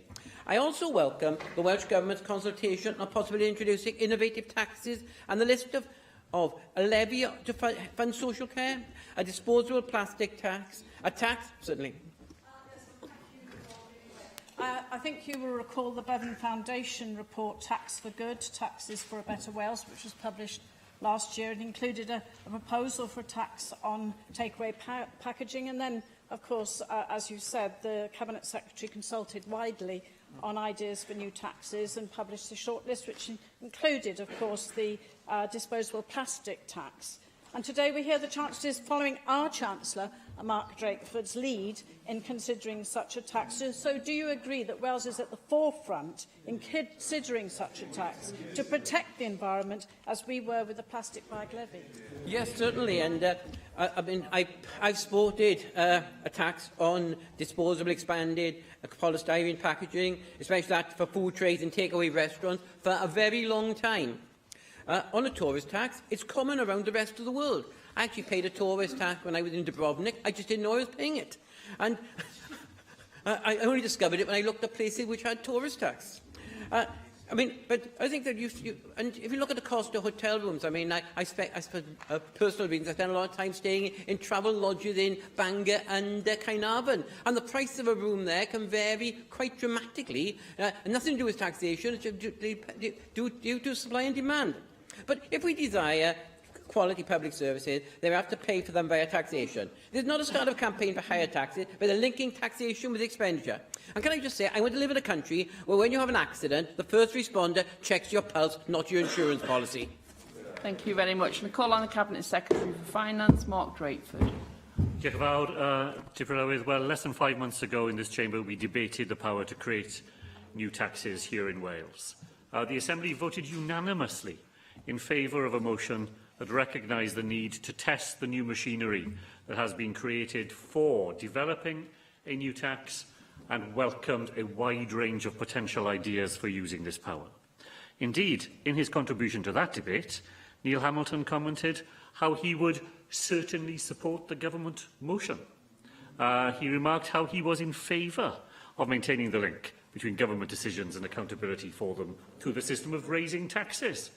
He even agreed that devolution of taxation does give us opportunities.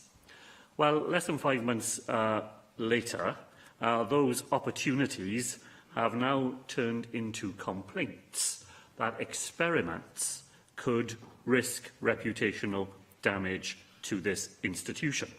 The sort of experiments that we've seen during the whole period of devolution. The experiment that was extending free travel on buses to older people and disabled people. The experiment that was banning smoking in enclosed public places and extending that to cars where children are carried only a year or so ago. The experiment that was the plastic bag levy, the experiment that was organ donation. This place is based on experimentation. It's what devolution was always meant to be, a living laboratory in which different parts of the United Kingdom are able to try out new ideas, to learn from one another, to see what is effective, and to think that experimentation is something that leads to reputational damage, I think, is to fly in the facts of the way in which devolution has embedded itself in the minds and in the places that we live in. And we intend to go on doing that. We certainly intend to go on doing it as far as minimum unit pricing is concerned. Not a tax measure, of course, but another way in which, by using new and innovative policy approaches, we can make a difference in the lives of people here in Wales. Yes, of course. I'm very grateful for you taking the intervention. I don't disagree with you that devolution does give us that opportunity to try new things, and in fact many of those things I've been a passionate supporter of that you listed. But you do accept that sometimes when you raise the prospect of a new tax, there is the potential to cause some reputational damage to either a government or a nation in terms of particular industries that might be the subject of that tax. I mean, that certainly appears to be what might be happening with the tourism tax idea. Just the fact that an idea has been discussed and that the door's not yet shut on it. Well, I wouldn't agree with him about that. I don't think it does damage reputations to discuss ideas, even when there are ideas we might disagree about. I think it is possible to have a debate about ideas which contributes to the reputation of this institution, rather than, as the motion suggests, diminishing it. There will be members in the chamber, I know, who will remember that famous historian, Alan Taylor, AGP Taylor, and will remember his review of a book by his rival historian, Hugh Trevor Roper, in which Alan Taylor said that the book would have damaged Trevor Roper's reputation as a serious historian had he ever had one. I cannot help but think that the motion is doing the same as far as the reputation of the UK Independence Party is concerned. It's not about damage to the reputation of the Welsh Government or the National Assembly for Wales. It might have done damage to the reputation of the UK Independence Party had it ever had one to damage. Now then, having turned its back on experimentation, the motion then turns its back on taxation itself. The mover offered us his normal assertion that cutting taxes is the way to prosperity, in that very strange combination of enthusiasm for both libertarianism and Singapore. He said to us, yes, it is very hard to hold those two things in your mind at the same time, I agree. He failed to draw any attention to the fact that there is no evidence in general that lower taxes boost growth, though badly designed taxes can hamper it. And indeed, the OECD has found that taxes used effectively, for example, to combat inequality, support economic growth rather than frustrate it. The language of burden and punishment in the motion tells its own story, and it sets the party that moved this resolution aside from other parties in this chamber. By contrast, Steffan Lewis, in moving the Plaid Cymru amendment, recognised the opportunities brought about by tax devolution, the sense in exploring innovative tax possibilities. He highlighted a particular form of plastics tax, and he restated the call to the UK Government to devolve air passenger duty to Wales. There is little in the amendment with which we would disagree, and a great deal with which we are in agreement. Members will understand that the sequence in which we will vote this afternoon means that we will have to oppose the Plaid Cymru amendment in order to reach the Government amendment, but that is procedural rather than substantive in terms of what that amendment had to say. Indeed, the Conservative Party amendment had two components of its three which we could have supported. I won't dwell on the tourism tax either, as Nick Ramsey didn't, simply to say that there is no proposal to introduce a tax on the tourism industry. There is a debate on 4 potential new taxes, none of which is yet at the proposal stage. As Jane Hutter said, you cannot help but notice, however, that the Chancellor of the Exchequer has taken up 2 of our 4 ideas over recent days. Today he has proposed a new plastics tax, and over the weekend a vacant land tax was clearly in his mind when he complained of the way in which planning permissions granted in London are failed to be taken up by those who have those planning permissions and leave the land sitting vacant rather than being brought into productive use. I'll take the chance to respond specifically to the point that Mark Reckless raised on land transaction tax. I'm tempted to point out that it is lucky for Welsh taxpayers that the government resisted his amendments during the passage of that bill, which would have required me to have laid regulations by now before this Assembly on tax rates and bans. And Simon Thomas, I can see, remembered the debate in which I said that it would give a false sense of certainty to people in Wales if I were to bring those regulations in front of this Assembly before I had an opportunity to consider the impact on the rates and bans I proposed of any changes made in the Chancellor's budget.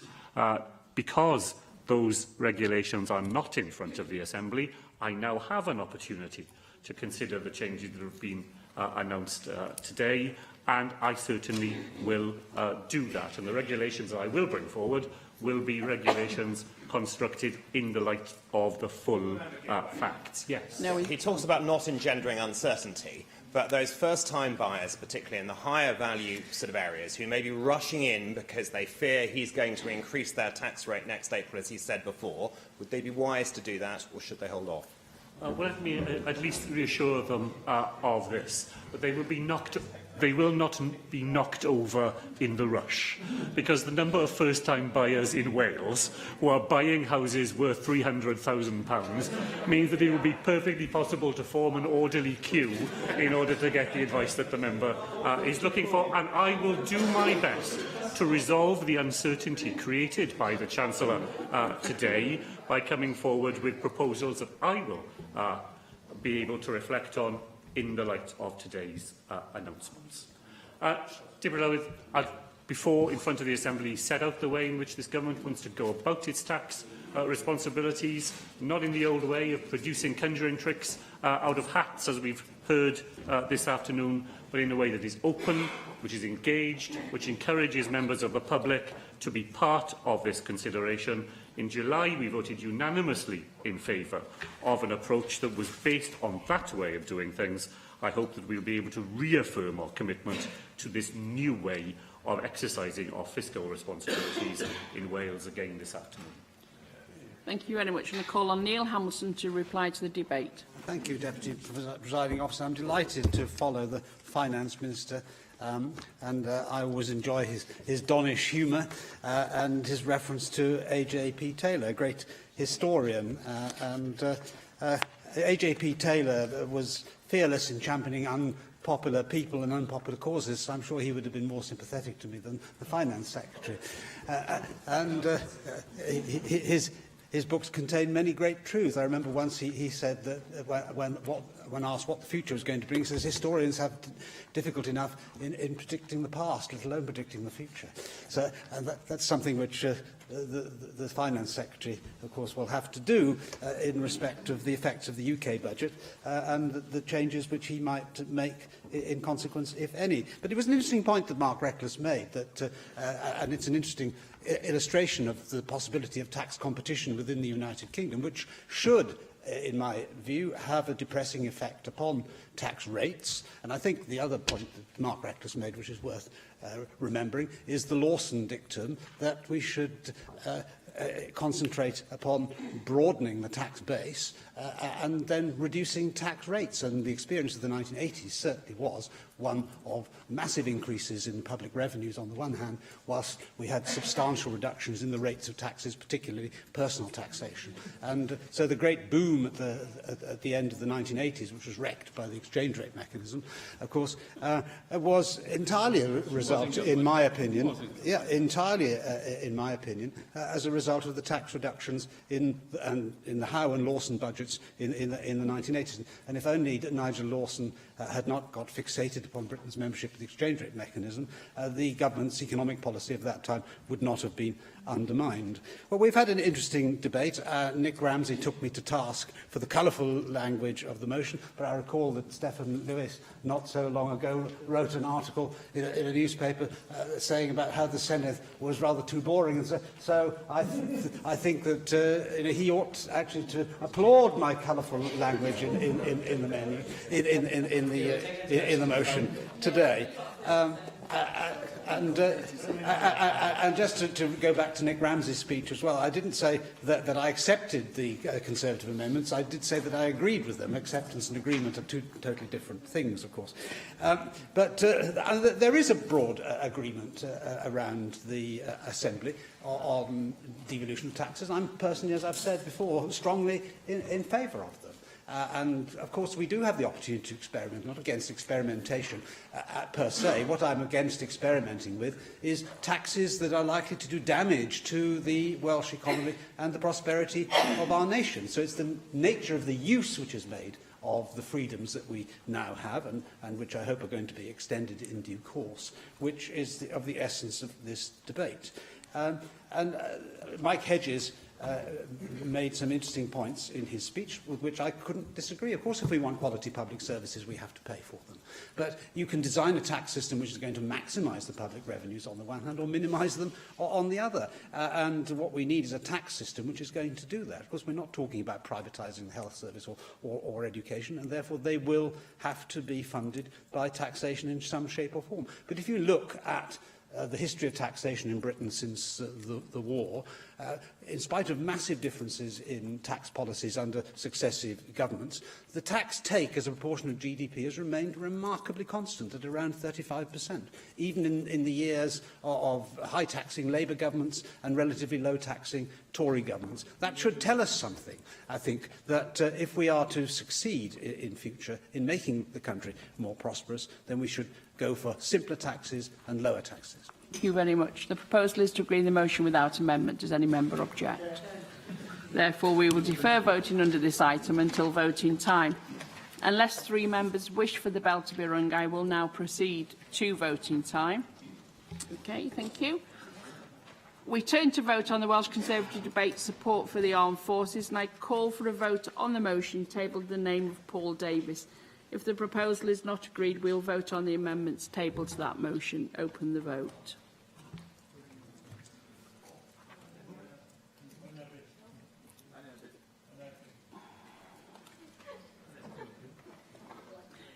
Close the vote. For the motion, 15. 32 against, no abstentions. Therefore, the motion is not agreed. I now call for a vote on Amendment 1, tabled in the name of Julie James. Open the vote.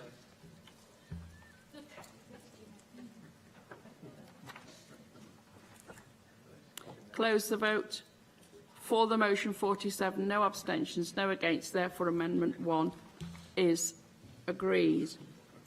Call for a vote on Amendment 2, tabled in the name of Rhun ap Iorwerth. Open the vote.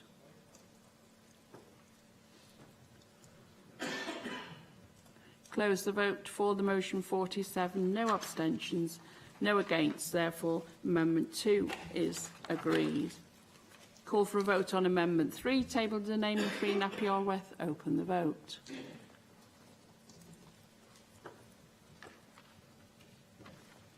Close the vote. For the motion, 47, no against, no abstentions. Therefore, Amendment 3 is agreed. And so I now call for a vote on the motion as amended. Open the vote.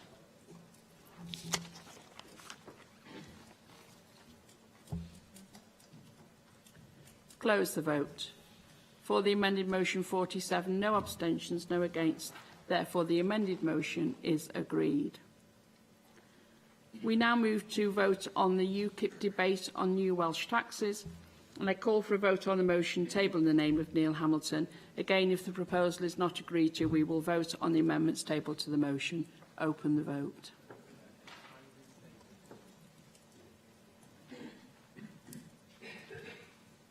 Close the vote. For the motion, 5, no abstentions, 42 against. Therefore, that motion is not agreed. We'll now move to vote on the amendments. If Amendment 1 is agreed, Amendments 2 and 3 will be deselected. So call for a vote on Amendment 1, tabled in the name of Rhyn ap Iorwerth. Open the vote.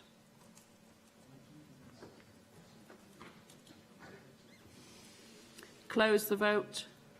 For the amendment 8, no abstentions, 39 against.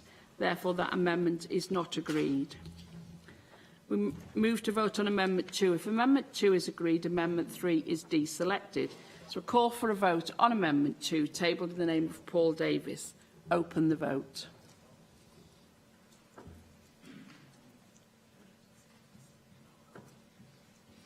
Close the vote. For the motion, 10. 8 abstentions, 29 against. Therefore, Amendment 2 is not agreed.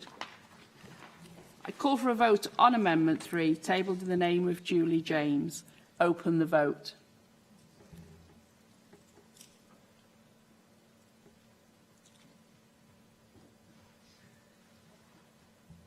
Close the vote. For the motion, 42. No abstentions, 5 against. Therefore, Amendment 3 is agreed. I now call for a vote on the motion as amended. Open the vote.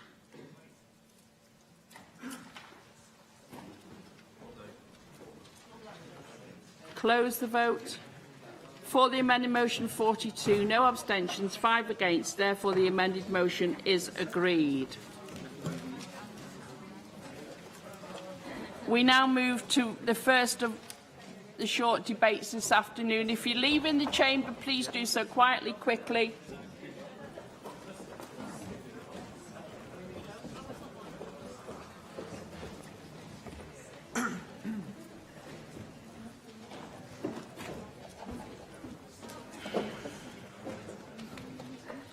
If you leave in the chamber, please do so. If not, please sit down.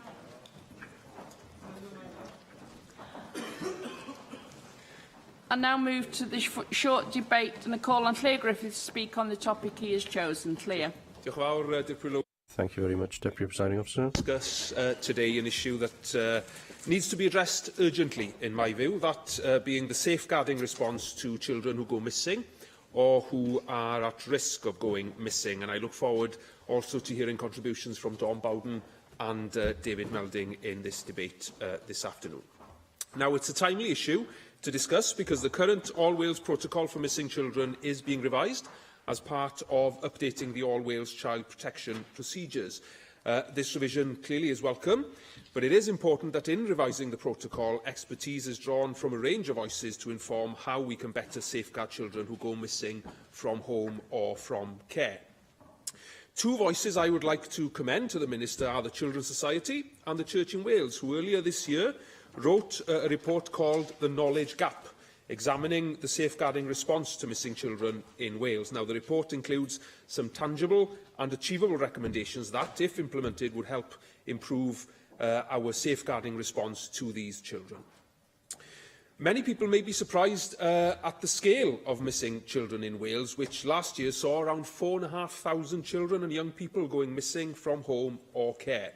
And these children went missing more than 11,000 times collectively. And in the police force area, which covers my own region of North Wales, over 700 children went missing almost 1,500 times during 2015-16. Now, there are many reasons why children are or feel forced to go missing. A child may face a range of hardships at home, such as neglect, abuse or domestic violence. A child in care may be unhappy with his or her placement, or may be placed into care outside of his or her local area, removing access to support networks and often causing them to go missing to the place they know as home. Children from home or care could also be groomed and exploited by people who they thought were friends, boyfriends or girlfriends. Now, these are just some of the push and pull factors that many children and young people face, which drive them into a missing episode. Unfortunately, while these children may believe that they're escaping from a source of danger or unhappiness, they are at increased risk, of course, of harm during the missing episode. Children who go missing face the risk of sexual exploitation, criminal exploitation or human trafficking. And according to the Children's Society's research, 25% of children who had run away overnight had either been hurt or harmed, or had slept rough or with someone they had just met or had stolen or begged to survive. Now, these children face complex risks, and we need to make sure that we have a multi-agency response that keeps these children safe. And I want to focus my comments on three areas that largely determine the response children receive when they go missing, and which there is room for improvement in the current response to missing children. To do this, I'll structure my contribution this afternoon on the safeguarding process taken when a child is reported as missing. So firstly, I want to turn to information sharing. Now, when a child is first reported as missing, as first responders, of course, the police will start to look for the child, and crucially, they'll decide on a spectrum of risk how unsafe the child may be and determine, therefore, their response accordingly. Now, to increase the chances of finding the child and keeping them safe, the police need information about where the child could be and whom he or she might be with. Without a complete picture of the risks these children face, drawn from a range of agencies, police officers will be unable to adequately assess the risks faced by children, leaving those children, of course, in danger. And this is especially the case for children who are at risk of exploitation or trafficking. The most effective way of having a robust risk assessment for these children is through multi-agency working. This involves members from police, health, education, children's services and the third sector, all sharing information to build a holistic profile of a child at risk of going missing, and to use that information to provide a child with appropriate support to prevent him or her from going missing repeatedly. Now, the Gwent multi-agency missing team exemplified the effectiveness of this, with missing incidents in the area decreasing by over 30% since its inception, and I know we'll be hearing more about that later on in this debate. However, findings from the Children's Society and the Church in Wales' joint report show that of the local authorities who have provided information, 12 said that they don't share risk assessments with police and don't have a multi-agency partnership in place to allow agencies to share information. Now, this makes the police's task of trying to find the child more difficult, and therefore could put a child who is known to be at risk in even more danger. There has to be a way for agencies across Wales to be able to share information with each other. Not only does doing so potentially protect a child from risks and, in extreme cases, save a child's life, but it can also enable agencies to better target their resources, thereby, of course, realising savings in the medium to longer term. The UK Government has announced the creation of a new National Missing Persons Database, which will enable police forces to track missing children across boundaries. And as children and indeed adults who go missing or face risks don't respect administrative boundaries, well, we need to ensure that these boundaries don't prevent close working and sharing information to keep those children safe. One way in which we can move forward with this in Wales is that local authorities, the All Wales Heads of Children's Services and police forces in Wales should agree a procedure whereby local authorities can place a marker on police systems identifying the risks to children, so that the police have a clear understanding of the risks facing children when they go missing, and then they can respond accordingly. This will help the police understand the risks to children when they go missing and help keep them safe. Secondly, I want to turn to another vital part of the puzzle in keeping children safe.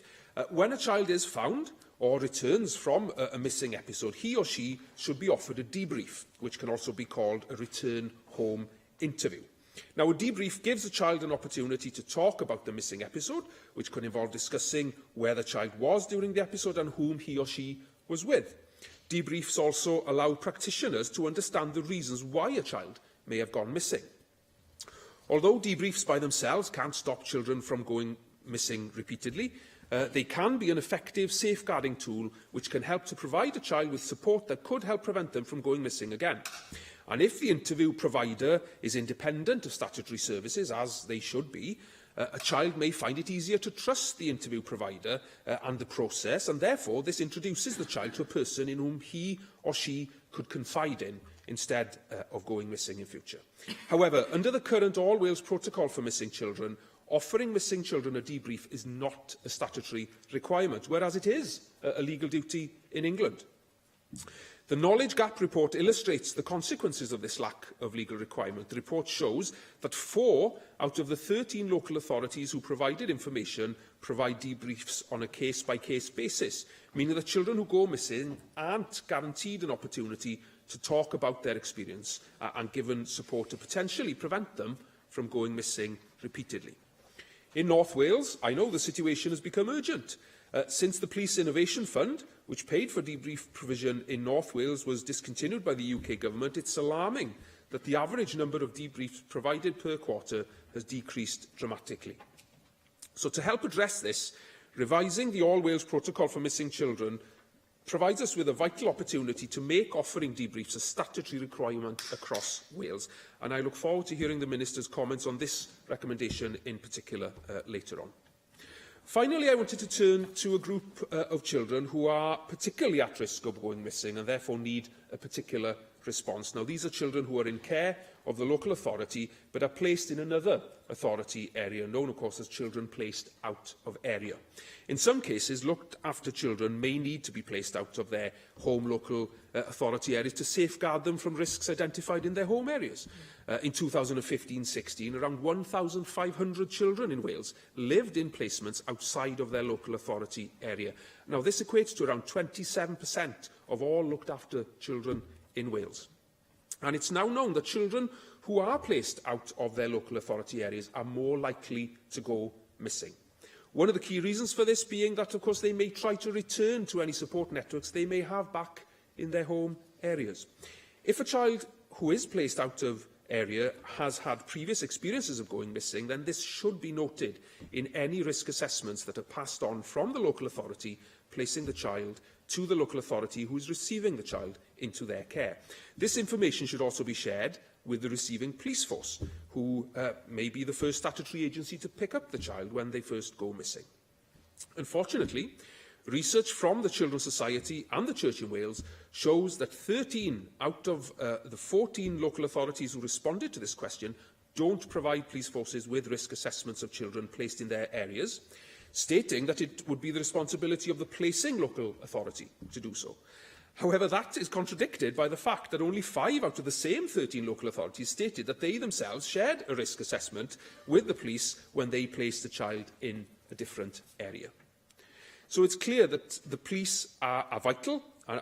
They're a vital agency in protecting children who go missing and should be informed when a child, and a child at high risk of going missing by the nature of their placement, is placed in their area. And I would echo the Children's Society and the Church in Wales's recommendation that this becomes a statutory requirement for local authorities to notify and share risk assessment with the receiving police force when they place a child in their area. Llywydd, I hope that you agree that this issue is urgent and timely. Revising the All Wales Protocol for Missing Children is an opportunity to put right the issues raised in this debate and endeavour to provide effective safeguarding support for all children in Wales who go missing. Good work is happening in Wales to safeguard missing children, and it's an endeavour we share, I'm sure, across parties to keep improving our response to these vulnerable children and young people. We now have the opportunity to spread this good work across the country, and I would urge the Government, in response to this debate, to take action. Thank you very much. Dawn Bowden. Thank you, Deputy Presiding Officer, and can I thank Leo for the opportunity of making a short contribution on this very important issue, and I'm grateful to him for making reference in his speech to the work of the Gwent Missing Children's Hub, which covers the Rumney side of my constituency. And I hope that my contribution can highlight just in a little more detail some of the useful work taking place there.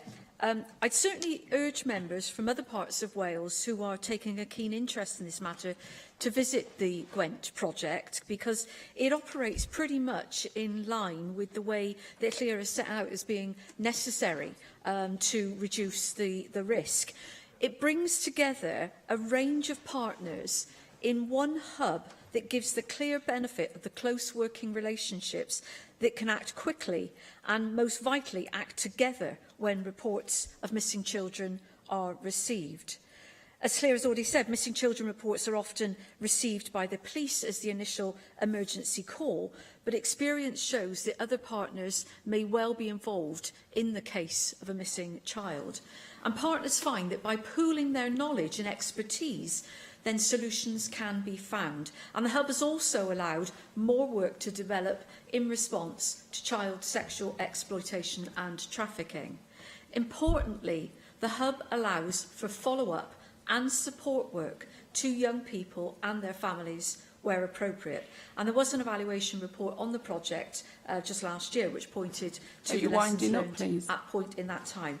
But as the Gwent Hub is the only one of its type in Wales and has shown some proved benefits in dealing with missing children and the wider issues associated with this, now would seem an appropriate time for other Welsh police forces and agencies to consider this model to help tackle many of the issues that Claire has raised. David Melding. Thank you, Deputy Presiding Officer. Can I commend Claire for bringing forward this very important short debate. Like him, I think the knowledge gap is a really important report. And I want to put on record my thanks to the Children's Society and the Church in Wales. I was delighted to be able to host and chair the launch of the report, actually, in the Senedd. Can I say to Dawn, she makes really important points about the excellent practice in Gwent. South Wales Police are also developing really good practice, especially on the collecting of data and the need for joint working and looking at issues like policy on constraint. A lot of children go missing and are known about because the staff that could have intervened feel they cannot restrain. So there are lots of layers to this problem that need careful thought. But I do commend the work of the police in this area. Can I say, Deputy Presiding Officer, that the work of Carl Sargent was really important. The leadership he gave on missing children was outstanding. And indeed, he, after hearing the presentation by the South Wales Police, asked for the ministerial group on outcomes for children to receive that presentation and have a full discussion, in which Gwent Police also came along. And it was really, really important. These are highly vulnerable children, as we have heard, and there are now some very practical ways in which we could improve practice in this area.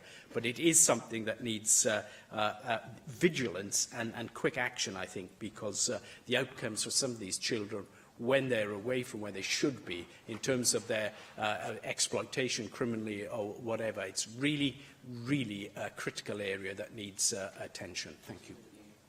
Calling the Minister for Children and Social Care to reply to the debate. Hugh Rankin Davis. Can I just begin by thanking Claire for bringing forward this debate today and also for outlining the challenges ahead, as well as some of the good work that is going on, and putting it forward with calmness and consideration, but also with passion for actually meeting these challenges and seeking improvements within this field. And equally, the points raised by my colleagues, Dawn Bowden, referring to the good work on a multi-agency basis on the ground in Gwent already, and what lessons we can learn from that, which I'll turn back to in a moment. And also from David Melding, who, of course, as colleagues will know, chairs the Ministerial Advisory Group on the Outcomes of Children. And this is an area that I know that advisory group are looking at as well, to bring forward the improvements that have been referred to. So can I thank them all for bringing this debate to this chamber here today. Let me touch on some of the issues, and I'm going to go through in detail as well some of the ways that we think are the ways forward. And I am, as David Melding has referred to, stepping into some quite big boots here after the leadership of Carl Sargent within this area. Well, first of all, as we know, the Social Services and Wellbeing Wales Act came into force last year. And at the heart of this act is about working with people to achieve what matters to them, what better use of preventative services. And this will have more of an impact on a person's life chances, and it allows us to use those resources to help more people. Now, I'm very aware, as members are, that every missing episode carries with it the potential for a child to come to serious harm in a number of ways. The reasons for why children go missing are varied, they're complex, they're unique to each situation and each individual child. But we know when a child goes missing, they may be exposed to a range of emotional and physical and sexual risks as well. So it is very important that agencies work together when a child goes missing to share information and to provide a rapid response so that the child can first be located and made safe as soon as possible. The way in which we respond to children following a missing episode is also very important. We need a proportionate and an approach that is focused on the child to each incident when a child goes missing, which considers their individual needs and whether there are well-being, care, support, child protection issues that need to be addressed. And I'm pleased to say that my officials, and under the leadership of my predecessor, Carl Sargent, have been involved in a period of very active engagement with frontline service providers who work with children who go missing. The work has helped us to better understand the real issues on the ground, to ensure that our policy response is a really informed one, which fully understands the landscape as it currently exists in Wales and what we can do better. So I've agreed to fund work to gather the views of children as well themselves. That is critical, so that their experience, their opinions about the decisions that are made about them inform the policies we now develop to keep them safe. And the Welsh Government has also provided funding to Cardiff and the Vale Safeguarding Board to review and to develop national protection procedures for Wales on behalf of ADSS Cymru and in consultation with regional safeguarding boards. The Welsh Government is also supporting this through the facilitation of work with multi-agency groups to develop national practice guidance on specific safeguarding issues to be used in conjunction with the national protection procedures. Now, this important piece of work is expected to be fully complete by December 2018. It's ongoing now. Now is the time to feed in the ideas. And at the heart of this work is my commitment to move away from a process-driven approach to safeguarding and ticking boxes to a clear, person-centred approach in line with the intent of the Social Services and the Wellbeing Wales Act.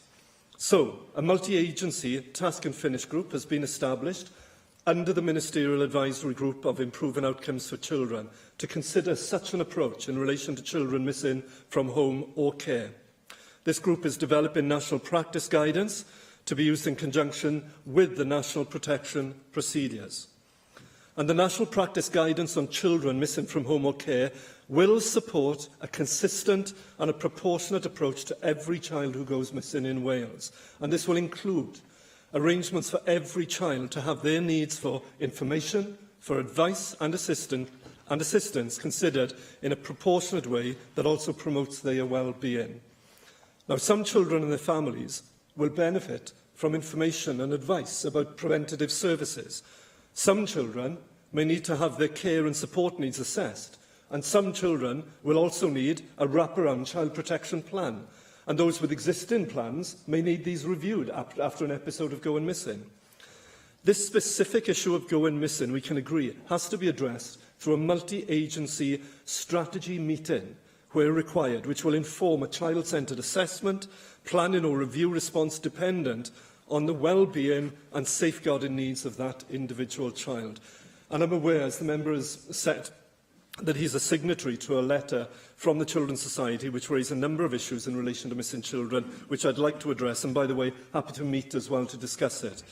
On the issue of proactive data sharing with the police, I'm pleased to say that South Wales Police, as David Meldon has already mentioned, are providing dedicated time working in consultation with the other three forces in Wales to develop a process for the recording and the sharing of information needed for the police to risk assess individual children in care should they go missing. This will be considered as part of the work on practice guidance on children missing from home or care. I can give you that assurance. Indeed, I will give it. A report on this myself in 2013, and there were protocols put in place in 2011. I was at the launch of the grant project, and here we are, where it's only a project. How quickly can other children, like the children in my area, expect to see the services that, in my opinion, they rightly deserve, and that those authorities who were told in 2011 to work together start doing so? Minister. My friend is absolutely right, and I think there has been acknowledgement here in the Chamber today of the good work that is going on, but it is not universal. And that is the issue that the Ministerial Advisory Group are looking at. This report is a welcome contribution to that. But it is true that we know actually what works, and we can see it working, and we funded much of that. We now need to see it rolled out much better. And I'll turn to some of the other issues. But you're right, and I commend my friend Joyce on the commitment she's shown to this and pushing this agenda forward over several years. On the issue of the statutory duty, if I can turn to that, to provide debrief interviews to missing children equivalent to the existing provisions in England. By the way, the approach in England is very, very different. It's noticeably different. England don't have national procedures as we do, and that necessitates they have to have individual protocols. There are no national procedures. We're actually ahead of the game here, and it is acknowledged. But on that issue, I remain concerned that this, in and of itself, as a focus, may not improve safeguarding responses to individual children. And in fact, if I can draw Llyr's attention to a HMIC report published just last year, it suggested that the implementation of the statutory duty in England is inconsistent, and that, and I'll quote briefly, "While there are many examples of positive practice and initiatives through multi-agency work in England," this is, by the way, "we found no evidence that the police service and the other organisations with responsibilities for the welfare of children understand the outcomes this achieves for children or use this understanding to inform their planning and operational practice. We have to be an intelligent intervention and make it work for the outcomes, not simply tick the box, we've done it, and debrief done, and so on." The criticism is there. Now, there is good evidence, by the way, in some parts it's working, and I think the report refers to Worcester and elsewhere, but there's also evidence it's very variable, and the ability is there to say, we've done it, good, done. I firmly believe that a multi-agency, child-centred approach based on individual needs within the operation of the Social Services and Wellbeing Wales Act, supported here in this Assembly, offers a much more robust and child-centred safeguarding response. You will also be aware, and it's been mentioned here in the Chamber today, of existing good practice in Wales through services such as Dawn mentioned the Gwent Missing Project and, as David mentioned, the South Wales Independent Child Advocates Missing Service, which provide debrief services and ongoing support. We know there's good practice out there. It provides advocacy and they provide referral to ensure that those children at the greatest risk have strong safety plans in place. And on the issue of looked after children going missing from out-of-area placements, the Ministerial Advisory Group on Improving Outcomes for Children includes a work programme looking specifically at residential care, including out-of-area placement. And this includes work on notifications, placement planning and placement choice. This work programme is well advanced and resources have been made available from central government for research and scoping work to inform a way forward, and we will ensure, by the way, that the Children's Society report is taken into account as that work is developed. I'm not sure if I responded to my friend when she was asking about the timetable, but as I made clear in my earlier remarks, by 2018 we hope to have the outcomes of all of this work so we can then say this is the way to proceed.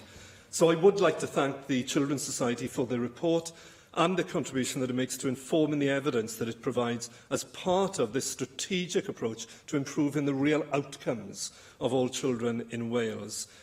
I'm sure that members will agree that the breadth of actions that we've heard from today, that this government with partners on the ground has put in place, will help both children but also the professionals who work tirelessly to support them to achieve their outcomes.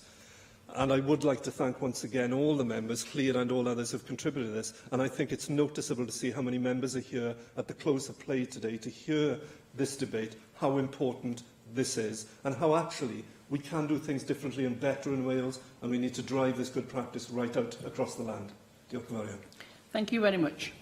We next move to the second short debate this afternoon, and I call on Neil Hamilton to speak on the topic he has chosen. Neil. Thank you, Deputy Presiding Officer. And I'm grateful to the Cabinet Secretary for the Economy for being here at the end of this day. Fortunately, it's not too late in the day on account of the business which we've already dispatched. But this is an important issue, obviously. Exports do matter greatly to Wales, and exports to the EU matter proportionately to a greater extent in Wales than other parts of the United Kingdom. The value of Welsh exports was £12.3 billion in 2016. Two-thirds of that £12 billion were exported to the EU. So, of course, the future trading relationship between the United Kingdom and the EU is of vital importance to the health of the Welsh economy. I'm afraid I think that the government takes far too gloomy a view of the prospects for Wales post-Brexit, whereas they see threats and dangers, I see opportunities. Of course, any change is bound to affect different industries in different ways, and after 40-odd years inside the EU, the process of transition is going to be a challenge for some industries, and that can't be denied. But I do think that on balance, this is going to be good for the United Kingdom, and what's good for the United Kingdom generally will be good for Wales, although we must obviously ensure that those who have a more difficult time in coping with the process of transition are helped to do so.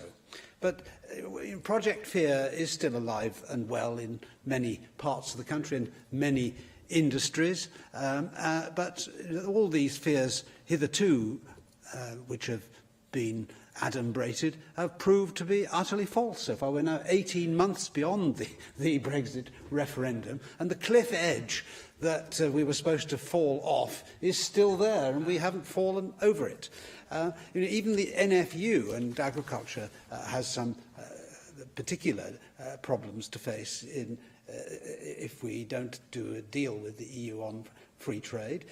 Even the NFU has said in the last few weeks there can be no doubt that whilst Brexit has resulted in one of the biggest challenges to face our industry in generations, we must embrace the opportunity presented to us to further develop and grow our world-class Welsh agricultural industry. The Union firmly believes we can make a success of Brexit if our collective focus is centred on supporting our industry to meet the challenge of feeding a growing world population with safe, quality and affordable food, alongside maintaining and enhancing our cherished environment and meeting our climate change objectives. So the NFU are embracing the opportunity of Brexit, and I invite the Welsh Government to follow their example.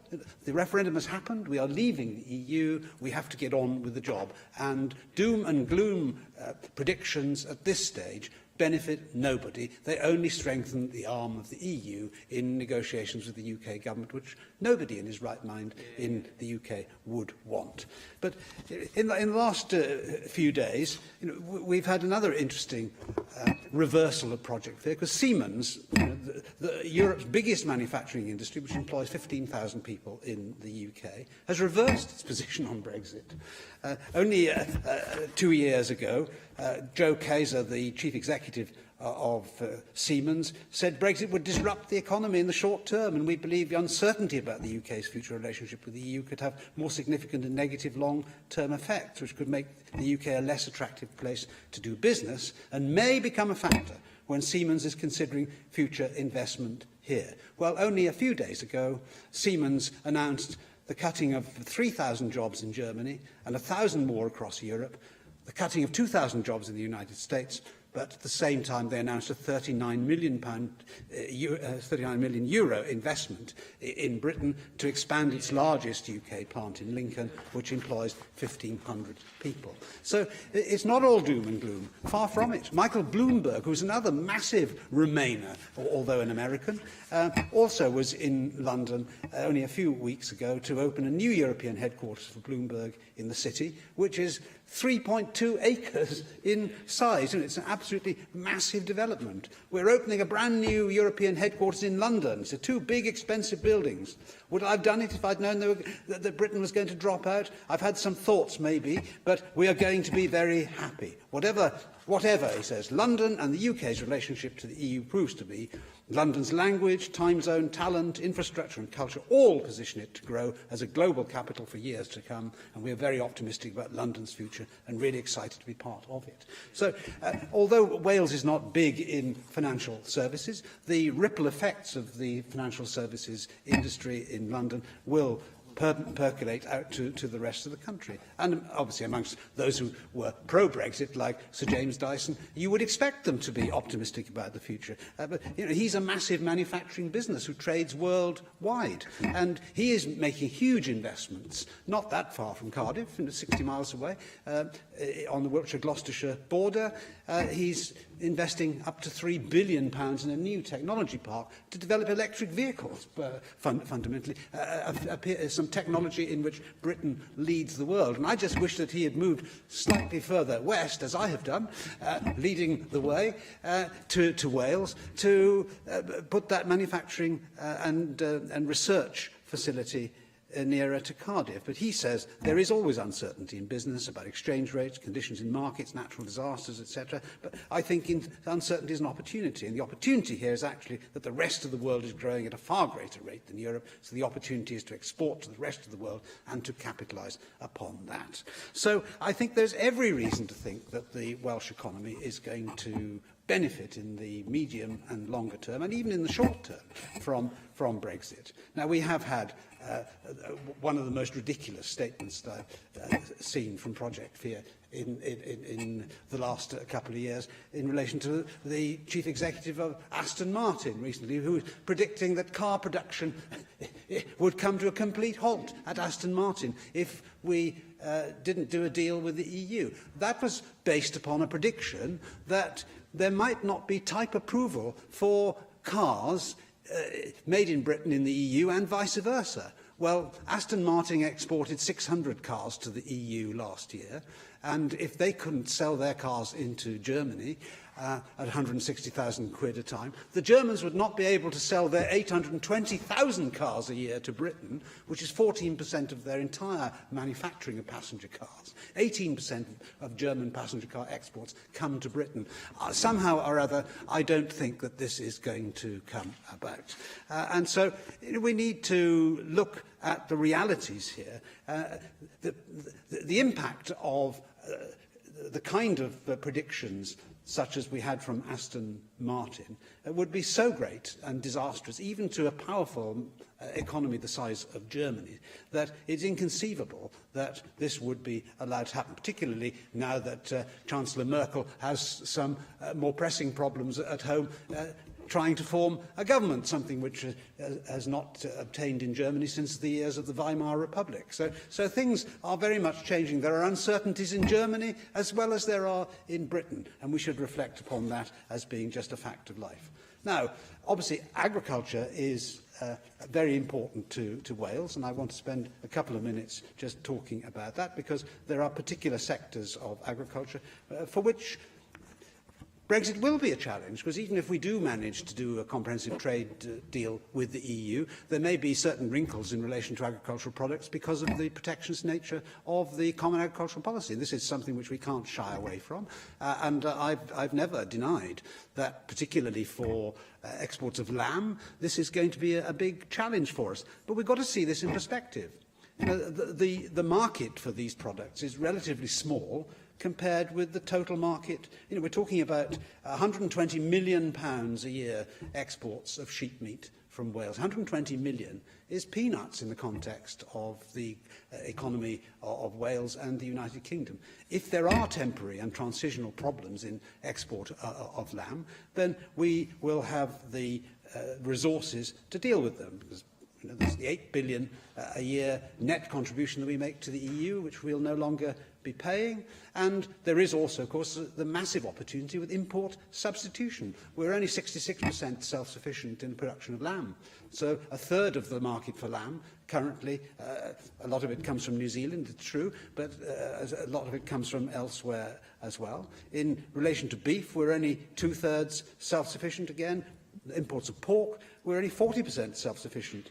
And poultry, we're 73% self-sufficient. So there's a big home market which we've got, which we can continue to develop, to take up whatever we can't export to the EU. It's not a zero-sum game here. There are opportunities for us as well as the problems. And for European agriculture, of course, it's going to create massive difficulties as well, because and particularly in certain products. I mean, I don't think Danish farmers are going to be too keen to find that they can't any longer sell us pork and bacon, for example. And goodness knows what kind of deal we'll be able to do with the Irish Republic under the current intransigent attitude of Monsieur Barnier. But it's of massive importance to the Irish economy that we have some kind of a deal which frees up trade between us in agricultural products, because overwhelmingly the imports to this country of beef and dairy products come from the Irish Republic, and agriculture is a much, much higher proportion of the value of the Irish economy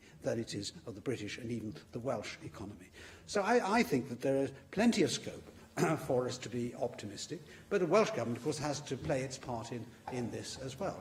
And it should want to play a positive part in the development of future trade links. I know that the Cabinet Secretary goes frequently on trade missions around the world, and he will know that the rest of the world, which is 85% or more of the global economy outside the EU, is a massive opportunity for Wales. But we need to have the the legislative infrastructure and the tax infrastructure, which we were debating earlier on this afternoon, which is going to maximise those opportunities. Because we will, if we use the new freedoms that we'll get by the repatriation of powers from Brussels to Cardiff, as well as from Brussels to Westminster, we'll obviously have control of agricultural policy here in Cardiff and environmental policy as well. We can revisit much of the legislation which has been imposed upon us in the last 40 years, which was never debated in any parliamentary institution. I mean, I was both a member of the Council of Ministers in the EU and also a minister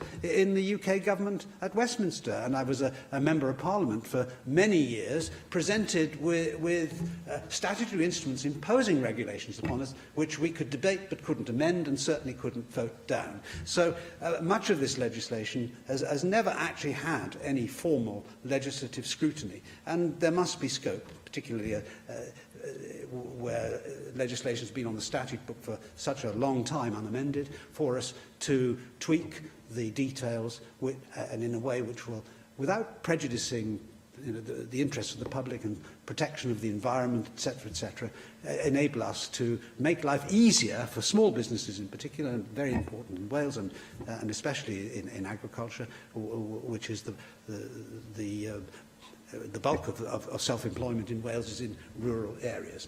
And it must give us the opportunity, I think, to make life easier, cheaper, and therefore to make these businesses more efficient and better able to cope with the challenges which are to come. So I say to the Welsh Government, let's embrace the future. Let us rise to the challenge, but do it in an optimistic way. You know, we created a great empire around the world in the 19th century, and we were the workshop of the world. And Britain has been a fount of innovation and still is. You know, if you look at the number of Nobel Prizes that we've won, there are more Nobel Prize winners in the common room of Trinity College, Cambridge, than in the whole of France. So we are, as a nation, inventive, innovative and enterprising. And so I invite the Welsh Government to play its part in ensuring that Wales has a prosperous future. Thank you very much. And I call on the Cabinet Secretary for Economy and Transport to reply to that debate. Ken Skanes. Thank you, Deputy Presiding Officer, and I'm pleased to have the chance to respond to this short debate. And I'd like to thank Neil Hamilton for his contribution and to members of UKIP for remaining in the chamber.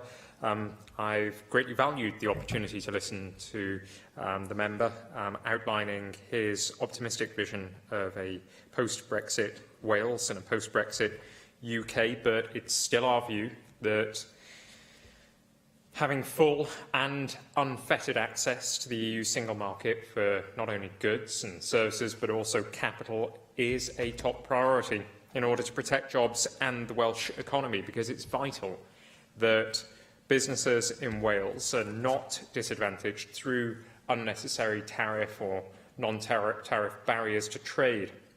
Now, the prevailing economic analysis from most reliable independent commentators continues to be in line with the analysis contained within our white paper, Securing Wales's Future.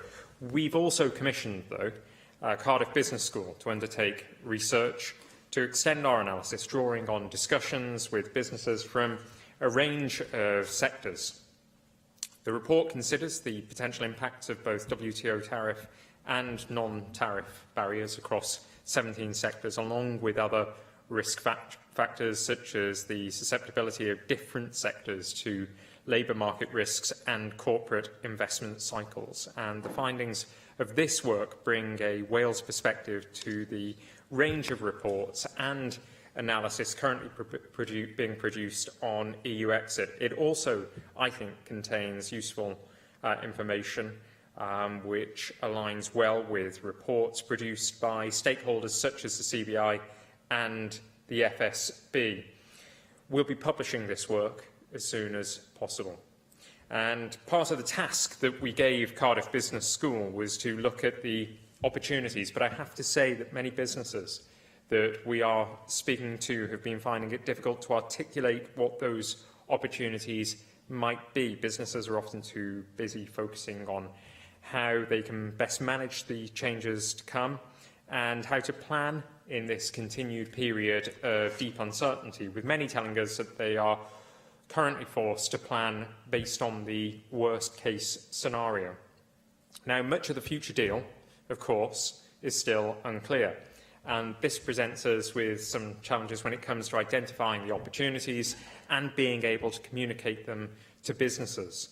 The UK Government, unfortunately, has not yet shared with the Welsh Government the supposed set of 58 sectoral impact studies, and neither has it shared with us a post-referendum overall economic assessment of the impact of Brexit on Wales. We'll continue to press for any relevant analysis to be shared with us.